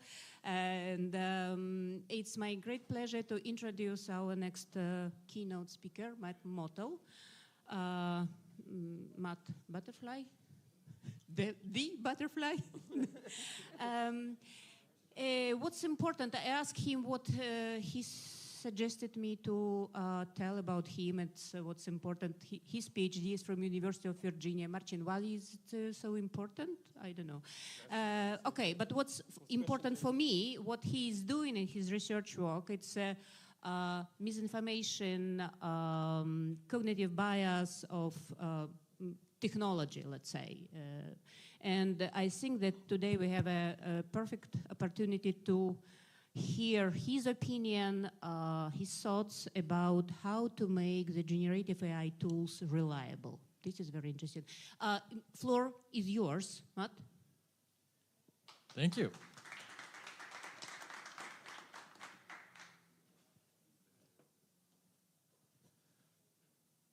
Do we have a clicker? Yeah. Oh, I see it. All right, thank you. Okay, so thank you for that very kind introduction, and I'm honored to be here. As she explained, my last name means butterfly, as all of you know, but that's not a thing I knew my whole life. I was born and raised in the United States, but I love butterflies, and the website actually says that Matt Butterfly is the speaker.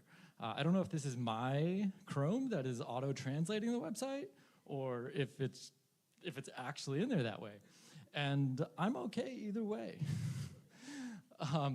Okay, so as this wonderful person who introduced me said, yeah, I have my PhD, I studied social psychology. My focus was really on political violence and misinformation, polarization, these kinds of things.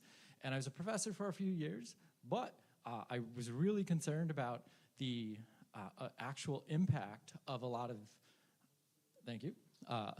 these potential harms that could occur online as people become more and more connected to devices and social media and all of these things. So I was recruited to Meta, and I worked there for 4 years. I worked on their civic integrity team. I worked on a lot of these tools that I'll talk about today that also have relevance for a lot of these generative AI tools. Okay, so when I arrived here on Wednesday, I booked a tour to Treblinka, and it's an absolutely surreal experience because it was completely destroyed, and it's really just like if they didn't have a memorial there, you wouldn't have any idea that something so terrible happened there.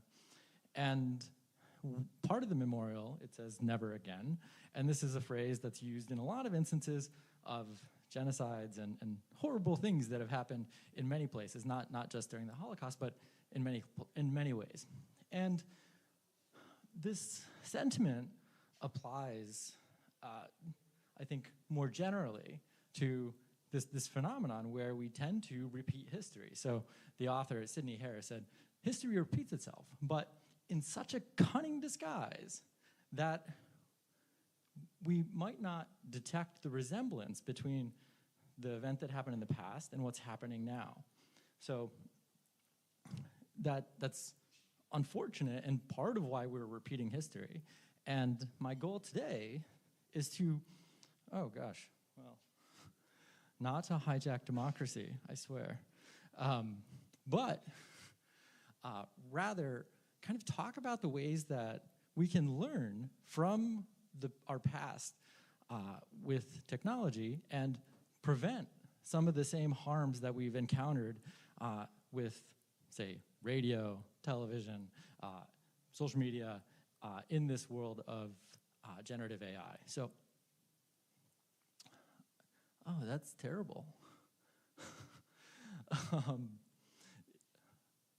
I don't like it when I don't have control over my devices. But there are news headlines that I was going to cleverly animate to show kind of the evolution of the moral panics that we have. Some people might call them a Sisyphean cycle of moral panics. And we can look throughout the entirety of human history where there's some new technology. The technology democratizes creation, democratizes access. So more people are able to create more advanced things, cheaper, faster, easier. And on the one hand, that's great, but people don't always do the best things, and it can also be pretty terrible. So, yeah, and if you look at the headlines throughout the last few hundred years, you'll see a lot of the same kind of like panicky statements, like, oh my goodness, it's hijacking democracy, it's causing depression, it's causing suicide, it's making people dumb, it's making people violent. And this drums up a panic, and it's great for getting policies passed, not very good at getting good policies passed, but it drums up democratic support for a lot of things. Okay, so I want to emphasize a couple of points before going into some of these lessons. And one of them is, I'm not saying that these new technologies aren't harmful. They absolutely are in some cases. But the reality is it's more complicated. It's not like, oh, social media is all bad or all good. It's like, well, it depends. Sometimes it's good. Like, it's great to be able to connect with people that I don't see very often. My sincere hope is that I'll be able to stay connected with many of you when I go back to the US.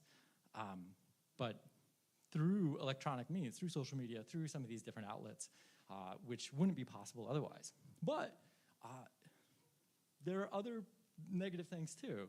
And I think this, my goal here is to really think about, like, okay, so history is so often well disguised that we don't recognize that what we're looking at now is very similar to what we saw before. And we can, I think, perhaps from my perspective, as someone that was an academic who's worked in politics and worked at one of these companies and now is kind of bridging all of those barriers, I think I've been able to extract some lessons from my time building these systems to make social media safer that I think apply pretty much across all of these social technologies. So today, I have two main questions, and the general format I'm taking here is I will present a slide that talks about a lesson from social media, and then I will follow that up with an analogous slide about how I think that might apply to artificial intelligence.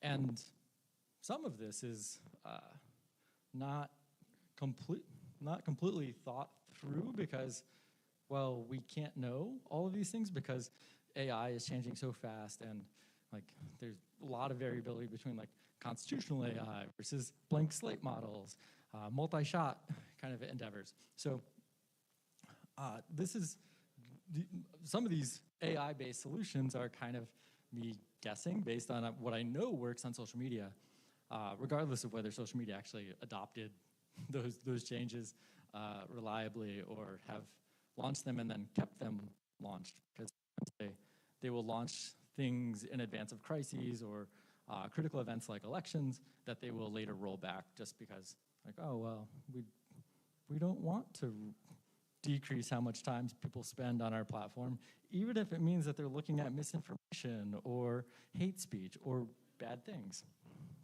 Okay, so lesson number one, and I have to say, I'm a social psychologist, so I am always thinking about the person. And many of these tools were not built by psychologists or cultural scientists or cultural studies. That's a popular major here, or at least the people that attended my workshop earlier, or people that are sociologists or have these other types of training in fields related to social interaction and how people navigate the world and process information. So these tools are not necessarily built with people in mind, but it's like, oh, okay, so I know how to train algorithms. I know how to predict with some degree of accuracy whether a word is a bad word or a good word or a happy word or a sad word, but not necessarily like, oh, well, if this person posts something, how's that going to affect this person? And then what's going to be the cascading effect as that permeates the network?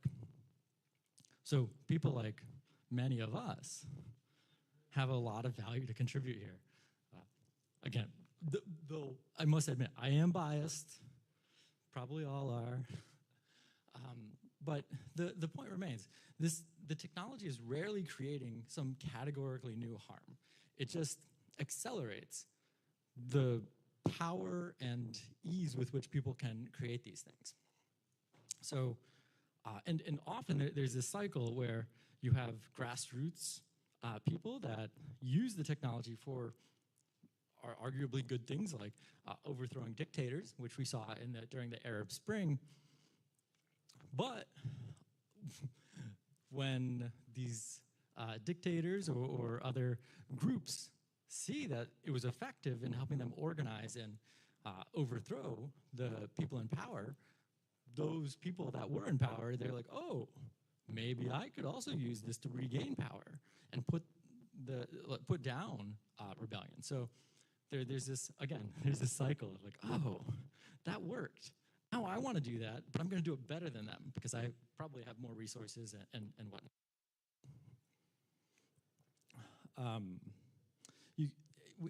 There are many unfortunate incidents like the genocide that happened in Myanmar.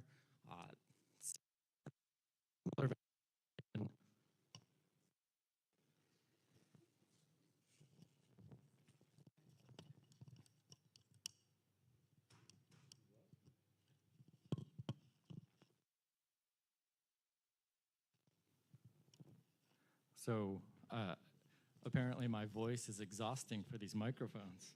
It's like, oh, I need a break. Tag me out. Catch my breath. Good thing we got a couple bench warmers here. But there are so many of these tragic events, like in Myanmar, Ethiopia, Mali, Niger, where these tools are used for really bad things. Now, when we think about this in terms of AI, we need to be mindful that mostly these are humans using these tools. So if a human is creating something on the printing press, on a typewriter, on radio, on television, on social media, they're likely to create it here too. So it's often not a categorically new contribution or creation, but rather an issue of like volume, because more people can access it, more people can do it, so more people will do it. And this is something that we saw in the last year, where there's so much AI-generated content, so much so that, like, personally, I love Google.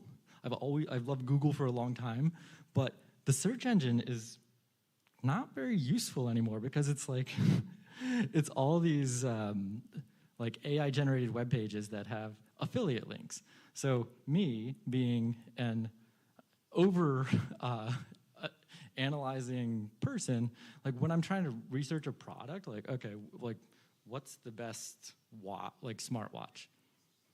I look forever, and Google, like, there's no negative feedback. It's just like the reviews. It's like, oh, these are all the great features, and then the cons are like, oh, well, if you don't like Fitbit or if you don't like this company, then you shouldn't buy this company or buy a product from this company. It's like, this is not useful. I don't care about that. But yeah, okay. So lesson number 2 is that reputation matters. People are relatively consistent in their personalities and in their behaviors. So if someone uses hate speech today, they are likely to use hate speech tomorrow. If someone is consuming or creating or sharing or selling non-consensual intimate imagery, NCII, today, they are likely to do it tomorrow. And this is a very basic tool, that social media companies can use. There's a lot of apprehension around it because in some ways it's like a social credit score, like China like evaluating the goodness or badness of people's interactions with society, and that has potentially scary consequences. But if we're talking about like how to rank content, how to share content or surface content to people, we can learn a lot about that content based on the kinds of things that we know that that person's done in the past. So there are a number of models that these different platforms use, like, oh, this person is always getting reported for bullying, or this person's getting reported for scams, or impersonating other people. And that's useful. Like, I see no problem with that. The one risk is that sometimes these can be gamed, or we would call it brigading, where you might have a politician that says, oh, that actor or that musician who doesn't like me, they should be reported. And then thousands and thousands of people will report, I don't know, like Taylor Swift. It's like, what did Taylor do? Like, she dated a football player, and that football player, whatever. But there are these spikes where people would just do whatever some political figure said and bombard them. So it's really tricky to embrace this, but there are ways that you can make the system smarter, so it's not just like, oh, it's not just user reports, but if like the AI models or the machine learning models predict that something is harmful or hateful or whatever, and these people are also saying that, then you can have more confidence that that's problematic. So systems that take into account your history of behavior are better than ones that try to individually evaluate each piece of content that potentially billions of people are creating every single day. Lesson number 3 is models are just as dumb as we are. And by this, I mean they have all of the biases that we have, and they are just as thoughtful as we are. So if I want to train a model that is going to be good at giving people things that they're likely to click on or comment on, I'll determine what they click on, and then I basically do like a fancy logistic regression, trying to predict those things, and then use all of the features to fit that model. And it's good for that purpose, but there's so many unintended consequences there. And one of the unintended consequences is this thing that we call Zuck's law. In 2018, Zuck, as in Mark Zuckerberg, in his 2018 guide on platform governance, he went into detail explaining how this works. But one thing that we know is that as content gets closer to being violating and harmful, people will engage with it more. So misinformation gets more engagement than boring factual information. And hate speech gets more engagement than non-hate speech. And this, again, this kind of harkens back to this basic human tendency where if it bleeds, it leads.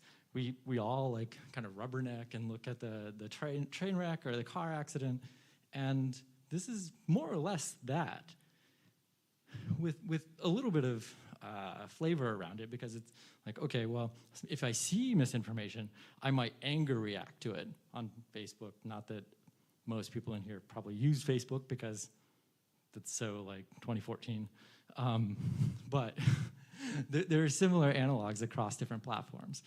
And if you are going to react with anger, or maybe you're going to write a comment and say, oh, this is the worst, the model doesn't differentiate that. It's like, oh, you did the thing we want you to do.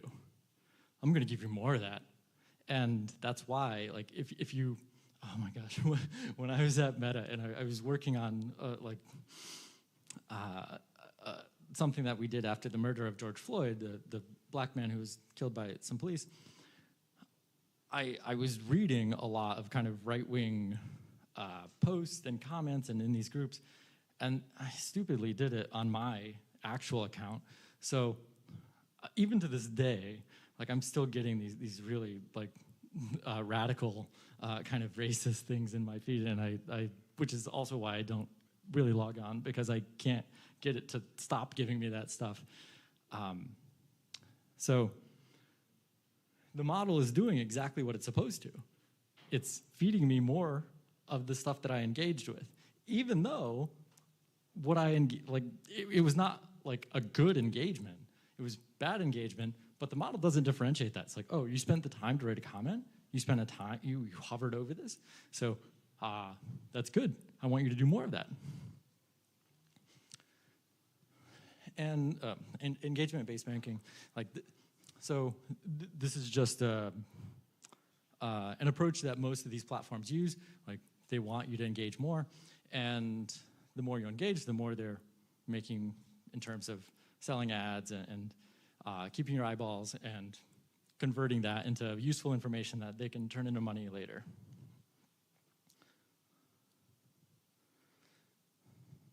Okay, now one thing that further complicates these engagement-based ranking systems is that they're very clearly gameable.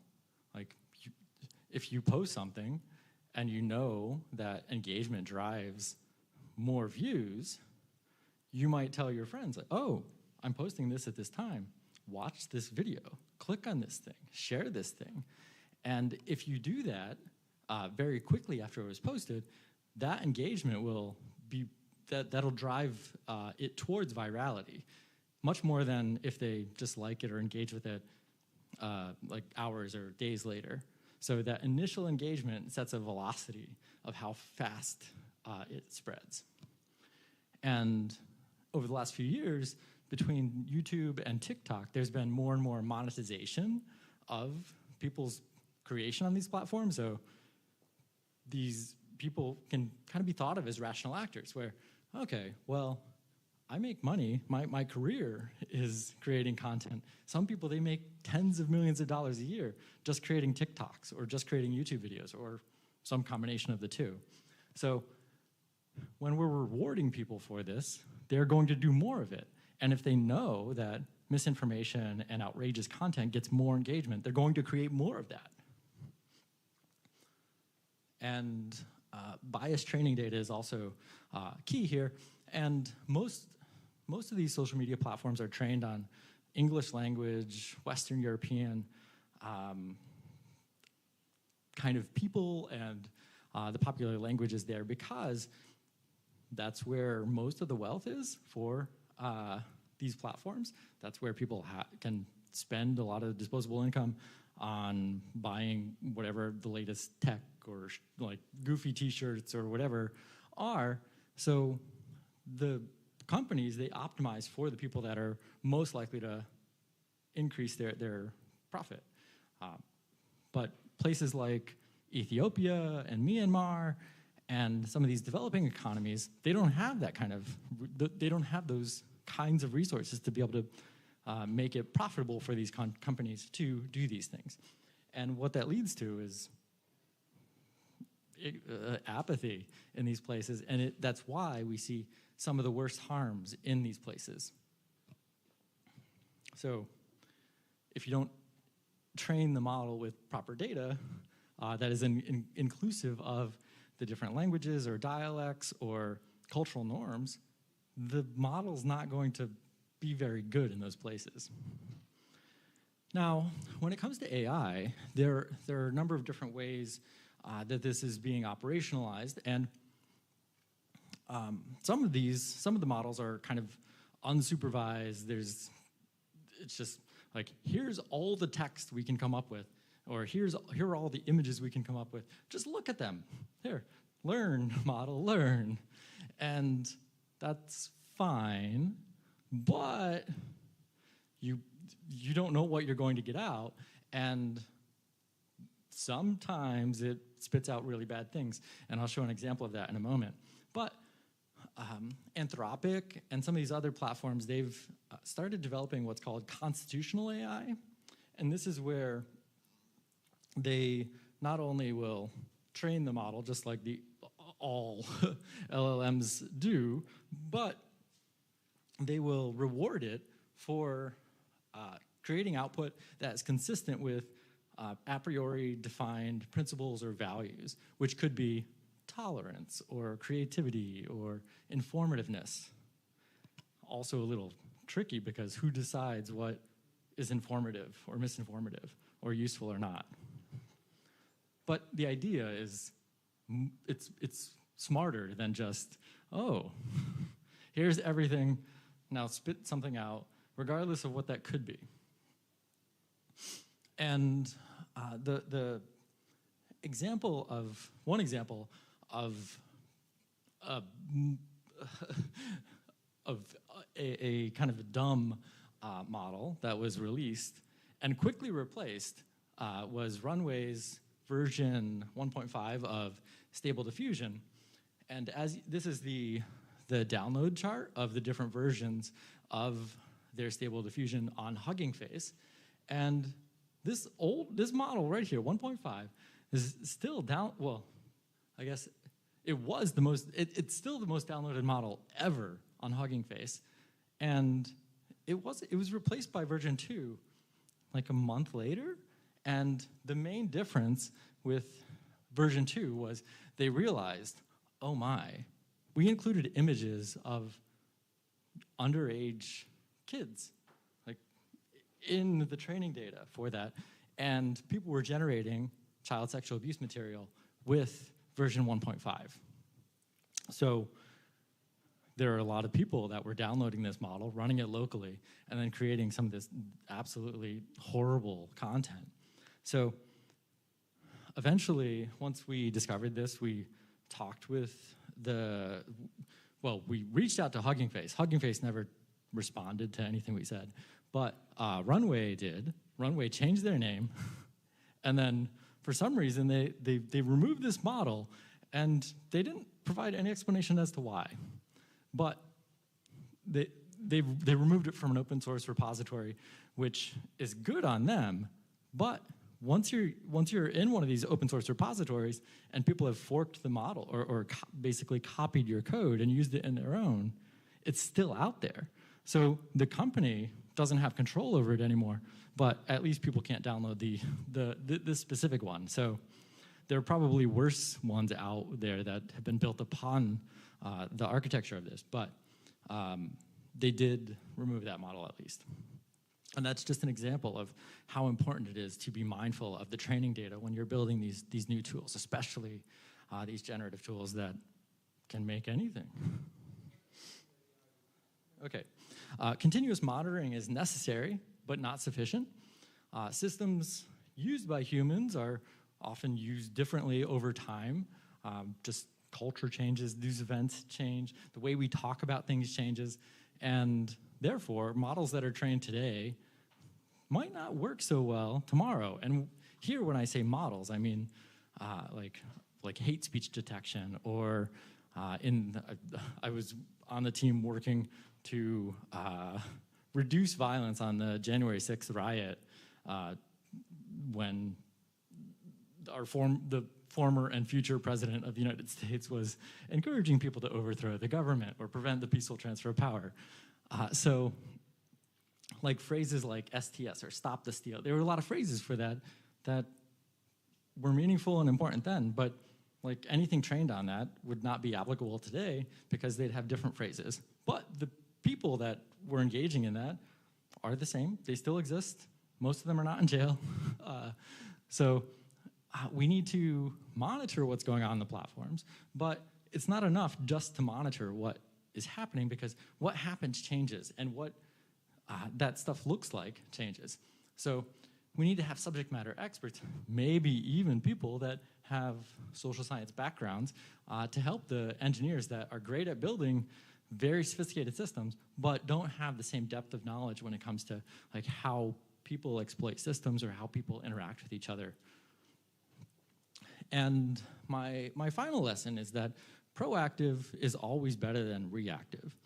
And when these are two posters that were all over the walls when I was working at Meta, and their motto was move fast and break things. And they would try to encourage us to be bold. What would you do if you weren't afraid? Take these risks. Do these scary, these new things that we've never done before. And do it fast. But if you're doing things fast, you're not thinking through all of the possible misuses of it. And even in some of my conversations since I've been here, it's like, well, how do you balance the business justification against the speed that is necessary or the time that it takes to, not contribute to the spread of child porn?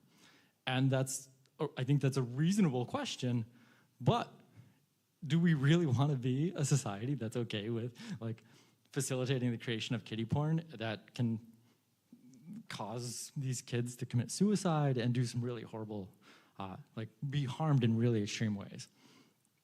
But it also applies to election interference, terrorist recruitment, and many other harms. So there are ways of hardening systems to reduce the risk of these harms, and it's often more economical and effective to do so at the outset.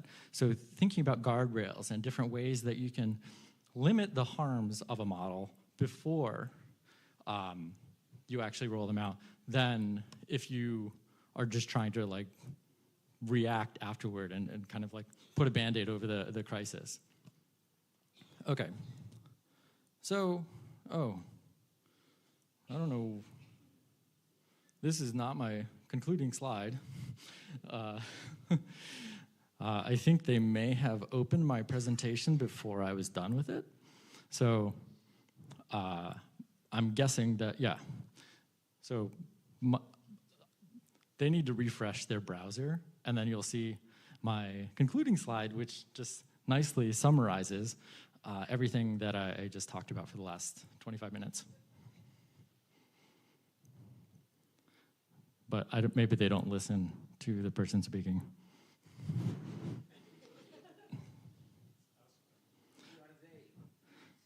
The wizard behind the curtain is not listening. Yeah, though there are many theys listening.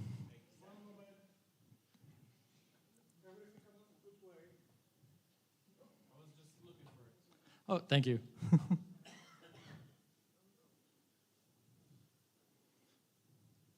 No. Should be right here. Yes, MIA. But yeah, it really, I'm just reiterating the same lessons. So,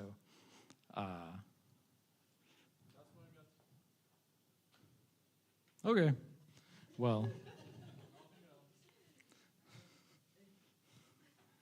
Okay, well, I'm happy to take questions, and I can manually go through the slides and reread the headlines if you want, but that's really just what I had. I put it all in one place. Question?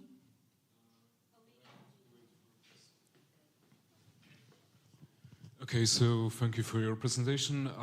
I would like to ask you about, and excuse my language, but it's an academic term by Cory Doctorow, but about enshittification and the process of worsening the state of apps and the internet and the death of internet. And we've seen beautiful presentations and great projects, but maintaining them is hard, and sustaining those projects. And we can't speak about ethics without criticizing capital and economic aspect of corporations. So if you could elaborate. Yes, absolutely. So oftentimes at these companies, there's this perceived tension between growth, and growth is just kind of a catch-all term for the amount of time people spend on the platform, the number of people joining the platform, the reduction in the number of people leaving the platform. So they prioritize time spent, number of sessions, length of sessions, ads viewed, these kinds of things. All of which tells them hey, we can make more money this way. But as a, I don't know, maybe Captain Obvious, I'm thinking like, okay, so when I go to a store and the store doesn't have aisles or maybe doesn't have shelves and it's just a mess of clothing or food all over the floor, and some of the food is expired, some of the clothes are ripped or dirty maybe, like that's an unpleasant experience. And that's kind of the equivalent of what a lot of these platforms are when they are, as Cory Doctorow says, enshittified, because they feel this pressure to increase the time spent and clicks and engagement and all of that. But that's optimizing for short-term engagement and neglecting long-term engagement. So if a product is sufficiently annoying for long enough, I'm eventually going to leave that product. Now, many of the people that were on these launch review committees when I was pitching product changes when I worked at Meta, they would say, oh, no, you decreased sessions or decreased the amount of time that the average user spent on the platform today by half of a second. We can't launch this. And I'm like, well, 500,000 fewer people saw hate speech today because of this. They say, I can't reduce time spent. So what I did, because I'm an annoying researcher, I go look for data, and I did this 2-year longitudinal study and found that, like, okay, yeah, when you launch these different product changes, these ranking interventions that decrease the amount of, say, misinformation that people see or the amount of hate speech people see, you see less engagement in the short term because of Zuck's law, which, that's true. But if you launch these interventions 6 months, 8 months later, you start seeing people that were getting those interventions engage more. They spend more time on the platform, and they have better experiences. But the people that are not getting those interventions, like people in a holdout, they start to leave the platform after 6 or 8 months. So the companies are optimizing for short-term gains despite the long-term cost. And they, in part because they run these experiments that are 2 weeks long, and if you can't justify it in 2 weeks, then it doesn't matter. So there is a strong business case, like, yeah, you don't have to enshittify your platform, but it's also scary because they have stockholders and they have to report their earnings every quarter. I'm sorry, I have to interrupt a little bit. One short question. Okay. No, for this question, I'm not sure if the answer will be short, but I'm gonna reference your favorite region, which is United States of America, and the process which we are observing of very strongly approaching polarization of the society, which means that, as one of the things for the social scientists, people who are Democrats move to the neighborhoods which are Democratic, those who are Republican move to the regions which are highly Republican, those who are Trumps move to the, well, I hope that they would move them all to the MAGA people, separated houses and keep them there, but it's impossible. So let's say that America is now 50-50, split between one set of values and another set of values, and those values are highly contradictory.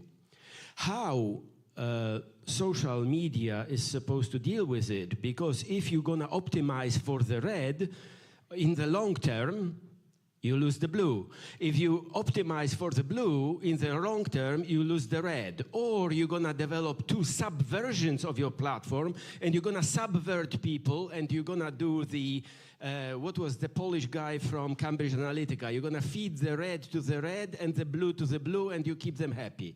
So from your experience, which way is it really going nowadays? So I think that this is contributing to the rise of these federated networks, so Mastodon and Gab and Parler and Blue Sky. And I think Blue Sky probably has the most promise, but one of the elements of Blue Sky that gives it that promise is that people can choose their own algorithm. You can install your own algorithm on it.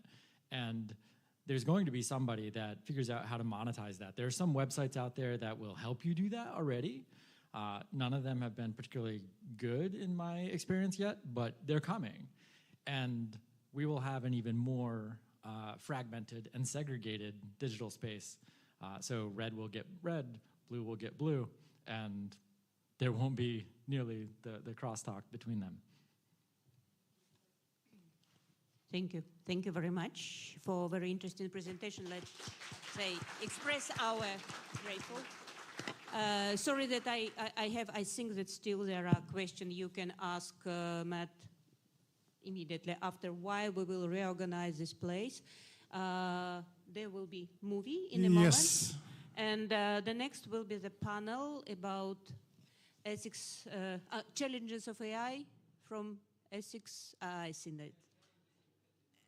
AI challenges and ethics. Thank you very much, because I know that it's the challenges and ethics, how to combine it together. It's my great pleasure to introduce this panel, and Maciej Tonkel as a moderator of this panel, especially that I am in the section of Polish Information Processing Society. Attention, please. Actual challenges of artificial intelligence and ethics in the center of our section. But okay, let's start with a movie and then to the panel. Okay. Yeah, we have heard a lot of information about AI and human-robot interactions, and that yesterday and today. And I have to tell you, it is like a tool. You can use it like a knife. We can use it for good or bad. We shouldn't segregate. Actually, I got Lifetime Achievement Award. It's here from the President Biden, and I got it for connecting the dots, not dividing. So. In that area, we will see a nice movie, which was processed on the basis of the subject of our conference. So please, our technician people, show us that movie. Full screen, please, and with voice. Nothing? Still nothing? So we shouldn't divide into red, blue, whatever. It makes no sense, really. Make something together. No voice.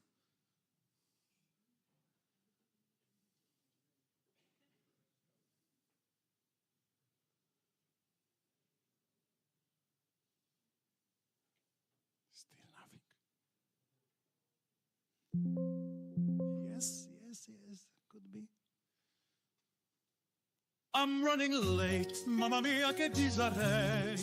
Registration's packed, the clock won't wait. Panels are calling, destiny or fate. I surveillance, democracy and strife. Freedom or data, who rules life? Designing robots, così carini, will they serve us or spill martini? Human-robot communication, che emozione, friendships forged or pure simulation? Artificial agents, charming and sly, but can they handle Italian goodbyes? Oh, HumanTech, HumanTech, sì.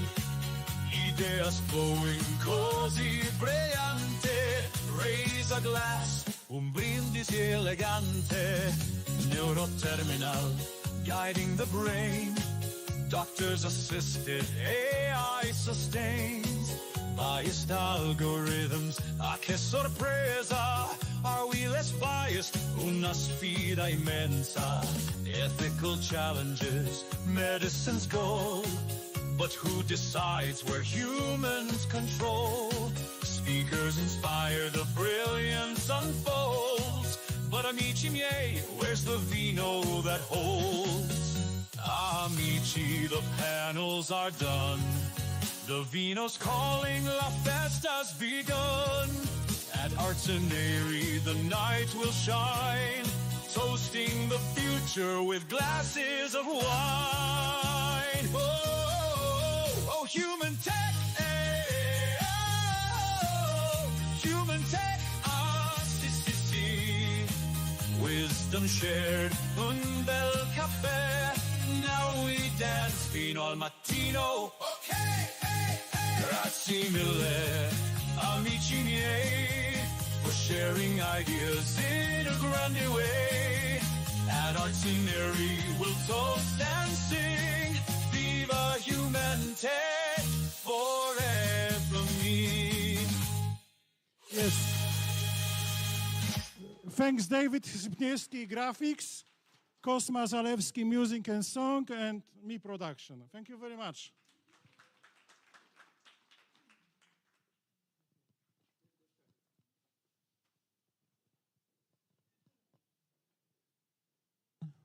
Yep. Please.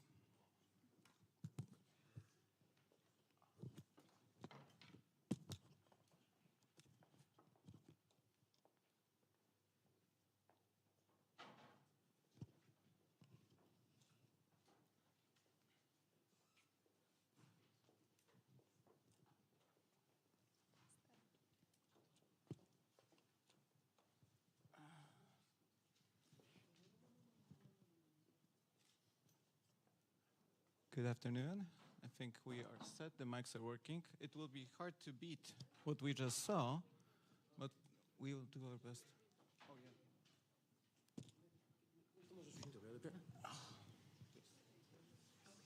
yeah. I got the school board. Okay, I have the pleasure to lead today's panel. So the main theme will be that in a world where AI decisions are indistinguishable from human ones, how can we ensure that generally AI will reflect the best of what we have as humans? So the best virtues, not the greatest flaws. And today's discussions, before I introduce our esteemed panelists, will revolve around 3 blocks. So ethics in human-AI interaction, the human unicorn paradigm. Panelists will revolve around 3 blocks. So ethics in human-AI interaction, the human unicorn paradigm. The second block will be the algo bias that we have and the ethical challenges connected with it. And third, the national digital strategies along with certain global norms. So in order to introduce, I have the pleasure today to share the scene with esteemed panel. So starting from the left, Professor Aleksandra Przegalińska. Hello. I will have to do a certain introduction. So Associate Professor and Vice Rector for Innovation and AI at Koźmiński, Harvard Senior Research Associate, Campus AI Scientific Advisor, member of the Scientific Board at European University Institute, and of course, expert in collaborative AI with social implications that explore the fusion of human and AI, and the leading voice probably in our region, which is my subjective opinion. So, welcome. And following the way we are sitting, Professor Krzysztof Sołoducha, expert at the Military Academy of Technology in Warsaw, philosophy, ethical implications of AI, computer science, communications, very broad spectrum of scientific work. So welcome, Mr. Sołoducha. Filip Konopczyński, lawyer, AI and emerging tech analyst, researcher, publicist, commentator, AI regulations and policy expert at the Polish Ministry of Digital Affairs, head of analysis and research department at NASK, and a significant contributor to Polish digital strategy that we are working on. Welcome. Dr. Catherine Stapleton, senior economist in the World Bank Macroeconomics, Trade and Investment Global Practice, research associate at Oxford's University Department of Economics and Center for Study of African Economics, expert on AI governance, international trade, emerging tech, macroeconomics, climate policy, and development. Welcome. And on my right-hand side, which we had a chat previously, Nina Jane Patel, Vice Chair of Research at Kabuni Education Technologies, digital safety expert, specializes in child protection, emerging tech, digital well-being, and responsible innovation strategies for organizations. Welcome, everyone. So the first block I would like to explore as our humble moderator of this panel is the ethical frameworks guiding AI role in decision-making, creativity, and autonomy. So despite the way we look at things, we see different research pointing into more agent-driven or data-driven approach with respect to AI. But either way we look at it, we still need to remember the ethical dimensions of the human-AI collaboration. So I would like to start with you, Alexandra. Your work explores the symbiosis between humans and AI. This is the theme of the HumanTech Summit. This is also a theme of your latest book, Converging Minds. So as we increasingly collaborate with these intelligent systems, what ethical dilemmas do you see that arise from this partnership, particularly concerning autonomy and agency? Well, I think it's a very, very vital topic. So I love the name of the conference, HumanTech. The way we call it at our research work is usually, collaborative AI, collaborative artificial intelligence. And sort of the statement there is that human in the loop is not enough. AI should be human-centered. And that sort of would be the approach where you see most benefits. But obviously, it's very hard to achieve. And I do understand myself that, collaborative AI paradigm or human-centered AI is sort of a wish. It's an ambition.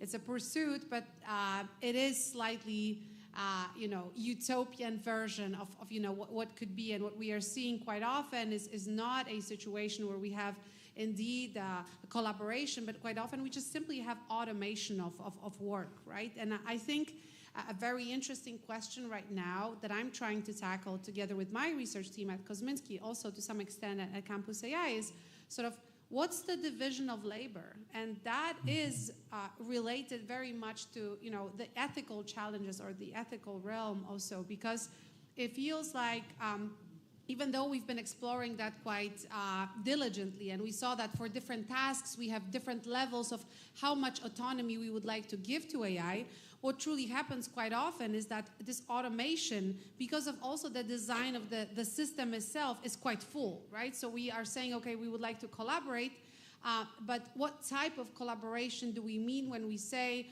okay, I want AI to generate something for me and then I will edit, right? And how is that different from other types of collaboration where you simply say, okay, this task is routine enough that I fully delegate it to artificial intelligence without any supervision? And how does that differ from, say, a strategic task where you're saying, okay, maybe AI could help me somehow, and this somehow here is very important, but then I would like to be in charge of the process itself because I'm also responsible for the process. And this question of responsibility, by the way, is another important one, because today the situation is as follows. We are responsible for the work that AI has done for us, right?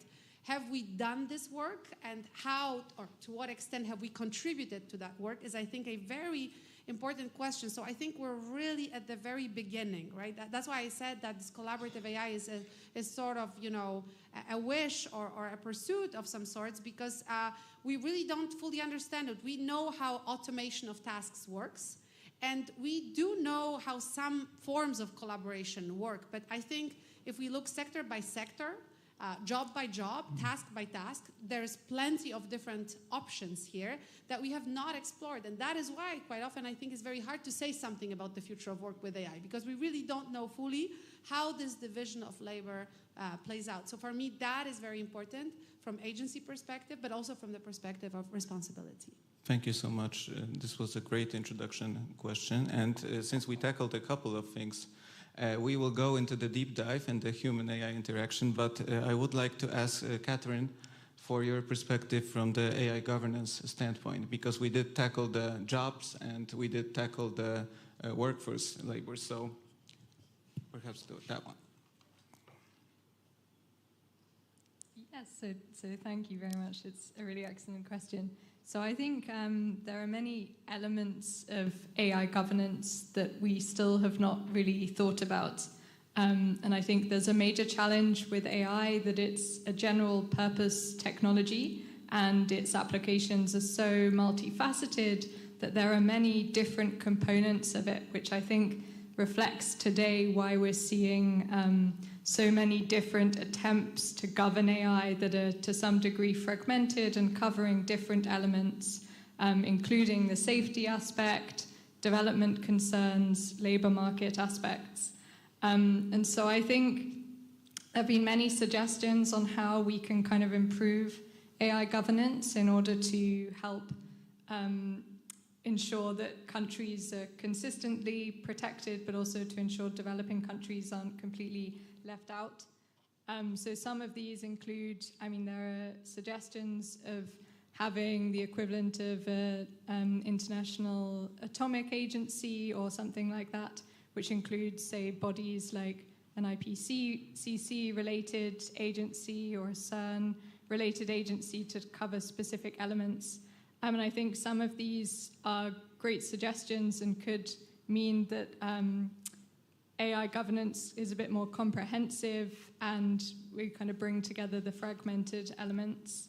But at the same time, I think it's difficult to think through how we really can approach AI governance given the many different elements it includes and whether it makes sense to have one kind of overarching body or whether to have many different agencies that cover different elements or to just accept that some parts of AI governance will not be able to be covered comprehensively by international arrangements. Okay, thank you so much.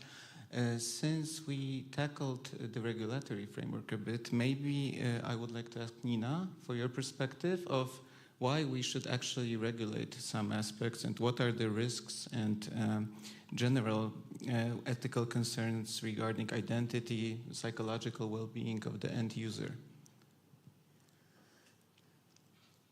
Well, in the context of children and young people, education space, how we integrate AI-enabled technologies, not just AI itself, but as I spoke today about virtual worlds in the context of how AI is beyond just AI and how we use it. Again, we are shamefully and woefully leaving children behind and the education sector behind, including universities, but I focus primarily on secondary schools and primary schools. And from what I see on a global scale is we are, again, not learning from our mistakes. And what we're seeing is technology that will be used by our youngest of populations more. They will adopt it more, they will adapt to it more, but yet again, it's not been designed for them. They were not thought about in the innovation process whatsoever. And so what we're seeing is another revolutionization technology that has the potential to transform our lives, to elevate our lives, to enhance accessibility, bring positive aspects to lives around the world, and yet we are focusing on the ways that what we're seeing first from the technology is, bad actors understanding how to use the technology to do negative exploitive means. And that is such a shame because it's not the technology's fault, it is the system, the ecosystem in which we are creating technology yet again that is generating these problems. And unfortunately, Matt Butterfly, loved your presentation. Thank you. But I kind of fundamentally disagree that it has to be this way, that it has to be that technology, our digital world, is an exact mirror of the negative aspects of society. And we could talk about this later. But the thing about technology, it is a manifestation of humanity, of creativity, of something that we create. And we have choices about it. We have choices, and the ecosystem that we've created, the business models that we've created, allow this to thrive continually. And I sound cliche, I sound idealistic, but I like to think of myself as more disruptive in a world that accepts that it has to be this way. I disrupt, and I fundamentally disagree that it has to be this way, and that we have to create AI that is representing the worst of us. Okay, thank you so much. So responsibility is the recurring theme. And Professor Saładucha, Krzysztof, from a more philosophical standpoint, how does the integration of AI into human roles challenge our own understanding of ethics and personal responsibility? Thank you very much. First of all, thank you for the invitation. I appreciate it really. So we try to deliver humanity societies in a technological manner. So we try to deliver solutions and try to approach technical tools which would be able maybe not only to ask questions, but also to solve questions. And one of them at the moment is the technology, multi-agent technology, which is the new stage of development of AI technology, and foundation model, which is the basic technology of in this area, can be used in this very fruitful way also for solving ethical problems. And ethical problems in this area this is a very general approach. It is this problem of alignment. And the fundamental issue is that human values are not in accordance with technology, because technology has its own values. And the problem of alignment is how to put it together, yes? How to make the technology which is in accordance with human values. And the problem of AI is this is the problem of autonomy, because when we try to compute some processes, when you try to make it to do it in an autonomous manner, we face the problem of this gap between human values and technology solutions. And from our perspective, the solution is simply, and this is the personalization, simply the personalization of AI with use of multi-agent technology. So it means that we are able to put the values which are, because we treat the AI technology as so-called phonetic entities, which behave according to goals, and goals should be mitigated by values, yes?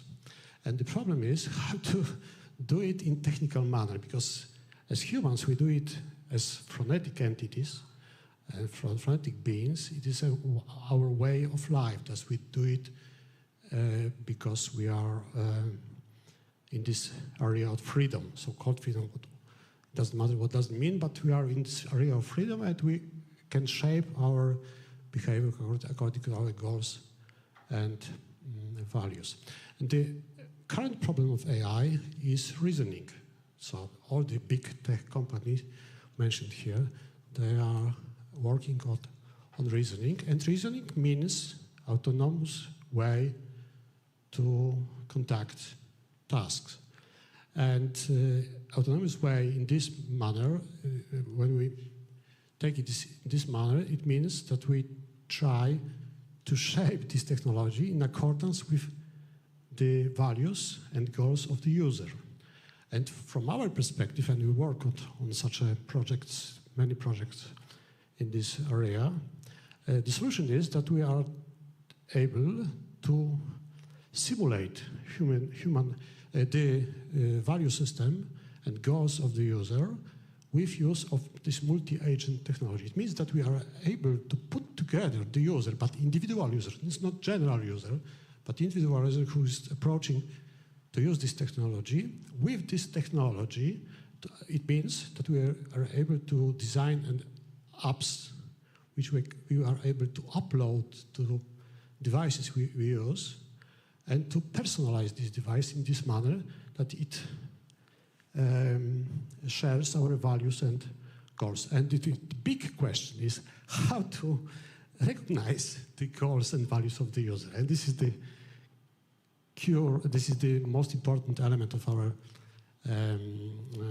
work at the moment, how to shape a system which is able to recognize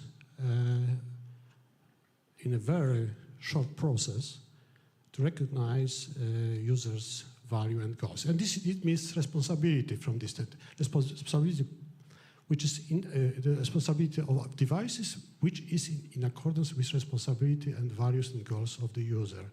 It means to simulate users' goals and values, and to shape technology which is able to do it in a personalized way. Yes, and this is our general approach, and we do it in this paradigm which is called in philosophy X-philosophy, experimental philosophy, or we call it performative philosophy. So we try to deliver solutions, not only questions, which is quite new in this area.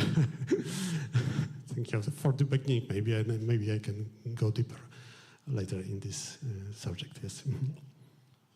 Okay, thank you so much, Professor. And last but not least, I think the legal world is playing a bit of a catch-up game with what's going on in tech in general. So we need to find the direction of the liability, accountability, and generally the legal frameworks that are covering this area. So Philip, what do you think, how should this be addressed from the legal standpoint? Well, the good thing is that I would dare to say that the legal discussions and the legal proceedings, both on the continental EU level as well as on the global stage, is, I would say, more advanced than some discussions within the realm of ethics and philosophy. So over the last 6 years, the journey of AI regulation went from first blueprints and non-papers to actually first widely recognized and already passed piece of hard regulation on the that's going to be that already is being implemented but is going to be enforceable within the whole EU market. So this is something very important, not only for the Europeans, the EU citizens, but also for citizens of other countries. We've already noticed how both the United States of America and China are catching up due to the fact that the European Parliament and the European Commission has passed the EU's AI Act. So I wouldn't agree that the law is always behind the technology. Sometimes it's well ahead. For instance, we're very close to having comprehensive, cohesive regulation on autonomous vehicles. And as far as I know, the last time I checked, we don't have autonomous vehicles roaming the streets. So the law can be ahead, and in many cases, it's a good thing. But the problem that I do see is that ethical discussions are often not very well synchronized with the legal ones. And in my opinion, the most important thing that we should be expecting from the philosophical discussions and debates is to continue to have this conversation, because whenever I hear AI ethics, I try to think in an analogy to human ethics. How far are we in agreeing on even simple definitions where humans have been around for close to 300,000 years and we haven't agreed on one singular universal ethical system? So I wouldn't expect machines or engineers, even the most brilliant ones, to come up with something that's going to be widely acceptable or widely accepted. So that would be one point. And the other point is ethics for who? Very often we encounter serious issues. For instance, right now, one of the most, I would say, either positive or negative outcomes of the breakthrough in AI that we are experiencing is autonomous weapons. We do not have an internationally recognizable regulation on that subject. Hopefully we will have one, but it's always a question, would we, for instance, if there's a country that we support of, would we be okay with that country using those autonomous weapons? This is the ethical question. Would we be okay with using such weapons to pursue bad actors?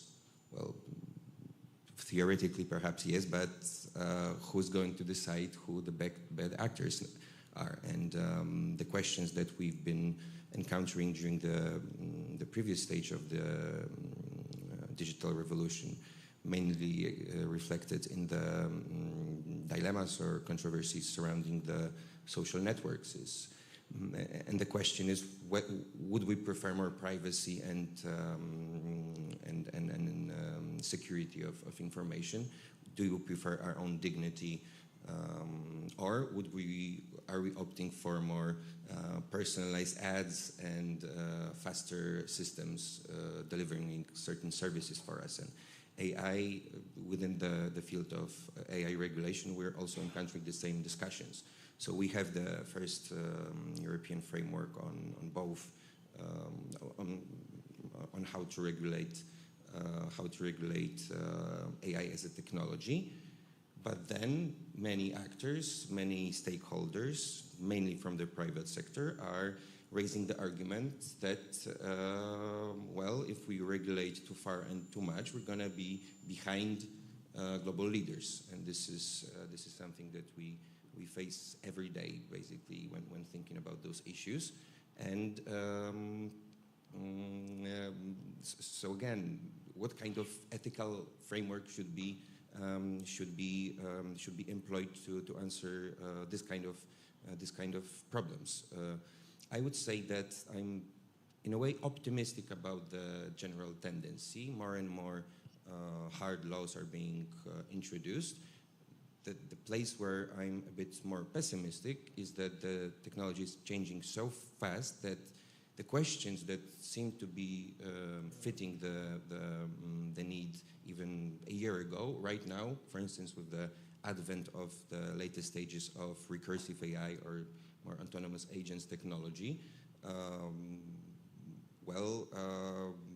if the already passed European AI framework, regulatory framework, requires some kind of explainability without the technical feasibility of being able to study and analyze the decision-making processes within the systems, as might be the case with the more autonomous agents, we will have to come up with new solutions, and this is the hard part. So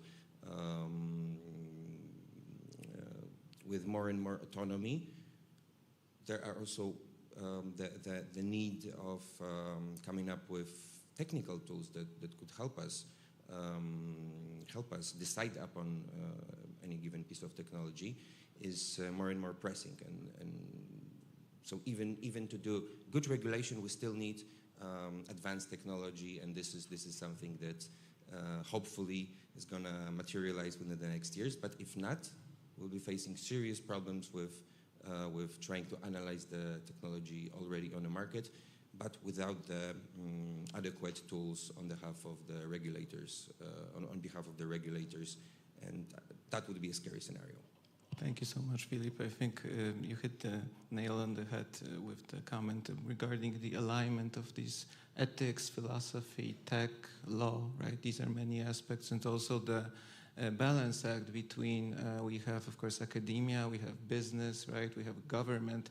So it's a very, very hard challenge to, make everyone happy, and it's not really possible, especially who's going to watch the watchers and so on. So moving on to the second section, I think we would like to say a few words about algorithmic bias and ethical challenges connected with them. So this is not any news. We have scientific papers, reports regarding certain biases in AI algorithms, and these systems can amplify social inequalities and affect criminal justice, workplace scenarios, healthcare, economies of particular countries. So I would like to start with Catherine, and considering your work with the World Bank and your research at Oxford, how do these algorithmic biases in AI may impact and the development and social equality on a more global level? Okay, this is a really... Yes. Yeah, really excellent question.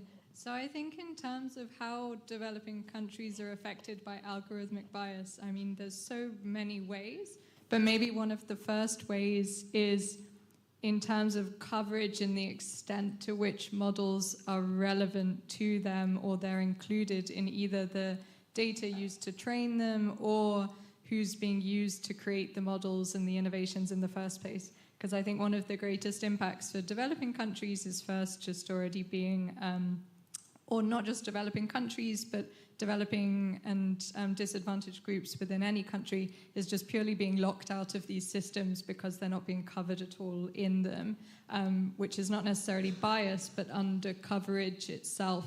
So I mean, as we know, English large language models are vastly better at English than they are in almost any other language. And plenty of languages in the world, there would be essentially no relevant large language model that could help with people who don't speak English. So one major issue, of course, there is undercoverage, and therefore that risks slowing down or exacerbating productivity differentials if entire segments of the world's economy are kind of locked out of the innovations from large language models.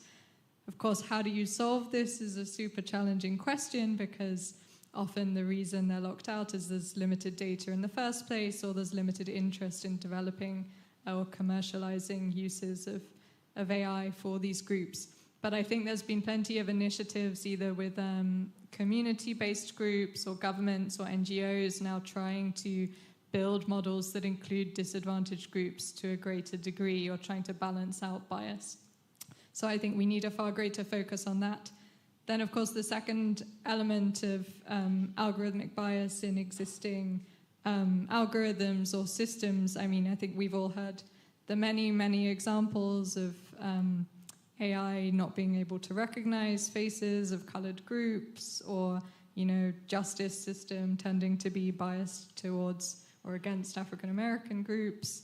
There's plenty of examples of these. I think there's also examples of ways in which people are trying to use AI to actually correct these biases, which are always nice to see.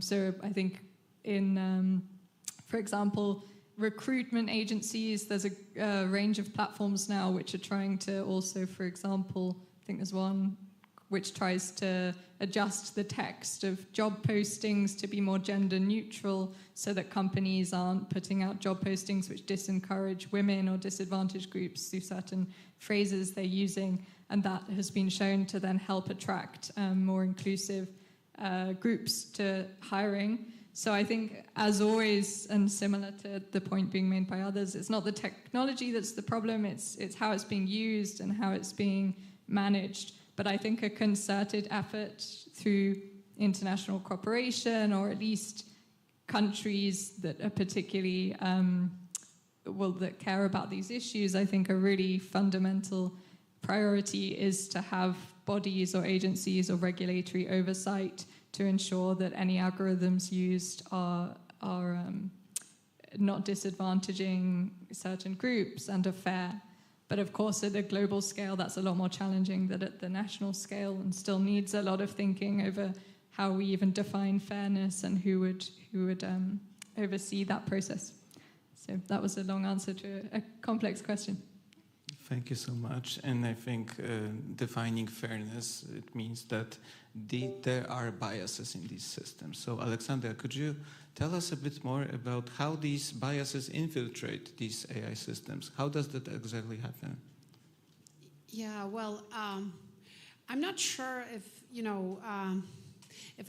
if we should be talking about bias. I feel like we should be talking more about algorithmic design and perhaps the algorithmic goal, although that's connected. Yeah. But you mentioned that, I think, Catherine, you said something about how these algorithms are being managed. And I think this is very, very important, that part, because, and also Krzysztof mentioned that to some extent. You used the word simulation many times. And I remember when I was still doing my PhD in philosophy, I had this dilemma at some point that I faced, that I think many of us perhaps have faced, which is that I wasn't sure what AI is really sort of about.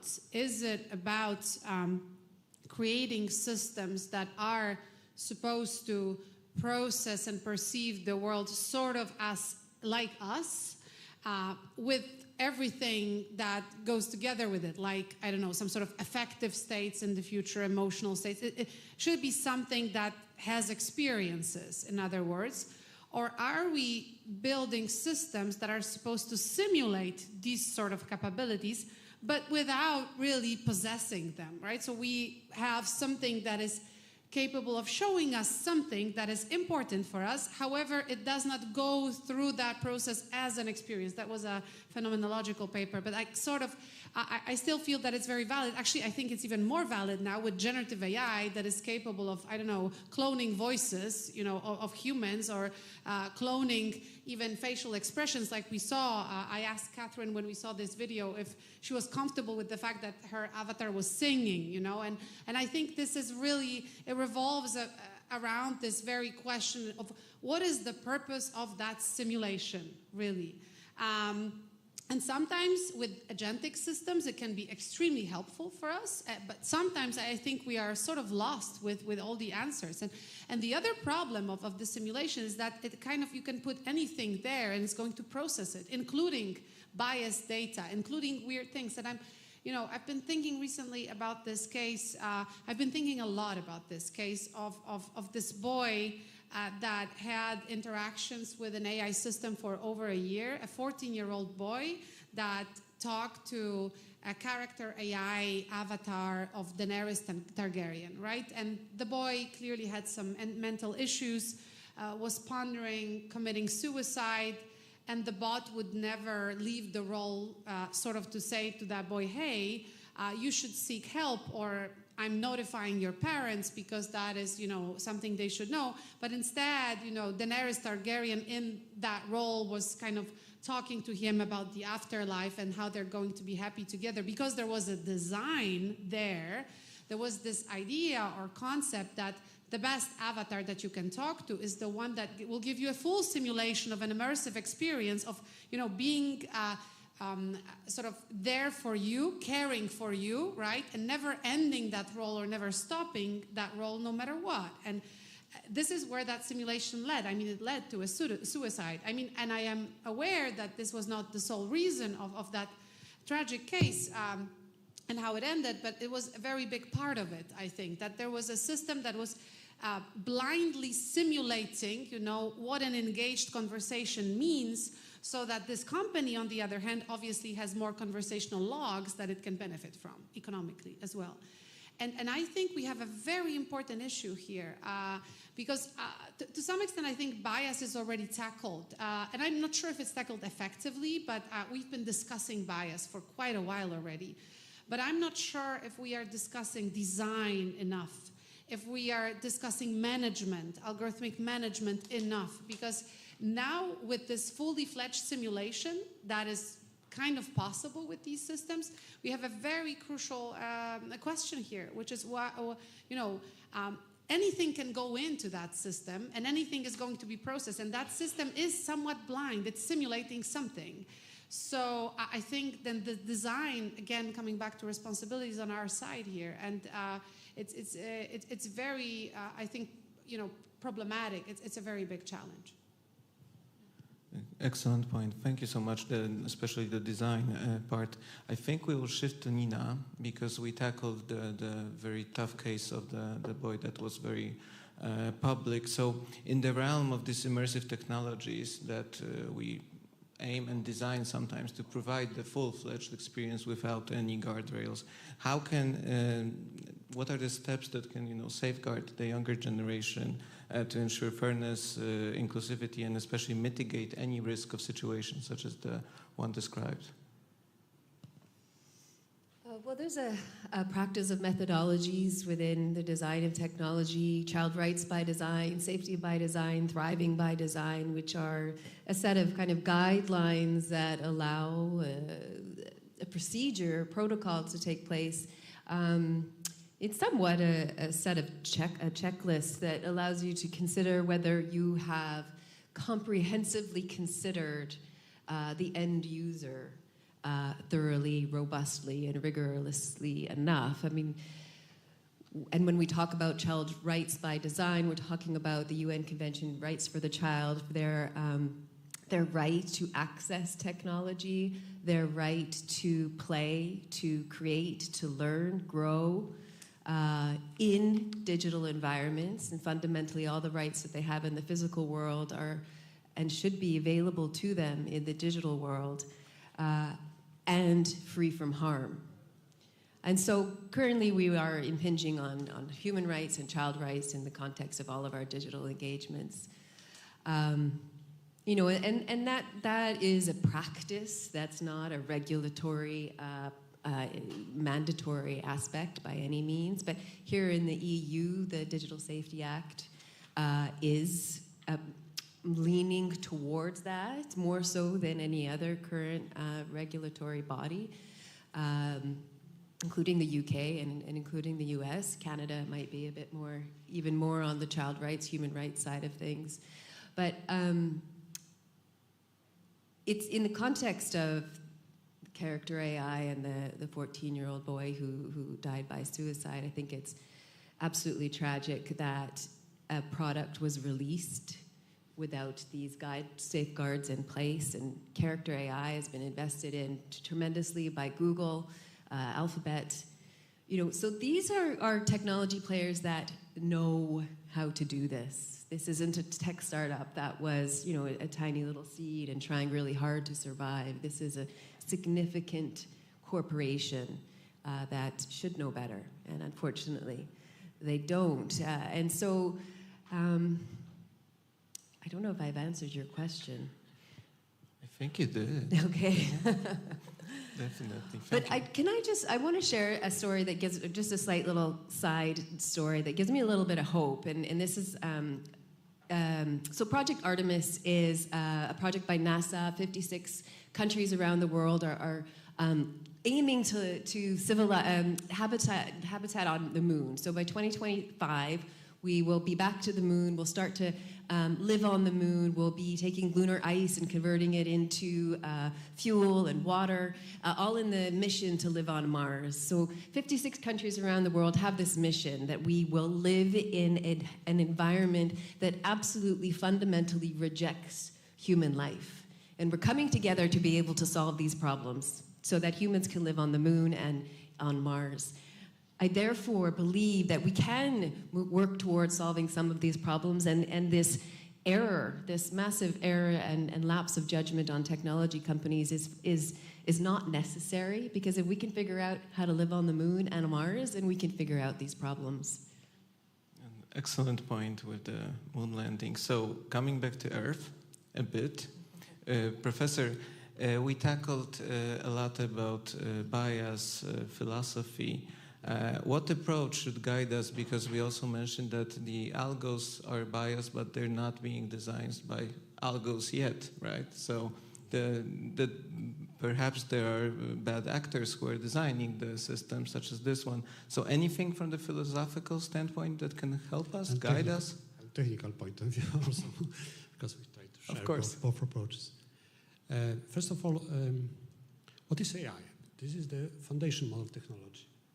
It means there are models which are trained on data, and of course we've got different quality, data of different quality, and of course we are facing biases because of data systems are trained on.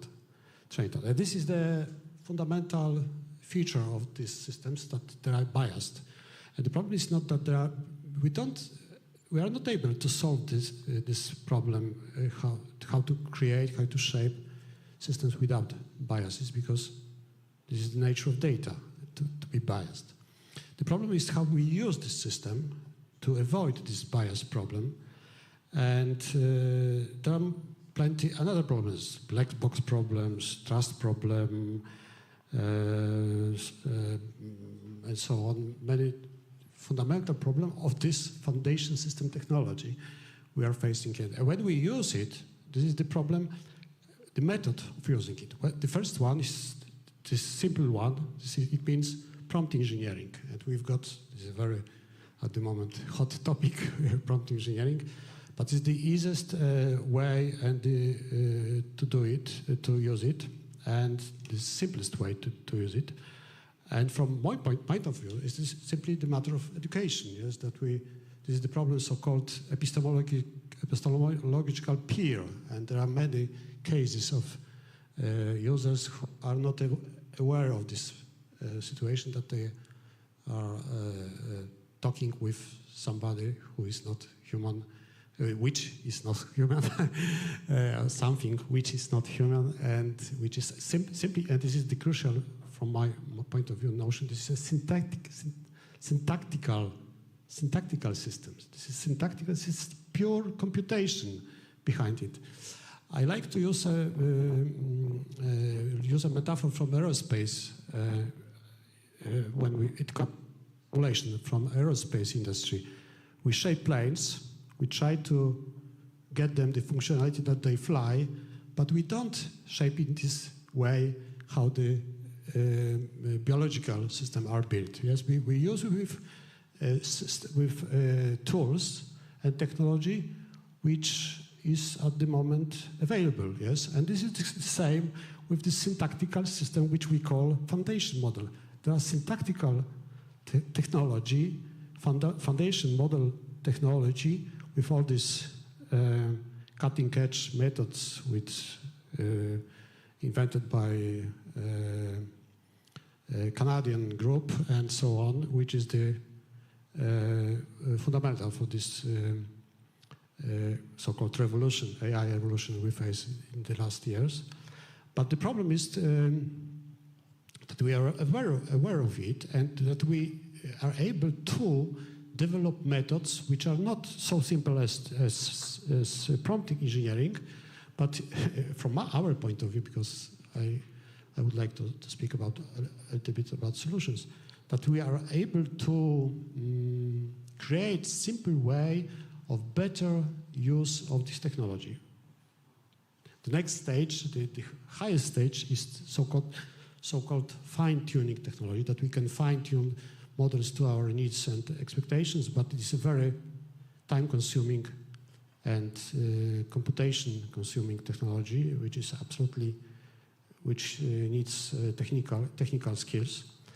But in the middle is so-called RAG technology, retrieval augmented generation technology, which with this multi-agent technology is easy to use and is easy to simplify, and it could be the next step of using this technology, not simply prompting, but simple model of multi-agent technology, which is the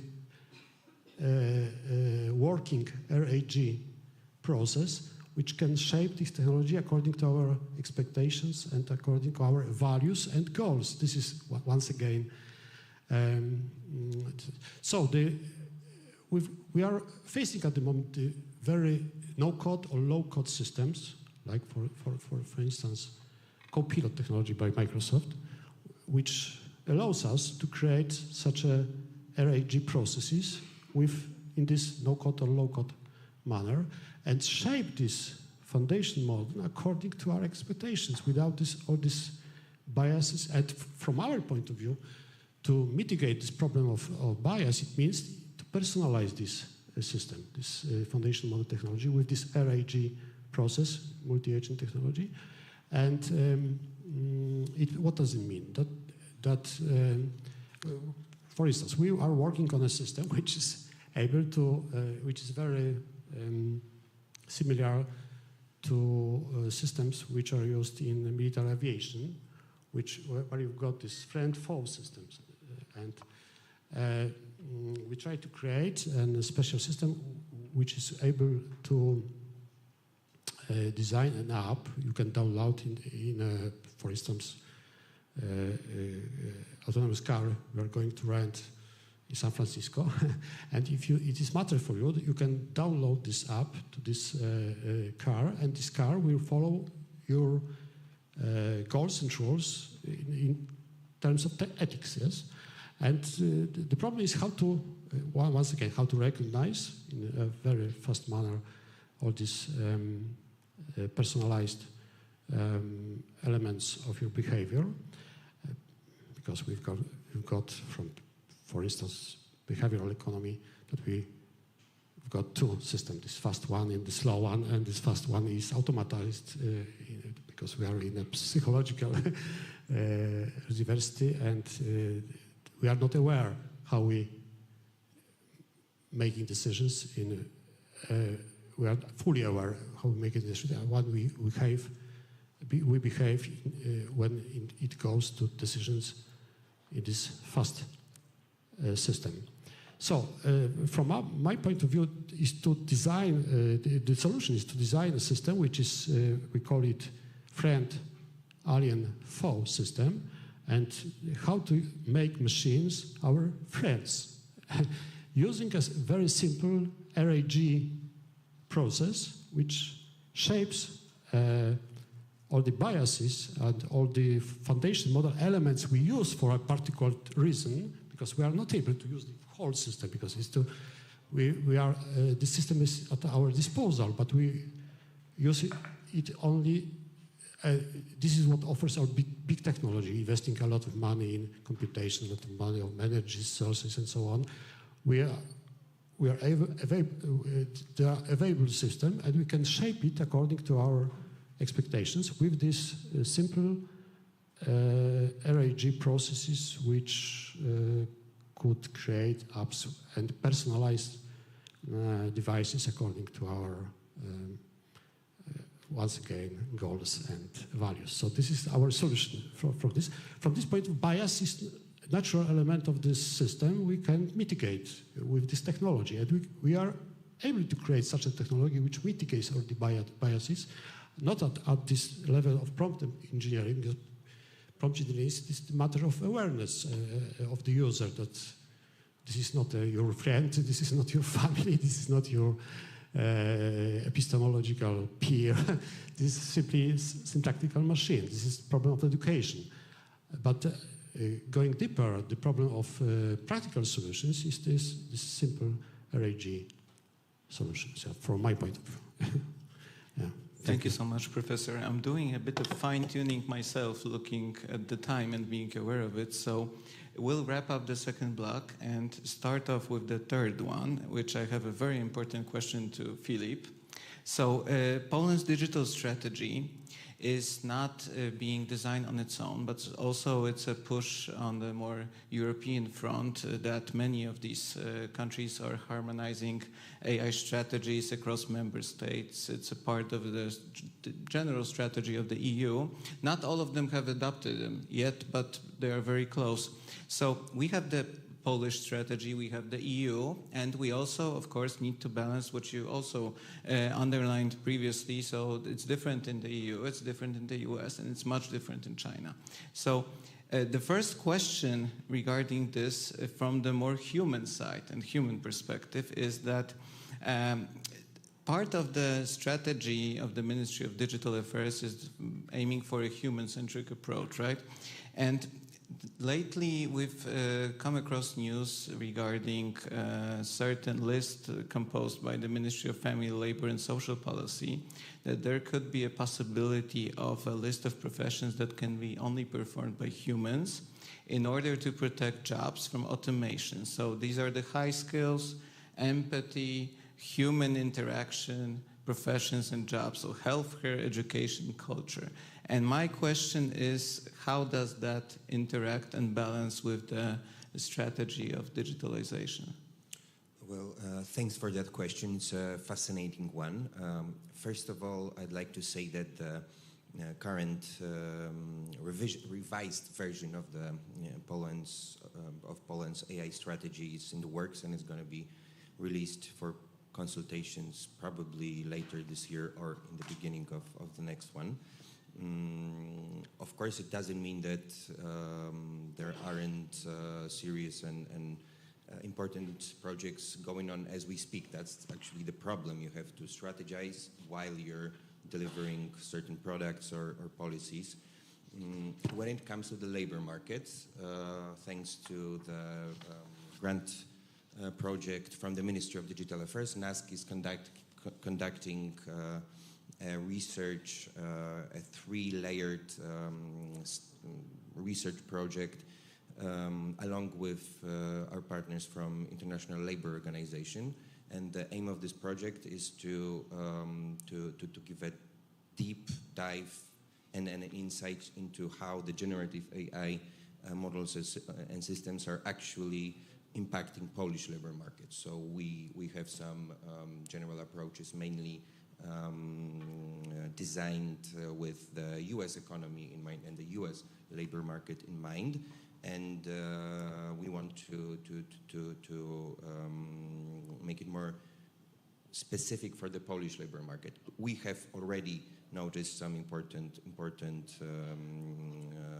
factors, and for instance, it's quite likely that if the current pace of the development and implementation of the Gen AI technology is to continue, then it's most likely that women are going to be more affected in a negative way than men, due to the fact that women are,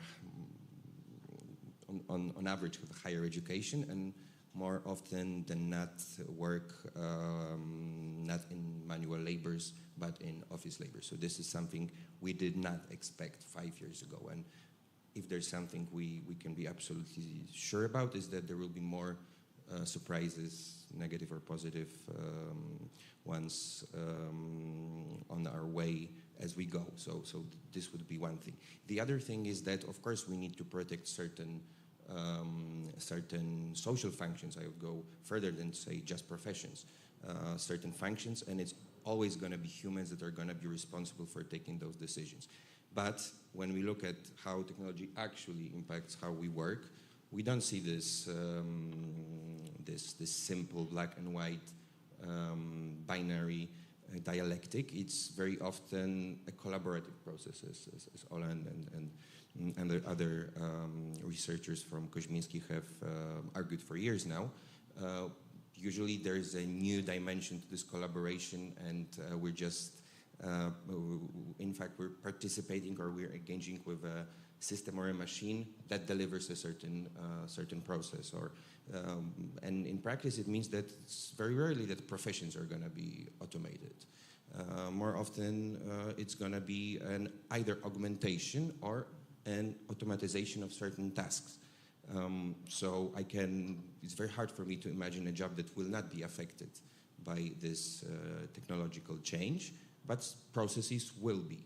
It's something very obvious. I wouldn't expect teachers to be replaced by robots, but we can expect, for instance, certain educational technologies to help teachers with rating or correcting papers, for instance. So I wouldn't go as far as to say that that AI or digital technologies is going to be prohibited from particularly important professions.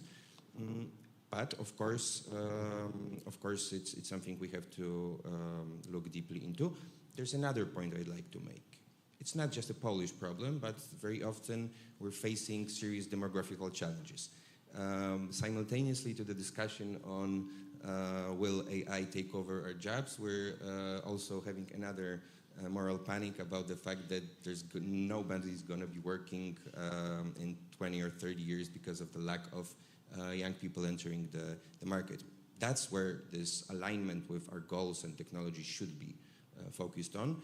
There are professions that are very hard to find employees to work in, and that's precisely where we should strategize and we should invest more to deliver more technology, more AI-powered technology to meet those needs. So I also see some positives to the perspective of AI taking over the labor market, for the very reason that we're lacking people who are willing or able to do those jobs in the traditional economy. Thank you so much, Filip, especially for the point on the systems that can assist the teachers in grading the papers, which probably will be generated by AI as well. So it's a balance act. As we are a bit short on time, I would like to ask two more questions, one for Catherine and wrap up with Ola. So Catherine, anything you would like to add from the UK standpoint, or more global one, on the regulating and the challenge that we are facing here right now, right? So one pushes for automation and making it more digital, and then the Ministry of Policy and Social Affairs comes that now there are certain jobs that need to be protected. So any guidelines for us in Poland on this front? So despite being British, I do not work on the UK. I work on East Asian countries. So although I've been following a little bit, but I can't comment too much on what's going on in the UK. In terms of the question of what we need going forward, so on aspects related to the labor market, my personal view is I think there are very different preferences across countries on the labor market impacts. And so that's maybe an area where it makes sense for countries to be coming up with their own strategies based upon their own demographics and their own concerns. Because I mean, one of the questions you had raised before, is how we think about countries' different preferences over ethics. So say even on examples like how much countries care about whether you have women included in the labor force, countries have very different preferences around that. So I would say there are some issues like that where it makes sense that countries are moving unilaterally with their own regulations. But there's other areas where there are such cross-border spillovers of AI that I think it makes sense to have a wider international governance framework.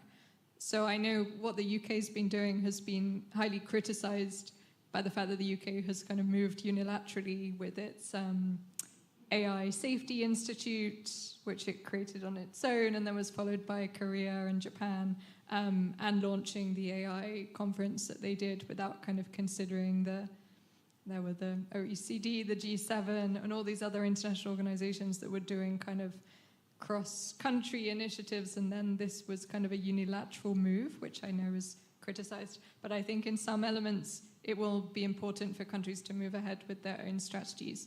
While on others, I think related to negative cross-country safety and harm-related issues, I think it makes sense to have an internationally coordinated response, which I think is crucial for countries to prioritize that above what's going on as well in their domestic contexts. So I would finish if you wanted me to comment on what I would like to see. I think it would be that really a global push to have an international organization that focuses solely on safety and harm of AI and regulating and really prioritizes getting that off the ground and having all countries, or at least the major players of the US, the EU and China, all involved and signing up to the same regulations and same research on safety elements. Thank you so much. So the wrap-up question for Ola is that we did stumble across the issue that it's a balance act between business, academia, and government. So what direction would you suggest moving forward? How can we make it a bit more transparent, and where should these digital strategies of particular countries go towards? I would say that I sort of tend to agree with Catherine that there are aspects of AI's impact that are going to be very diverse, right? There are, like Philip said, there are countries that are struggling already right now demographically, where actually a large degree of automation could probably be welcome, and the impact could be positive. There are countries that are more willing to accept solutions like universal basic income or some sort of digital dividend than others, and then, that is a varied situation from other countries that are not thinking about such solutions. But I really feel that we need more research, because Philip just raised the point about women and how they're impacted, and it is true that we see reports right now that are talking quite a lot about how sort of knowledge work of women can be to some extent replaced. On the other hand, what I am hearing, particularly in the US, is that pink-collar jobs are on the rise. Men are not willing or capable of kind of doing these sorts of jobs, not so happy to do them. However, this is, where there's a great niche, and women who are doing care work of whatever kind, because it's a very, very large pool of different professions and jobs, are going to be better off 5 years from now than men whose jobs, for instance, in the industrial sector have been automated and who are just not prepared, and it's harder to reskill them, to do these other sorts of jobs that are very much, say, social, right, or like related to relationships and caring. So it's a very perplexing landscape to me, and for instance, okay, one thing is that we develop sort of certain very basic or fundamental ideas that we perhaps could agree upon regarding safety. And I think this AI summit, actually, where 18 countries signed a very basic agreement on what it means to do safe testing regarding artificial intelligence. This is some sort of a start,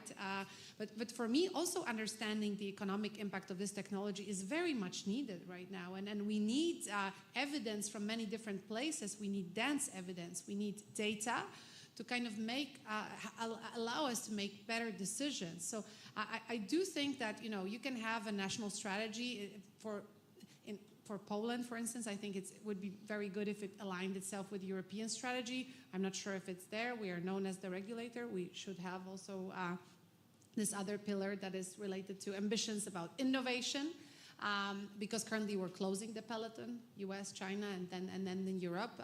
So I think for countries like Poland, members of the European Union, it's very important to kind of find a cohesion between what we want and where we fit in the larger landscape. But the other thing is that there are aspects of artificial intelligence that I think are equally interesting for everyone. Fundamental safety is one of them. Understanding the job market in AI is another one.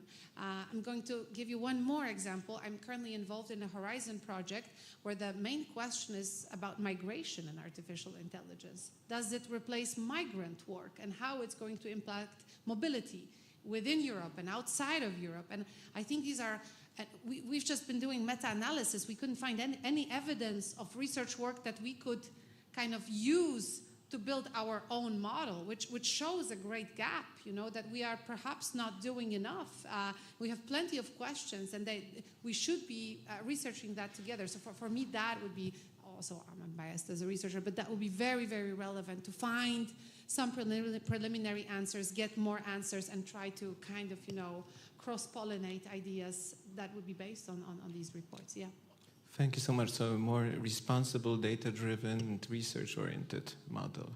So as we are looking at the time, which we have no more of, I would like to thank all of you. So Alexandra, Krzysztof, Filip, Catherine, Nina, thank you so much for this discussion. I think it will be with many questions from the room once we end it. So thank you so much.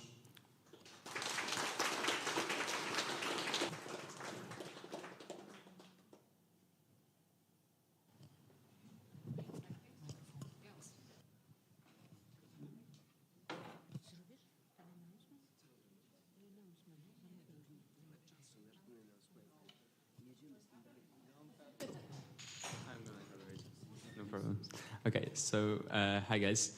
So there's like 2 sessions left, and they're gonna be like parallel sessions. So here is AI and creativity session, and in this side that you probably know because we had gathering there, in this room we will have the another session, also about AI and medicine. So if you would like to, if you are interested, staying here, stay here, and AI and creativity. If you are interested about the second session, go there. And second announcement is that on the closing remarks, we will have the special guest that will tell us about their journey, interesting journey that is also connected with our conference. So please stay for the closing remarks. It's really worth it. Thank you, and see ya.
practice, creative industry, and work.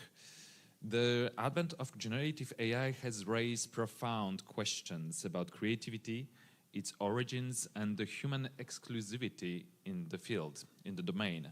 This session explores the transformative role of AI in creative processes, ethical considerations, and its impacts on industries and society. We'll begin with Marianna Czwojdrak. Are you with us? Yes, please come on. Her presentation, Modernist Lens and AI Realities, Navigating the Ethics of Visual Narratives, focusing on the ethical dimension of visual storytelling in the age of AI. Thank you for being there.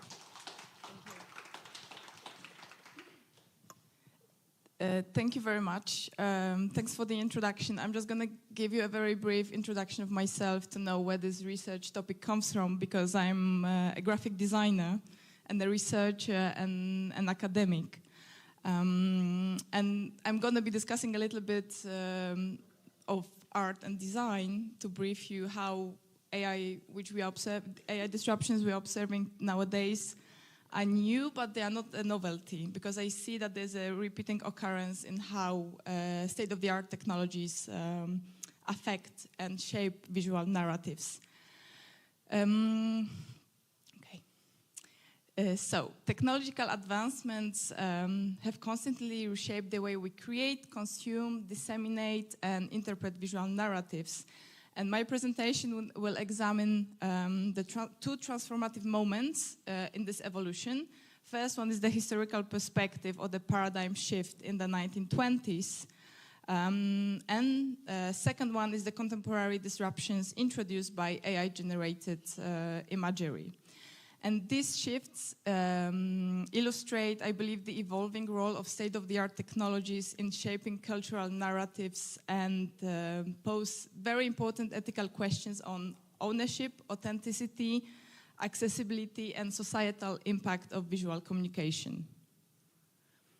So to start with the first part of the presentation, the 1920s marked a pivotal moment in visual storytelling, as the photography had become a dominant medium in visual narratives, because the tool, a camera, had become handier, cheaper, easier to move around, and was marked at the time an innovative visual narrative medium.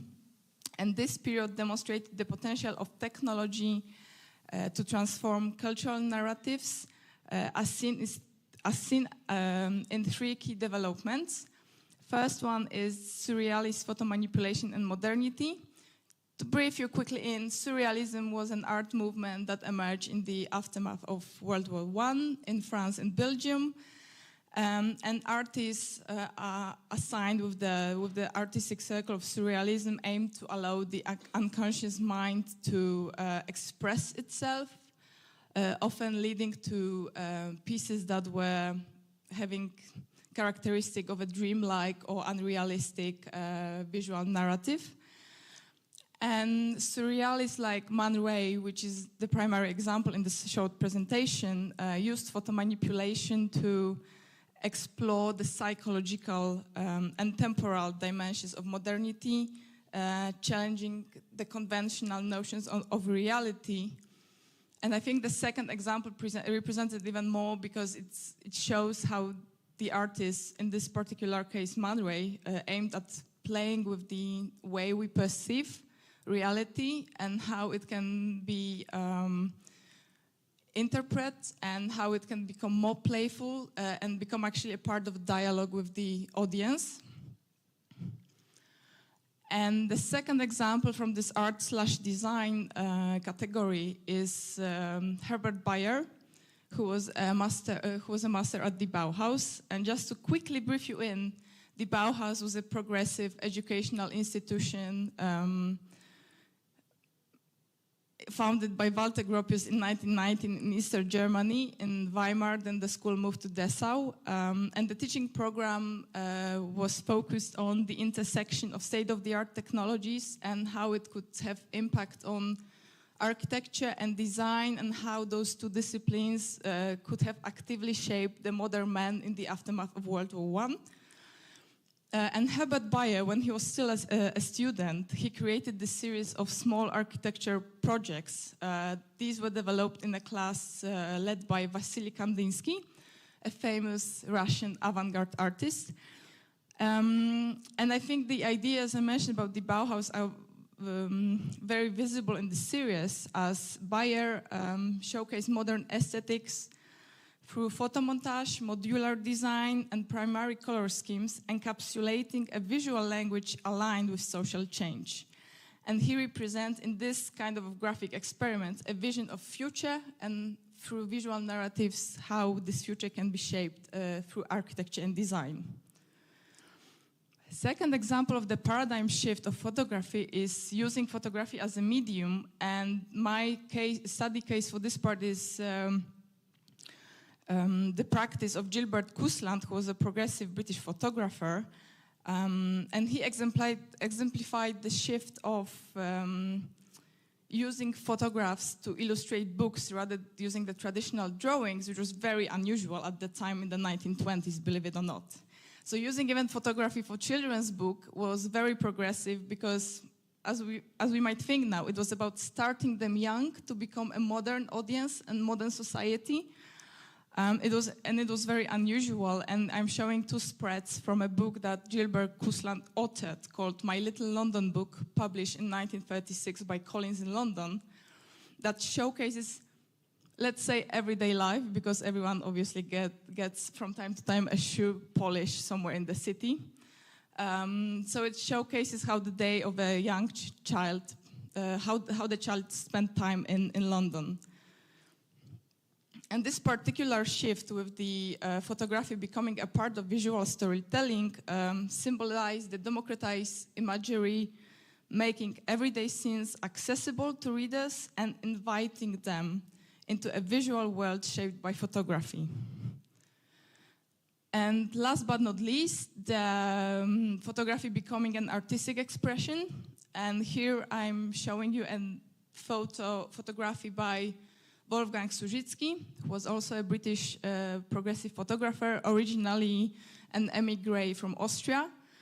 And his work particularly expanded the possibilities, the artistic possibilities of photography, moving from a plain documentation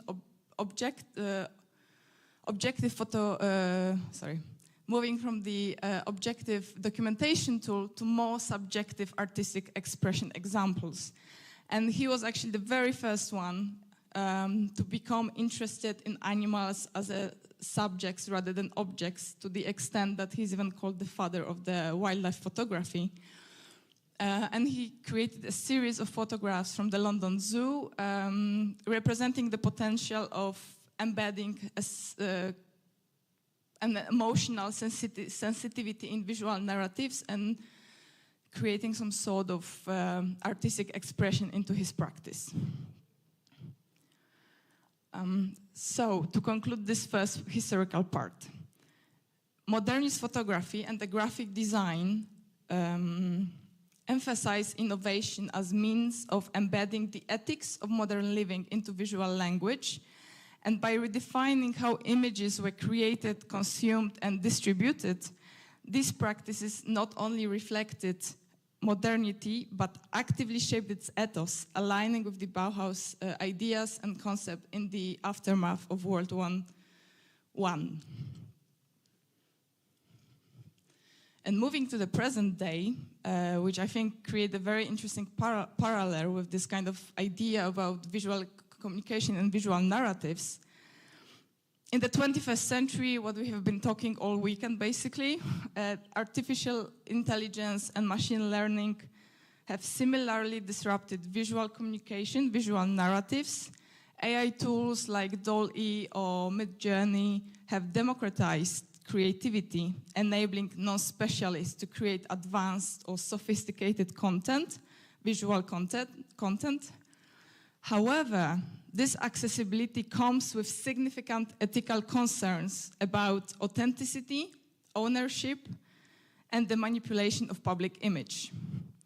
And surprisingly, even to me, or mostly to me, my two contemporary case studies involve Taylor Swift, which was mentioned before, which gives me confidence to continue with this very famous, globally known American singer.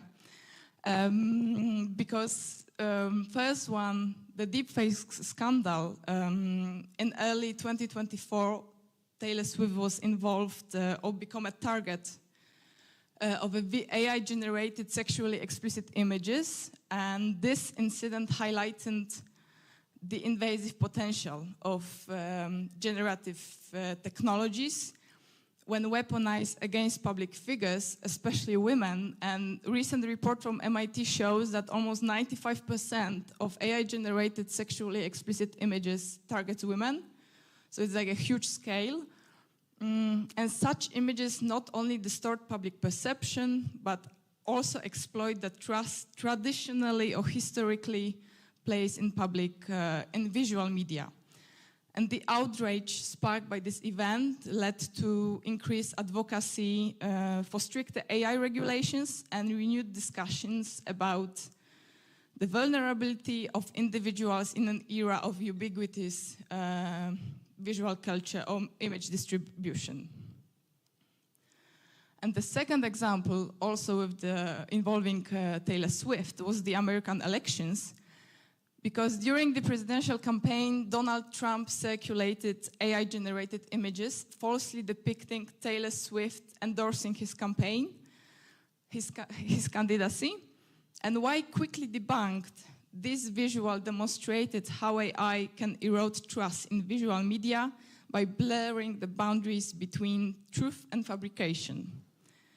And the appropriation of Swift's public image for political gain underscores the fragility of celebrity personals and cultural symbols in the AI age, where accessibility can become actually exploitation. And I noticed when I was preparing this presentation very interesting parallels between Taylor Swift and the discipline of graphic design, because both of them represent or embody the notion of accessibility and shared ownership by the public. We think that Taylor Swift becomes to us, and graphic design is very accessible in terms of communication. And Swift's cultural capital, amplified by social media, creates a sense of personal connection with her audience, while AI-powered generated graphics or design tools make creative production widely available. Yet, this democratization introduces vulnerabilities, as both individual and technologies are susceptible to misuse.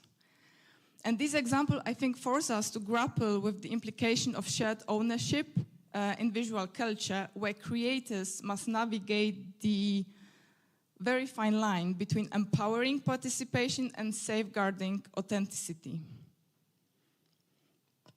So to summarize the second part, AI tools have transformed visual communication by expanding creative possibilities, but they have also eroded the traditional or historical, and we can also be critical of that notion, but still, truthiness of image. And this shift challenges audiences to critically evaluate visual evidence, raising questions about ethics, accountability, and trust in the digital age. So the democratization of photography in the 1920s, or the paradigm shift of photography as a discipline, and the accessibility of AI tools today highlight a recurring theme that state-of-the-art technology empowers broader participation in visual storytelling. However, while photography celebrated authenticity and immediacy, AI challenges these very foundations by enabling effortless manipulation. And obviously, there are smarter people than us who already said that it would happen. And in my case, it's Walter Benjamin, who was a German philosopher, and his essay from 1936 entitled "The Author as Producer," because he anticipated this democratization, arguing that the boundaries between the public and the creator would dissolve. And in today's context, designers must take on dual roles as creators and as ethical curators.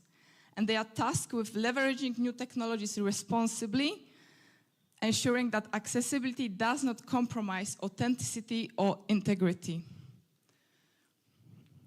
So from the modernist photographers of 1920s to the AI disruptions of today, visual narratives reflect modern technological progress. They reveal the cultural and ethical tensions of the time, and the challenge lies in ensuring that the tools of tomorrow empower creators without compromising the trust and authenticity that underpin meaningful communication. Thank you.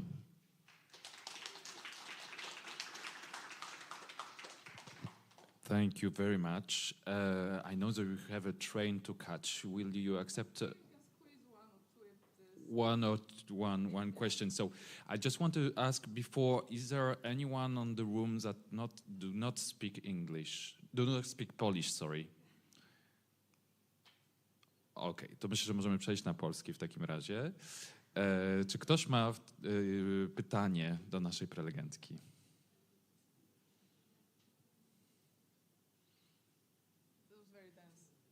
Very dense. W porządku. Myślę, że też to jest zupełnie okej. Ludzie są zmęczeni. Dziękuję bardzo za twoją prelekcję.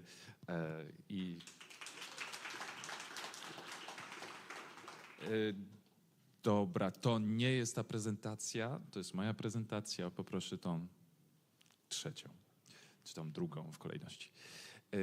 Tak właśnie, więc a propos kolejności zaprosiłbym na scenę drugą prelegentkę, której nazwisko sobie właśnie wyświetlam. Aleksandra Kowalik, która ma teraz wybór, czy mówić po polsku, czy po angielsku, ale albo w tym języku. Ja przetłumaczę. Generative AI in the development of new financial products, impact on the democratization of services, discussing how AI-driven innovation reshape the financial sector. Dobra, to zostawiam tobie wybór języka. Okay, so thank you very much. And before I start with the presentation, and before do you just say what's this girl is doing after and before talks about the design and creativity, but I know that the finance is maybe not so interesting topic and actually perceived as kind of boring. I totally got you, because after I finished my degree in finance, and of course as a normal person I started working in the banking industry, and after a few years I have the same feeling. It's boring. It's completely boring. But at the same time, there was this shift in the banking industry towards technology, and I found this very sweet spot between the technology and finance, and it gave me some hope, and I still did not leave the industry. And yeah, after that time, I was very interested in the fintechs and went back to do my master in innovation management at the University of Carlos III. So yeah, and of course, at first, I was very interested in fintechs because it brought something new, something fresh to the industry that is perceived as traditional and really, really boring and conservative. But as I'm getting older, or maybe because I'm Polish, and we as Polish people, we, well, first of all, it's very difficult to satisfy us. But on the other hand, we have our banking system is very innovative, one of the most innovative system in the whole Europe, maybe even in the world.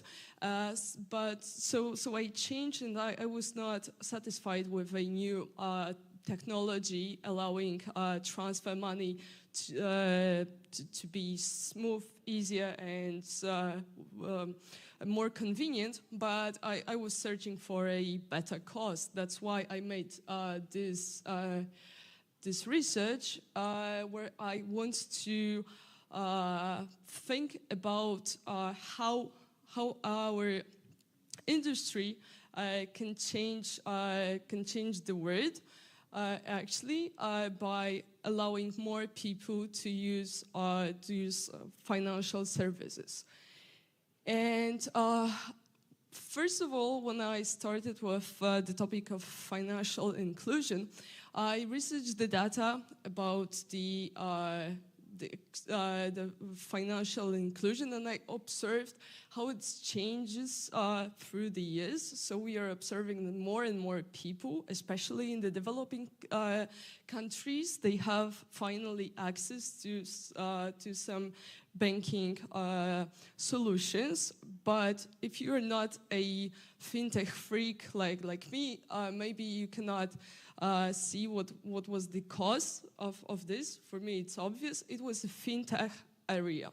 So the fintech is actually the company that is, in contrary to the bank, to the traditional bank, is focused on primarily on the technology.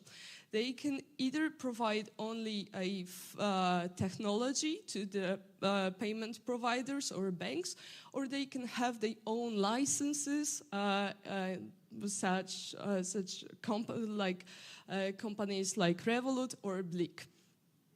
And the fintechs that we know from these days, they started after whole financial world collapse in 2007 and 2008, where there was a financial crisis, and people were started questioning the system and were really angry because they lost the savings, they lost their houses, etc. So it was the perfect timing for the new entrants to come, and there was already some technology, so it was the perfect timing. However, the first wave of fintechs was around 2014-15.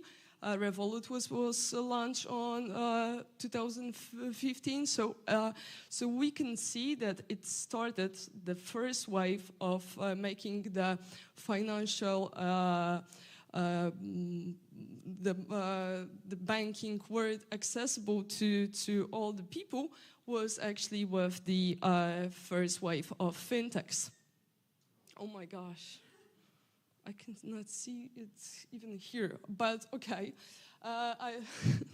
So it says in the unknown to me language that still there is 1.4 billion people worldwide without the adult people, without the access to any banking system.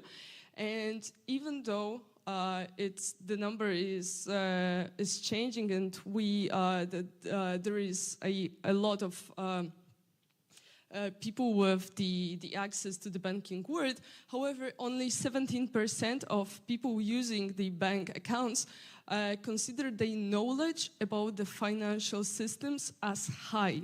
So it's very concerning because everyone knows and uses somehow the financial services, but 17% is very low number. And financial exclusion is not just a matter of the developing countries, because if we look at the US, which is a great example, the adults, the young adults start actually their life with a huge loan. If they want to pursue their career they want to pursue the bachelor degree, so the 70% of Americans somehow finance the education with a loan. Then it never stops, because then they buy a car, sometimes they even buy a house, And it results in the number that is really concerning, that 30% of the income goes directly just to pay off the debts that they have, not including the mortgage. So it's only credit card, car, and the education.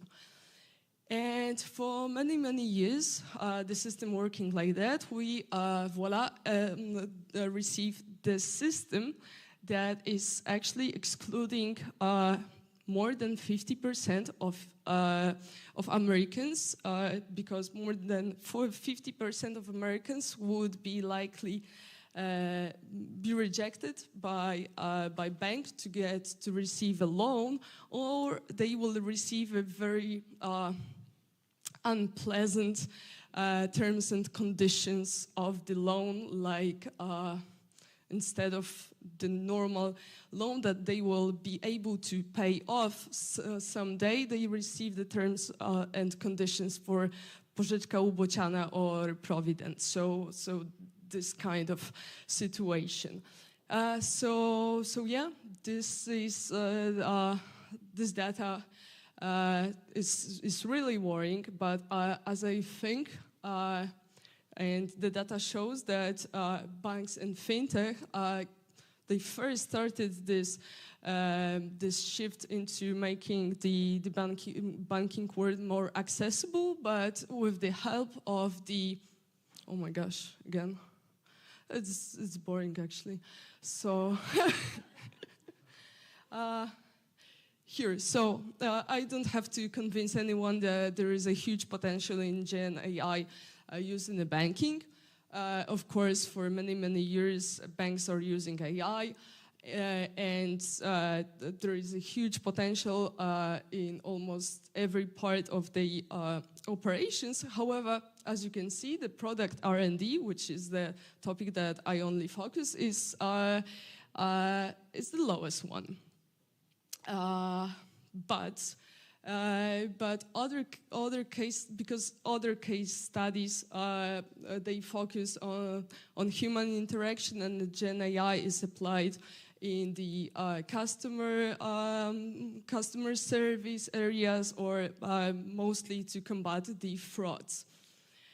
There is also a lot, on the other hand, there is also a lot of going on in terms of AI in fintechs, but for the purpose of this research, I tried to find only case studies where I can see that there is a use of Gen AI that can allow more people to use either banking services or the new services. So I review more than 50 cases explicitly connected with the new products. I divided them into 4 categories, and starting with the first one, it's personalization and accessibility. I think there was oh yeah, here, okay. So here we have 2 very similar advisors. Normally, the possibility to plan your retirement with the professional advisor costs you a lot of money. But there is this company, Origin, that created the ChatGPT-like bot that is helping you to provide the insight how is your situation and how your retirement looks like now, and provide you with the information, the insights, so you can make a better decision in terms of planning your own retirement. Also, there is another case of the robo-advisor, which is the portfolio pilot, and it allows people to aggregate all accounts, and also it analyzes the data, the economic data, which is work of a lot of people to have some insight and projections about the future, and it helps you to understand the products, the investments products, and how your investment decisions are going, and also how your retirement will look like. Another very interesting case is financial education, because as I mentioned before, only 17% of adults say that the knowledge is high. And also, one thing is the knowledge about the products. The other thing is the language. The financial language is very difficult to understand. Even I have problems because it's like so complicated. But the Chinese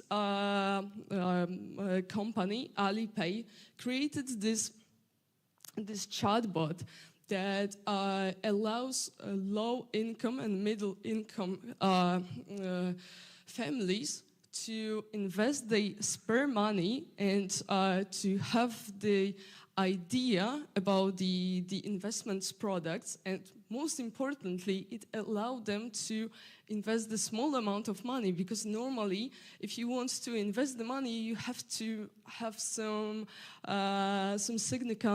significant amount of money already saved, but this creates the portfolio plan. It's also explaining in the normal language what is all the products, how they look like and how they work. So it's and it shows the data they provided, because they aggregated the data from all the investment banks in China. So they created this chart, and the data shows that people using it, they actually have a better outcome investing with the advices, direct or non-direct advices from the chatbot. So it allows people to, for example, to have their money, instead of having the money on the banking account, they can somehow invest it and protect their money from the inflation that is skyrocketing right now.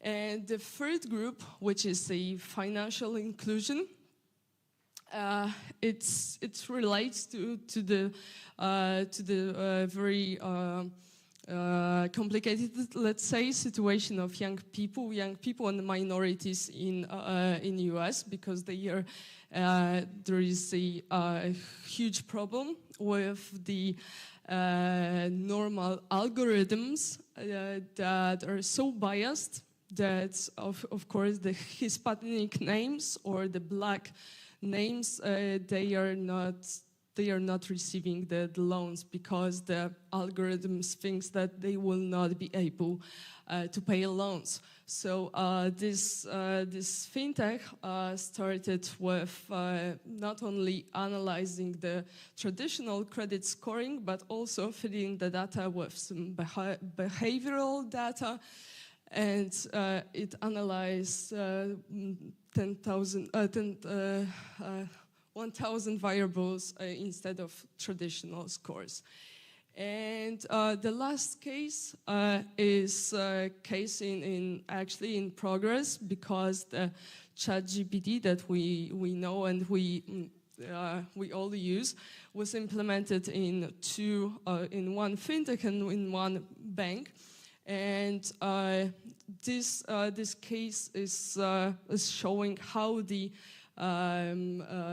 money that normally banks are spending on the operations, they are instead trying to make the product more available. And I hope that we will see more of the cases of how the money was used, as we saw previously. Like, I don't know if you've heard about the Nubank in Brazil. So the Nubank is a bank without any branch. There is actually right now 60% of Brazilian people is using Nubank because the strategy was we will not open any branch, and with the money that we saved, we will make products available to other people who can not afford the products like a credit card, resulting that the credit card in Nubank is with 0% rate and there are no additional cost. So they make this available by cutting the cost. So obviously I think and I hope that it will also happen in this case. So yeah, to just conclude, I hope that the Gen AI will help fintechs, but also banks, to create more inclusion, financial inclusion, and there will be a second wave. So yeah, thank you.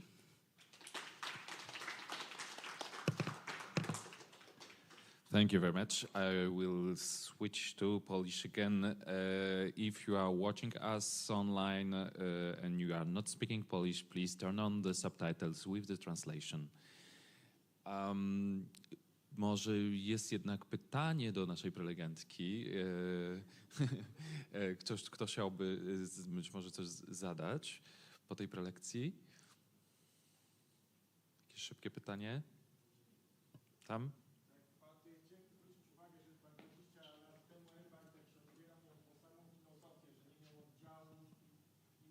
Wszystko tak działało. To tylko taka uwaga, że takie rozwiązania też pomimo AI wynikają z rozwoju kraju i sposobu, w jaki działa. Oczywiście wtedy była duża inflacja w Polsce też i oprocentowanie było, jak ja pamiętam, zakładałem konto około 16% na zwykłym koncie, ale rzeczywiście mBank wtedy nie miał żadnych oddziałów i to się sprawdziło. Tylko później, kiedy ludzie już nabrali kapitału, to chcieli przychodzić do placówek bankowych i to się rozwinęło trochę tak, jak teraz jest. Nie wiem, czy nie zostanę skancelowana w środowisku bankowym, mówiąc to.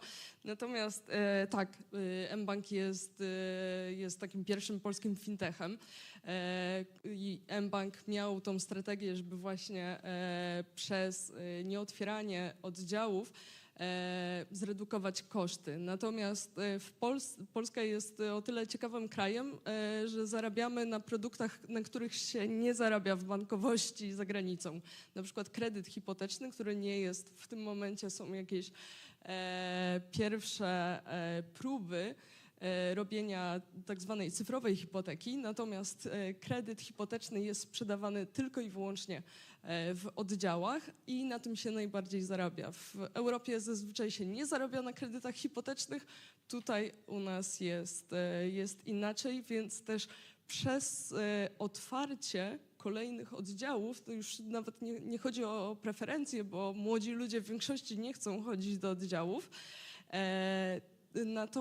Natomiast gdyby nie otwierali tych oddziałów i pozostali przy tym digital only, czy mobile only, odcięliby sobie bardzo duży dopływ gotówki, która pochodzi z kredytów właśnie hipotecznych. Tak?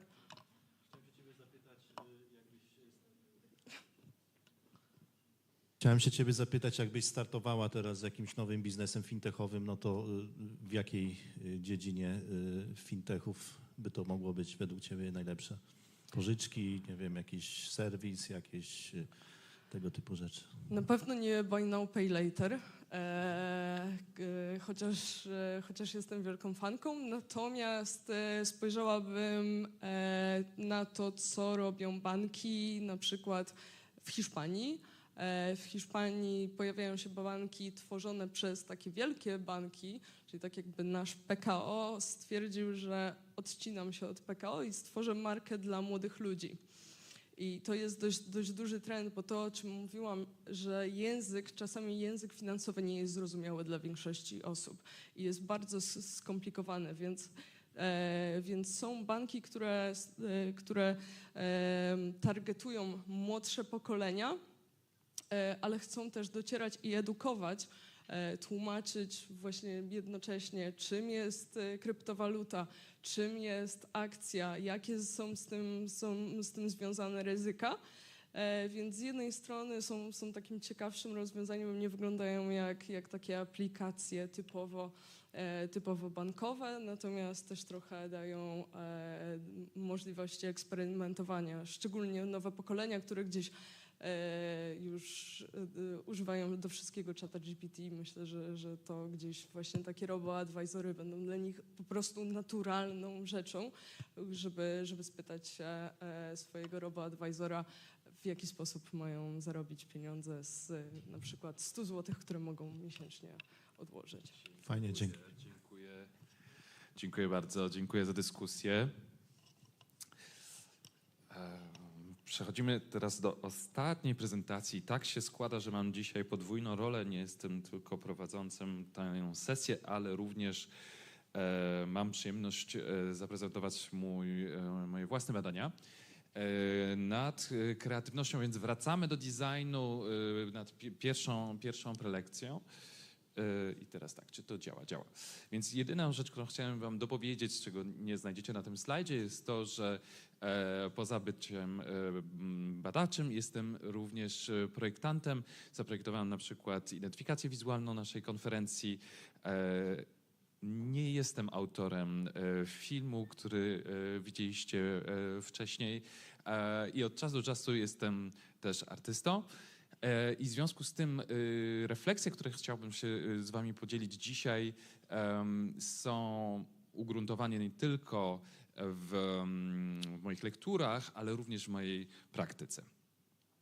Więc napisaliśmy razem z Moniką Rosicką, która jest koleżanką z wydziału, artykuł dotyczący kreatywności właśnie. Niestety Monika nie mogła być z nami, więc będę nas reprezentował.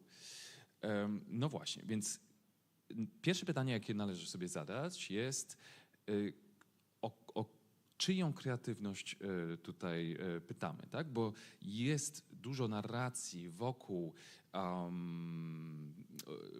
tego, czy sztuczna inteligencja sama w sobie jest kreatywna.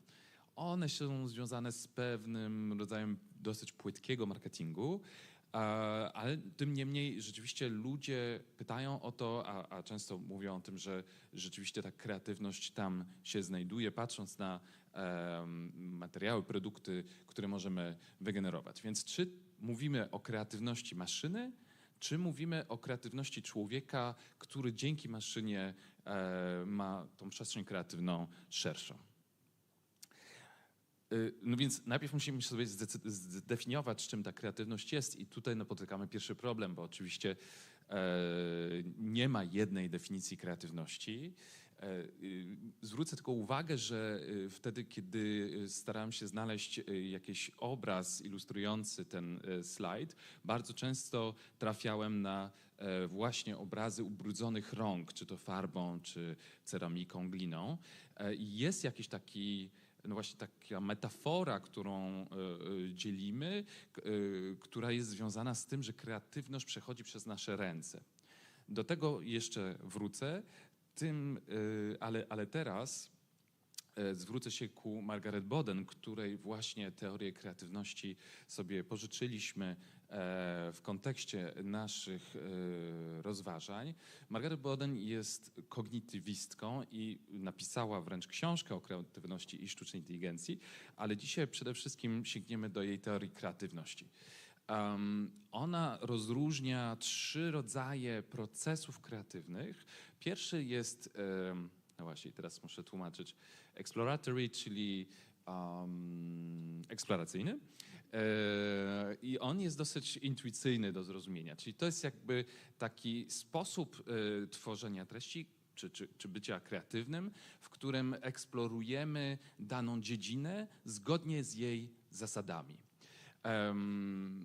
Druga jest kombinacyjna i jakby polega na tym, że łączymy 2 obszary, które wcześniej nie były połączone i że to spotkanie jest właśnie tą wartością nową, która z tego wynika.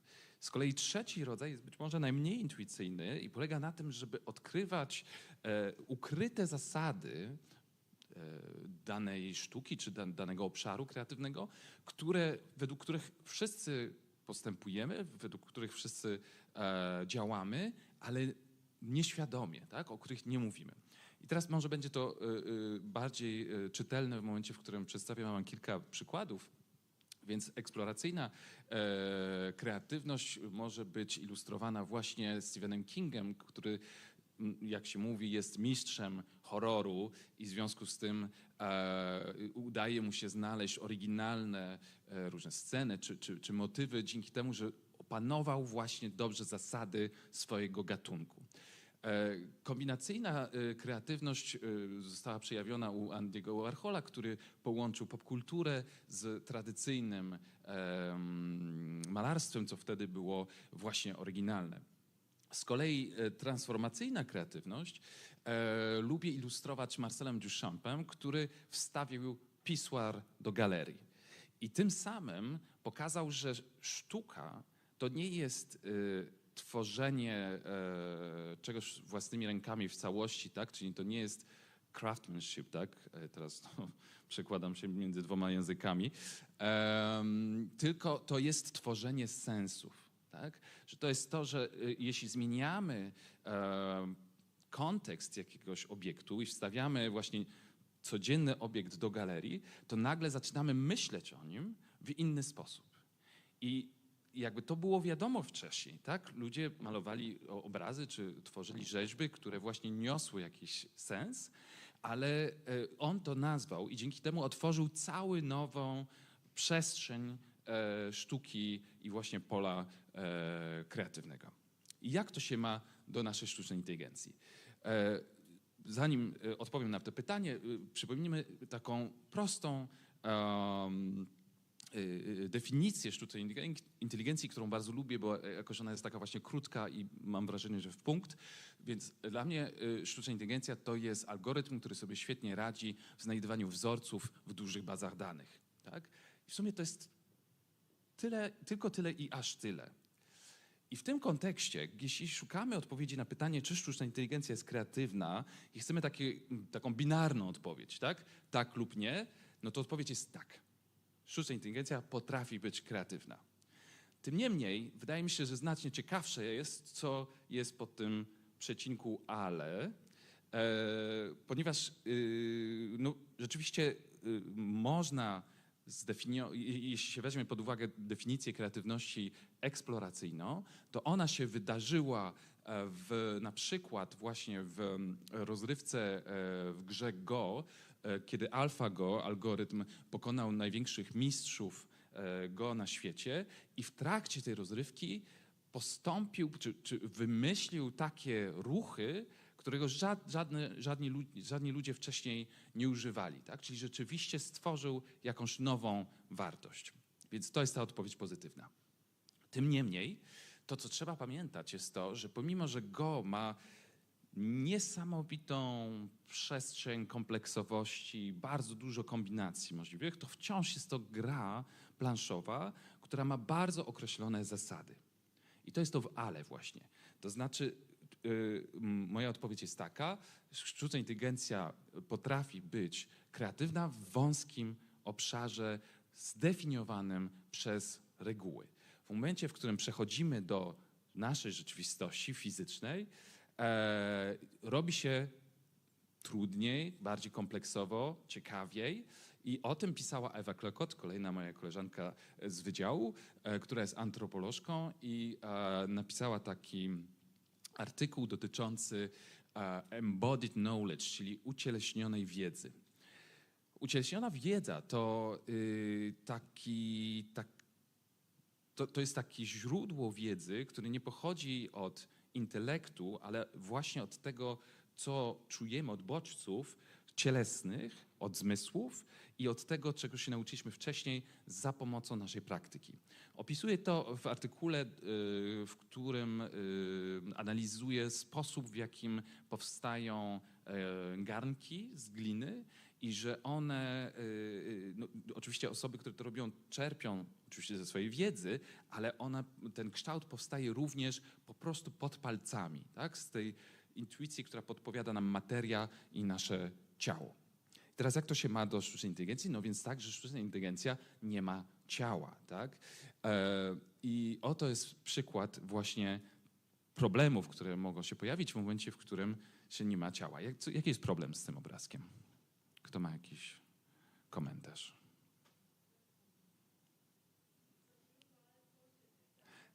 Czyli skorzystalibyście z takiej toalety? Niekoniecznie.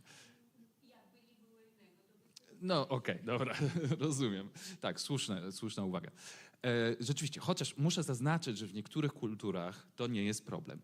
Tym niemniej, starożytni Rzymianie, tak, ale też współcześnie to się też zdarza oczywiście. Tym niemniej wiemy, że bazy danych, na których były uczone modele, które tworzą te obrazy, są jednak związane z obrazami głównie jednak zachodnimi, bardzo ogólnie rzecz biorąc z naszego kręgu kulturowego. W związku z tym, no właśnie dlaczego tak się stało, że stworzył właśnie taki obraz toalety? Dlatego, że właśnie sztuczna inteligencja nie ma ciała, nie ma pupy, nie ma wstydu i nie ma norm kulturowych.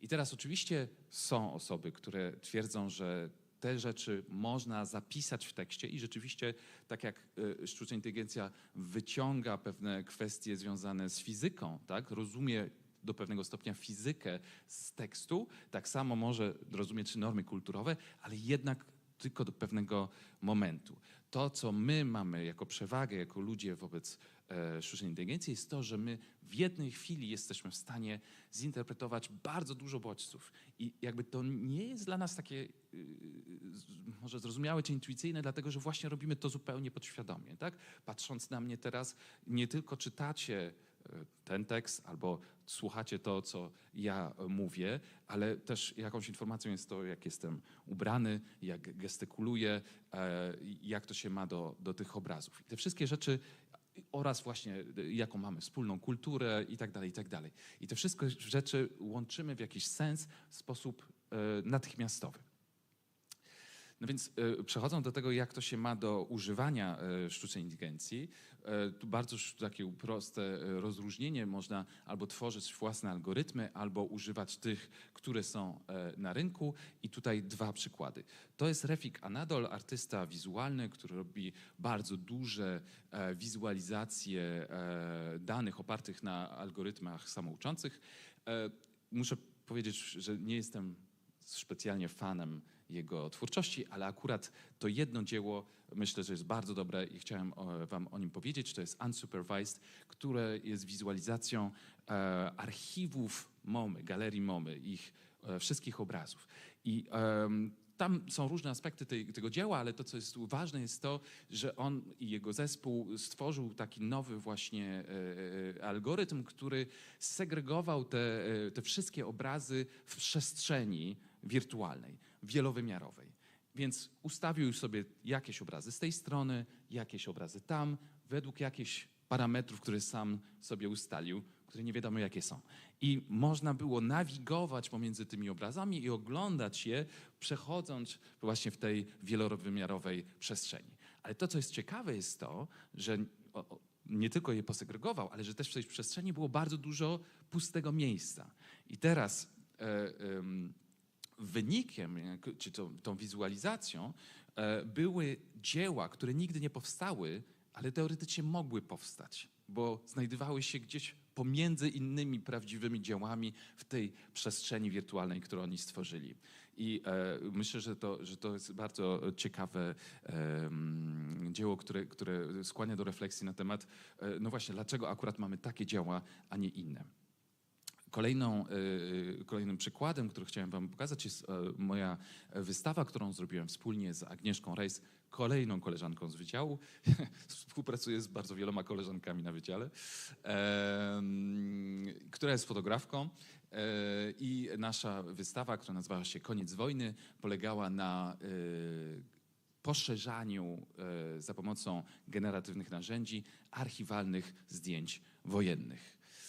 I to jest przykład, tak jak Refix stworzył swój własny algorytm, tak my wzięliśmy po prostu na warsztat algorytm czy narzędzie, które było po prostu już dostępne na rynku, w tym przypadku Photoshopa, i spróbowaliśmy go zhakować, czyli użyć go w taki sposób, w który był sprzeczny z zamiarem twórców tego programu.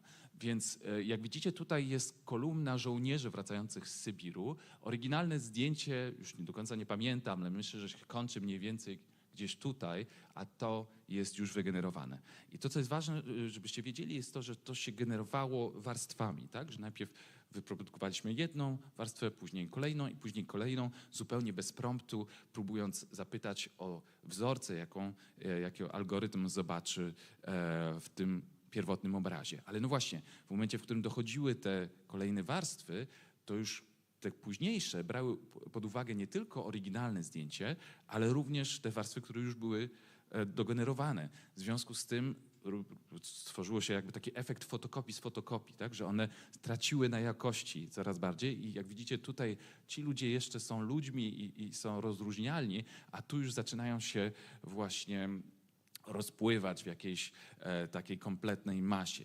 I nagle stwierdziliśmy, że te błędy algorytmu są ciekawe, że dodają coś do tych obrazów, że dodają jakąś interpretację, że komentują wojnę. Bo wojna jest właśnie taka, ona odejmuje indywidualizacji podmiotowości i właśnie mówi się, prawda, masa armatnia, nie? Że właśnie coś takiego zmienia ludzi. No i były różne inne jakby kwestie, które nam tutaj otworzyły się przy tym projekcie. Tutaj jest właśnie, to są żołnierze japońscy i jak się dobrze przyjrzycie, no to temu żołnierzowi w jakiś dziwny sposób się skrzywia noga, a to ma jakąś dziwną głowę, to było dogenerowane, a do tego jeszcze jakaś taka altanka się stworzyła, która może nam sugerować, że to jest jakieś takie droga do nieba na przykład, czy coś takiego. No tak czy inaczej, nie będę, jestem już poza czasem, więc nie będę tu się rozwodził, ale tych różnych interpretacji dodatkowych było bardzo dużo i bardzo nam się podobały i jest to przykład właśnie świadomego używania błędów, czyli hakowania narzędzi do tego, żeby odkryć jakieś nowe wartości. I już kończę moją prezentację taką typologią różnych aktywności kreatywnych, które możemy mieć we współpracy ze sztuczną inteligencją. Pierwsze to są właśnie te dwa przykłady, które przed chwilą wam pokazywałem. Właśnie należą do tego pierwszego typu, czyli w taki sposób, żeby tworzyć sztukę czy kreatywne działanie za pomocą technologii, ale jednak z taką potrzebą głębokiego poznania, jak ta technologia działa. Tak? I tylko dzięki temu możemy wyciągnąć jakieś ciekawe efekty. I to, wydaje mi się, jest prawdziwa sztuka oparta na sztucznej inteligencji, która jest dosyć hermetyczna i która jest trudna. Tym niemniej można jeszcze oczywiście tworzyć różne materiały za pomocą tych narzędzi tak, jak one zostały zaprojektowane, nadawać im jakiś sens i to też może się mieścić w jakiejś obszarze kreatywności. Można remiksować różne style, używać tych technologii właśnie do pastiszy, kolaży i parodii, bo się świetnie do tego nadają. Oraz czwarty typ to jest nieużywanie tego jako kopiuj wklej, tylko jako jednego z elementów w procesie kreatywnym i jako jednego z narzędzia, którego używamy tak samo jak innych. Więc w telegraficznym skrócie to było o naszym artykule. Bardzo wam dziękuję za uwagę.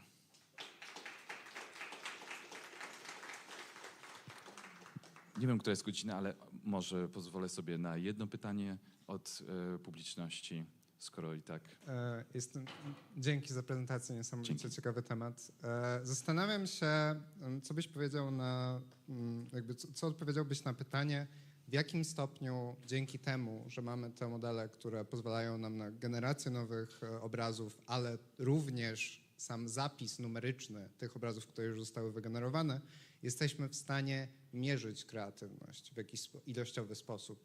I na przykład na przykładzie tego grafu, który pokazałeś, w którym zostały, powiedzmy, sklastrowane te obrazy z tego muzeum, czy na przykład zgodziłbyś się z tym, że te obrazy, które są bardziej samotne w tym grafie, będą bardziej kreatywne, przez to, że są mniej podobne do innych obrazów?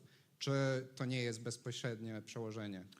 No, nie chciałbym odpowiadać jakoś w taki sposób jednoznaczny na to pytanie, ponieważ nie jestem...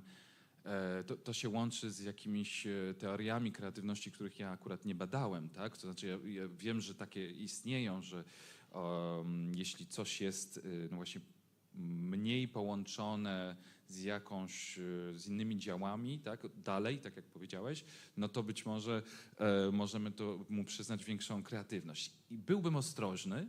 Myślę, że to jest ciekawy obszar badania, ale byłbym ostrożny po pierwsze dlatego, że to jest dalej, wcale niekoniecznie znaczy, że to ma, no właśnie teraz waham się, właśnie większą kreatywność, albo bo jak w zależności od tego, jaki jest cel, prawda, danego dzieła, bo czasami nie chodzi o to, żeby było bardzo kreatywne, tylko żeby nas poruszało na przykład i wtedy może jakby chodzi o to, żeby właśnie nawiązywać do czegoś, czego znamy specjalnie, prawda, więc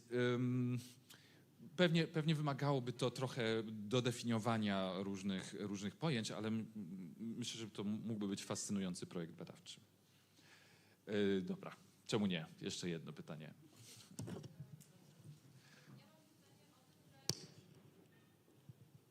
Sztuczna inteligencja się uczy na podstawie innych wygenerowanych albo już istniejących dzieł artystycznych, fotografii i tak dalej, czyli baza danych się zbiera na podstawie analizy. Na przykład Instagram teraz wprowadza politykę, że będą uczyć sztuczną inteligencję na podstawie obrazków.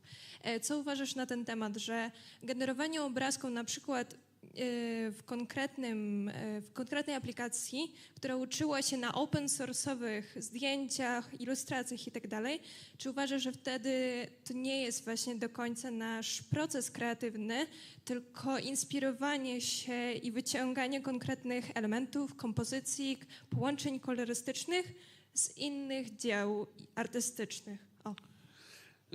Tak, to jest dokładnie to, co się dzieje, tak? To znaczy w momencie, w którym promptujemy Midjourney na przykład i uzyskujemy jakiś obraz, to jest dokładnie wyciąganie wzorców z jakiejś bazy danych. Ale teraz myślę, że to, co jest ważne i tak sobie też z Agnieszką zdefiniowaliśmy w naszym projekcie, jest to, jaką my wartość temu nadajemy i jakim celom to ma służyć, tak? Czyli początek i koniec tego procesu. To znaczy, tego maszyna za nas nie zrobi póki co. Znaczy, pewnie niektóre już próbują to robić, ale wciąż mi się wydaje, że jakby esencja pracy projektanta to jest właśnie wyznaczanie celów, widzenie w rzeczywistości problemów, i proponowanie na nie rozwiązań, tak? Czyli jakby to, że na końcu tego procesu my musimy ocenić, czy to jest wartościowe, czy nie. I tak jak sobie przypominam jakby ten proces twórczy przy wystawie, tak? No to jest bardzo dużo obrazów, które też odrzuciliśmy, tak? Więc jakby gdzieś na tym polega jakby to autorstwo człowieka i tak, no do takiej definicji jesteśmy przywiązani. Bardzo wam dziękuję. Już nie przyjmę więcej pytań, bo musimy kończyć naszą konferencję powolutku. Strasznie się cieszę, że byliście z nami i myślę, że mamy jeszcze chyba chwilę przerwy. Nie wiem, nie widzę moich kolegów i koleżanek, ale wydaje mi się, że spokojnie możemy mieć chwilę przerwy i zaraz zapraszam na zakończenie konferencji. Dziękuję jeszcze raz.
Let's wait a couple of minutes. Nie, proszę nie nagrywać. Powinien być...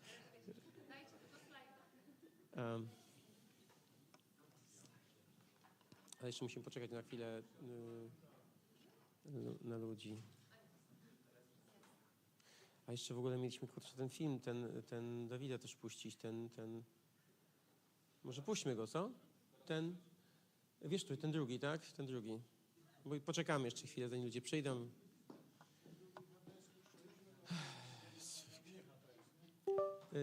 Ten drugi, co montowaliśmy. Co montowaliśmy? Jezu.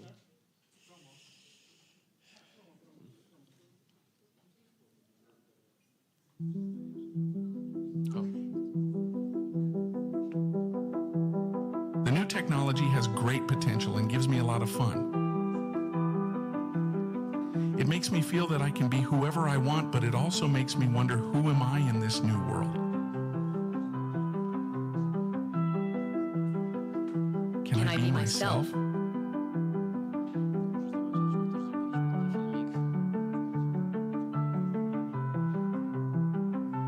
Or will I always be fake?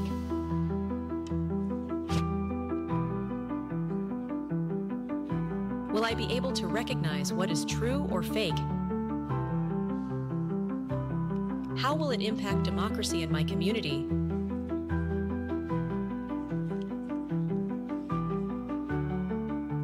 I heard that medicine is developing incredibly fast. But what about the ecological cost?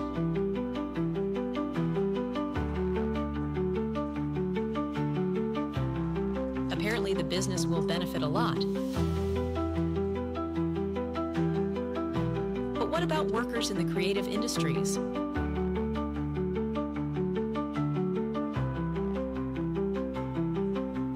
What about our creativity at all?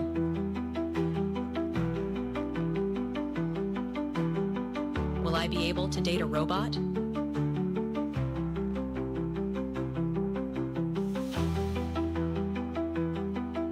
What does it mean to be still human? Come to HumanTech Summit to talk about the most important questions of our time. HumanTech Center. Embracing humanity, inspiring through technology.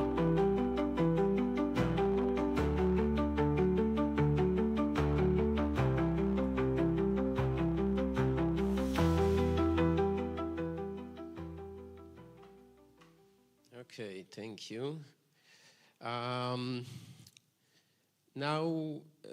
Now in our agenda, there is a last point of our conference, closing remarks. But we decided to conduct this last part, not like in classical closing remarks that people are summarizing everything, because I think it would be a huge challenge to summarize every session and to draw some conclusion. But inside of that, we decided to do actually two tasks.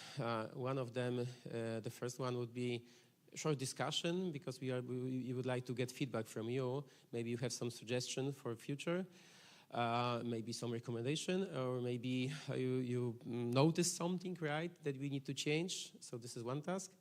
And another task, or maybe not task, but point of this closing remarks would be very short discussion and some presentation as well, right? Some slides about Japan, because Professor Paprzycki and Professor Maria Ganja, they just came from Japan, and they would like to share their experience with this shrimp.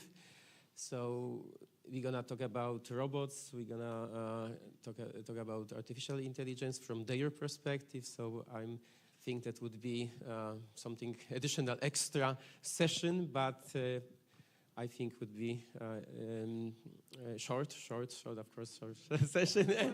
But we expect interesting discussion with you. So let's start with this first part of this closing remarks. So if you have something to add, if you have some, I don't know, comments, so please share it.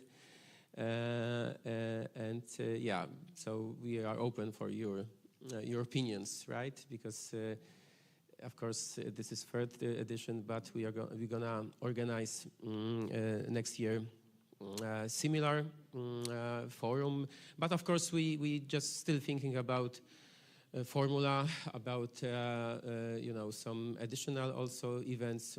So yeah.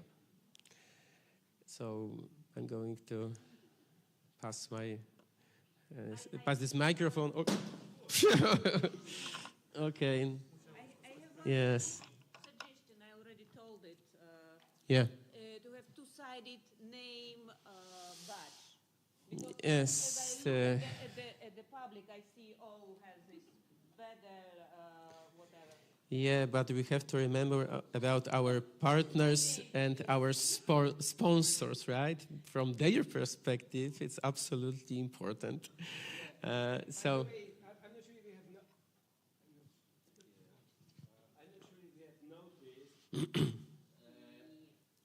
The badges have this tendency, and they always turn around. Okay, I look here, and the badge, this is a feature. This is the intelligent badge. It always goes the other way to show the sponsors. It's built in. I mean, you didn't know it. It's nanotechnology. Okay. Yeah. Oh, maybe Arvid has some suggestion. There is a solution. Put 2 holes in there. And this is something that other conferences do. You have 2 holes, you have a strap which has 2 connections, and it will never turn. It's quite low tech, but it works. I guess we had such solution 2 years ago, right? And yeah, remember we had 2. Yeah, so. Can have a sponsor inside, so okay, to so fold, but you know. Yeah, okay, so okay. And sponsors inside. Yeah, this is a great logo. Sponsor inside. Sponsor included. Okay. Included. Any more suggestions, recommendation, or maybe if you want to share some, you know, impressions? Hey, they want to digest the information, okay? At this moment, this is the classical. I look at those faces, and my face is jet lag. Your face is information overload. It seems very similar. So yeah, but I have to say that I'm impressed that you are still alive, still with us. So thank you very much for that. Okay, so we can move to your short presentation about Japan. Very short at first. It's not Japan which has been created by Maria Ganj. It's relations, but Maria Ganj and Marcin Papszycki. You would like to start. Okay, so guys, we have spent last 10, 11 days in Japan with traveling yesterday. The reason we were not at this conference because we were flying for 14 hours from Narita to Amsterdam over the North Pole because we cannot fly over Russia because we could be hit by a stray missile. So we are totally jet-lagged. But one of the things that comes as a reflection is during the panel, there was this, what if those societies don't join the race to faster implement artificial intelligence? And you know, we are, for the last years, we are put in this constant pressure of believing that this is all the race. So whoever doesn't move from version 3.0 to version 3.2 and will not compare it with competitors' versions 4.21, which may by 0.5% better on some performance benchmark, is a loser. We are building this society which is built around the belief that whoever doesn't have the most advanced toy is a loser. And I would like to contrast this with our walk through Ruanji Temple Garden, Roanji temple is the one which has the most important and most classical Zen garden, which has the stones that you always cannot see one of them. And the mystery of the universe is in it. And if you walk at this moment, because there is a special application which tells you when to go to Kyoto that has the most beautiful colors, there is an application for this in Japan, which tells you now is the Kyoto colors time, then suddenly you realize that what is important. And the question is important to really see the world as the world of the race, which is the tech, or is it important to see the world as the world of the human? When you are in front of the Japanese maple tree, which is green, yellow, orange, and dark red at the same time, and you wonder how is it possible? And the colors then reflect on the pond in which there are some crazy carp fishes, which are yay large, and they come like this, then you realize that maybe the race and the tech is not this important. Maybe we should focus more on the human. And suddenly I feel myself very strange because I moved from human to robot. Okay. Just let me show you first a picture. I really like it because we were in Japan not to see a beautiful color of Japanese autumn. It's really beautiful and unbelievable ginkgo yellow tree and as Marcin told, the three-colored maple, Japanese maple.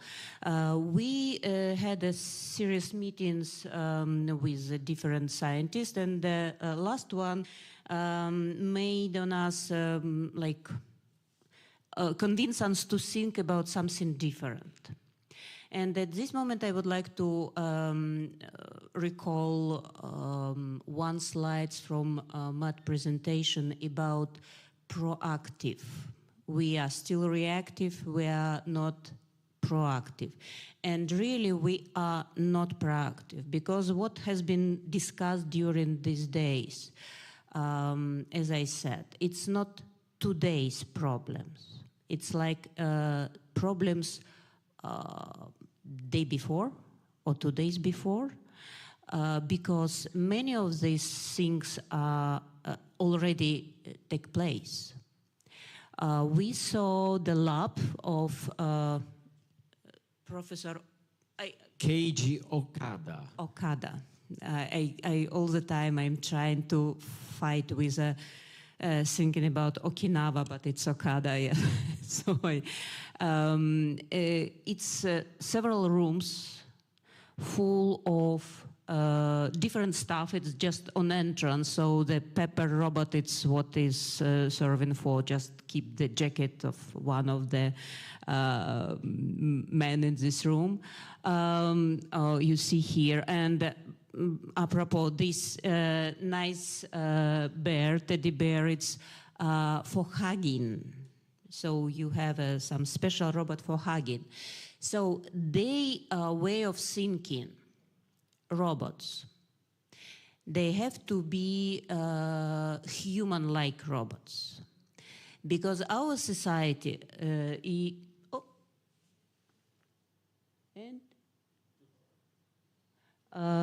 here is a movie, but probably it doesn't work. Oh, should I do something? Oh, this is a big our society is an aging society, not only Japanese society, but Polish, French, American, I think also. There is an aging society, and it's very possible that what will in front of us when we all be old, our kids are quite far from us, we are alone, and the robot will be our companion with with what We can speak. Oh, you see, so nice robot. We can speak with him. He will cute and smiling and make us good, feeling better, something like this. So what is required right now from us is to think really proactive. And suddenly it reminded myself many years ago, at the beginning of 1950s, there was such a very nice group. The leader of the group was Norbert Wiener. I don't know if you know this name. This is a like father of cybernetics and then computer science. And he was proactive because that time when a computer was like a completely just born, he thought about possible future problem, ethical problem with computer science, with what with people will do such possibility like to use a computer. Right now we are just react on what is happening, and this velocity of changes will be higher and higher. And it means that maybe we cannot be, I think that it's not that we must to react quickly. No, I think that our reaction should be in different direction. And this is exactly what Marcin said in moment before. I'm also jet lagged, it's 8 hours ahead. That we have to think about people, about human, about our relationship, our real relationship. What do we need when we were old, when we were sick, when we were weak, and so on. And maybe this approach will save us from these competitions that we have to have the next edition, next version, and so on. So it just in between of jet lag, my thoughts after the Japan trips and sitting and hearing this today's presentation, very interesting, all the presentation, but that's what I think. So let's put it this way in summary. From what we learned at the University of Tokyo, Japan is very much looking into a society in the future which will be integrated, consisting of robots of various kinds, humanoid, dog, hugging robots, kitchen robots, that will live side by side with humans. And it seems that we really need to look into this, and then we need to ask ourselves why we use artificial intelligence. Is the goal of having artificial intelligence to allow everybody to create gazillion of images using DALL-E or other Gen AI models which will kill our planet, and instead of being able to walk through the Kyoto gardens, we will have total disaster, ecological. Why? Because, as Professor Duch apparently said, we are playing computer games, we are playing with ChatGPT. We need to reflect on this. What is it all for? And I think that for HumanTech, as a conference name, such reflection is absolutely the right place to ask everybody, what is it about for us humans looking into the future that will be HumanTech?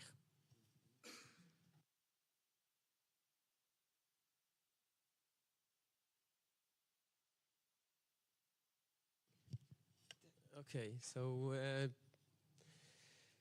once again, thank you very much for being here with us over the last 2 days. We had wonderful, I think, opportunities to discuss all the issues related to human social aspects of technology. But of course, we are going to continue, as I said, and maybe you can display, because we have a third... Możesz tą datę tej konferencji, która będzie za rok? Ostatni slajd. So please, as you can see, this is of course absolutely important. You can scan and you can you can see our profile on Facebook, and you will see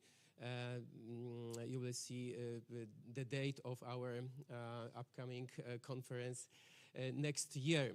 So please follow our social media, subscribe us, and also please remember and please mark in your calendar our conference next year. It will be November 29, yes, and yeah, I don't remember. Sorry. I'm not. I not have any jet lag, but I feel like after jet lag, sorry, I'm completely exhausted. So thank you very much once again, and maybe one issue, right? So because as I said, I'm impressed that you are here still alive with us. So maybe let's take a picture together here. So please join us and let's do it.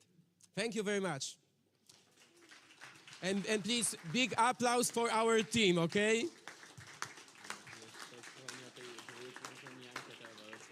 And also, we are going to send you a questionnaire, so please fill out this questionnaire, because it's for us important to get feedback from you. Thank you very much, and please join us. Yeah, and before that, please, let's have a big applause for Konrad, because if it wasn't for him, we wouldn't be here. Wonderful.